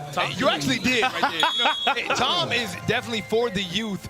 Big Tom first down right there for RWE. Fourth down conversion right there for RWE. Keeps this drive alive, keeps him in this ball game, down 2 scores. Now, here at OT7, you're never truly out of a game. We've seen it earlier today. I mean, we do have the onside play, which can be used at the end of games, Kieran. Pretty much, if you score under a minute and you want the ball back, you can choose to use the onside play, which gives you another chance to score. So you're never really out of a game no matter how much you're down. You know, I love that. Yeah. No, I think it's been the best addition that we've had. I mean, it's so fun. It's so electric. Fun. It makes 2 possession games, really 1 possession games if you could pull off a miracle, and it's so fun to watch. Now we're seeing Landon Duckworth look like he ran out of time there. Great defense by Trillion. I mean, 2 sacks in a row there. Bro, AB, these guys are really locked in. They want to get this dub bad. Yeah, Trillion Boyd's defensive backs, these corners are on absolute lockdown mode. Now, this is where it matters the most. 3rd down. You know, Kieran, what's funny is... And goal. 3rd down and goal. Yeah. Kieran, what I think is funny is every time we have somebody like famous like Cam or Destroying last year, teams have an added reason to want to beat you. I don't think having Cam out here front and center is any good. Oh! That has to be a flag with somebody, right? They're not going to call a single thing, Snipe Jones. Flag or we're fighting. This OT7. That's real football. That's real football. It turns the NFL blitz out here, man. We got to say that's real football. That's 2 of them, too. I mean, everyone is wondering what happened. I mean, call it on somebody. I don't care who gets the flag, but somebody got to get it. Let me tell you what really happened here. I think the DB gets in the way, but also this outstretched hand kind of equals it out. I'm not sure. Kieran, I want to get Cam Wilder's reaction here. Cam, what do you think of the no call there? 2 PIs, actually. There was a PI on the corner route. Nigga never turned his head around. And there was a PI right there. He just pulled him down. My bad. We're live. My bad. Yeah, but nah, I see 2 PIs. It's crazy. I know you always learn from your mistakes. Thank you, Cam. Jump ball, and that's going to be broken up. Hey, they do a lot of grabbing out here, huh? Is that legal? Is that legal? You make the rules, like pulling? That's legal? I can change it. I'm going to change the rule. I'm going to talk to the ref. You should fight the ref.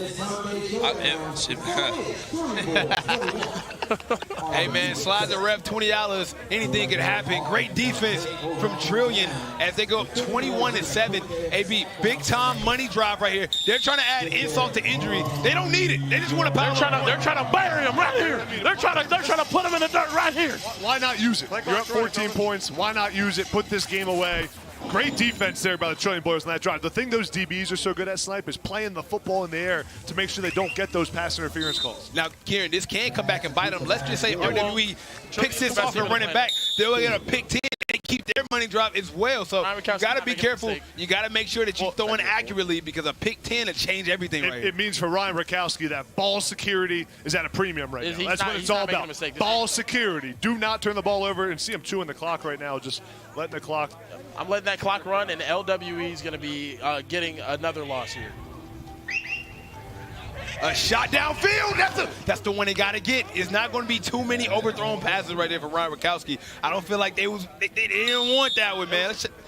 There was a gust of wind there, Snipe. That's the only reason why I was inaccurate. I mean, Ryan Rakowski might be the greatest quarterback I've ever Let's seen. check out the Strictly rankings. We got Trillion all the way down at 8, but they're 4-0. They're very low, very low. Number 2 or number 3 next week. 100%. 100%. I got Trillion Boys number 2. I think, Kieran, I think they may overthrow Low Pro this year. I mean, that's the hot take that everybody's going with. I don't think they can do it, but I do feel like they're the only shot. This Trillion Boys defense, the way they can get stops, the way their defensive backs can make plays. They have Rakowski and Madden Williams. The hardest thing to do is score in the red zone. They have been so good at it. And then you add in a guy like DJ Tubbs, who's a star in the making right now. This is the best team at OT7. And keep in mind, they're not even all the way healthy. They got another receiver that's just as good as Madden coming back very, very soon. You know what's crazy? Low Pro's not all the way healthy. Yeah. Their top 2 wide receivers have been out, guys. Yeah, you're right. Come on, man. Hey, man, you know, sometimes, man, I'm just 3 of their best players are all out this week, and they're still dominating everybody. I still think Low Pro is the gold standard here at OT7. We're getting out of pocket right here, AB. Yeah, You're still new in this block, AB. You just love Low Pro quarterback Micah. He does. Listen, we were up here in the booth with Micah, and Kieran was smiling the whole time. It was a lot of glazing going on, man. I gotta be honest, man. The glaze was insane. Looked like Dunkin' Donuts up here, man. I don't know what's going on. But no, Kieran, I love the energy. And Low Pro is a hard team to beat. I can't go back and forth with you on that one. Tubbs, another easy first. I mean, I just like how just systemically they're moving the ball down the field on LW. That's a good word there, systemically. Yeah, systemically. Can we talk about the freshman play that we've been seeing today? I mean, Bryson Wright, and now we get a guy like DJ Tubbs. These guys are playing like vets when it comes to this. Remember, DJ Tubbs also played in the 8th grade here at OT7, so he is not new to this. He's true to this, AB. He's used to the big moments, and he's playing phenomenal this weekend. And I can't believe Bryson Wright's 14 years old. I mean, I don't think he's like a year and a half older than Niles. I mean, he might have that bad news Bears birth certificate. Oh my God, Rakowski! And he is dancing right now. That athleticism. I mean, he looked like a prime Lamar Jackson right he there. Looked like a prime Jukum Jones. I mean, that's like me out there. Barry Sanders right here, the 2 most athletic quarterbacks we have, Micah Eugenio and Ryan Rakowski. I mean, they look like a combination of Tom Brady, Lamar Jackson, Cam Newton, Peyton Manning, and Patrick Mahomes. Man, this reminds me of the good days when I can watch Deuce Knight break off for 30 yards and left the defense, man. OT7 was amazing last season. Man, it was. Oh, fires a rocket! Touchdown! Oh, it's Madden again. I'm going to tell you right now. I'm tired. I'm going to tell you right now. You will see him on NFL Network on Sundays very soon. This guy is an absolute pro if I ever seen one before in my life. Madden Williams is nothing he can do wrong. He can catch a cold in the desert, fellas. Let's see, does he pluck this off the ground? I think he does. That might have touched the ground. You think? That might have touched the ground. Let's look at it. Yeah, I think that would touch the ground. They're going to call that an incomplete pass. But I'm going to just give it to him anyway. Don't let me be a ref. So he's just going to catch a touchdown on the next down. Yeah, I know, right? You're prolonging it inevitable. We're just prolonging it. It's either him or – okay, I'm willing to bet, guys. Tubbs or Madden Williams catch a touchdown right here. Is that a bold take, guys? Is that a bold take? Not really, man. AB, once again, we got a red zone situation. What are you looking for right here? Yeah, you got to go back to Madden Williams right here. We see him on the screen. He's right here to the left of Rakowski. See if they move him in motion here to get him some leverage or if he just stays right there. But here's the guy trying to cover him. Can he stay with him on this critical play? And he, as you mentioned, got one in motion. They might be looking right. He's rolling off. He's wide open. What'd I say? I mean, AB, it's the reason why we pay you the big bucks. Way to break down the play right there. That is Madden Williams' 13th touchdown of the weekend. Insane. Insane. He looks exhausted. And let's give Josh Dubin some credit because those are great schemes. I love how they put Madden Williams in motion. So you saw the guy I highlighted pre-snap that was trying to cover him. The guy couldn't follow him across the whole field.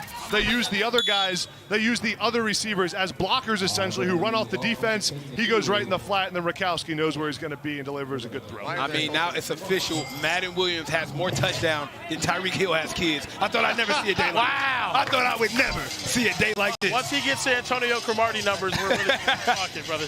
Money drop for RWE. You see that goal football comes out. Once again, let me refresh you on the rules. If they score here, touchdown, it's not worth 10 points, not 7. They have to be careful because if they throw a pick, Trillion Boys can catch that pick and run it back, and the defense will be rewarded 10 points. But AB, I mean, it is too late. Yeah, if the money drop is worth 30, you're done. Yes, the Trillion Boys are for real. I mean, I have seen this is today unbelievable. and yesterday.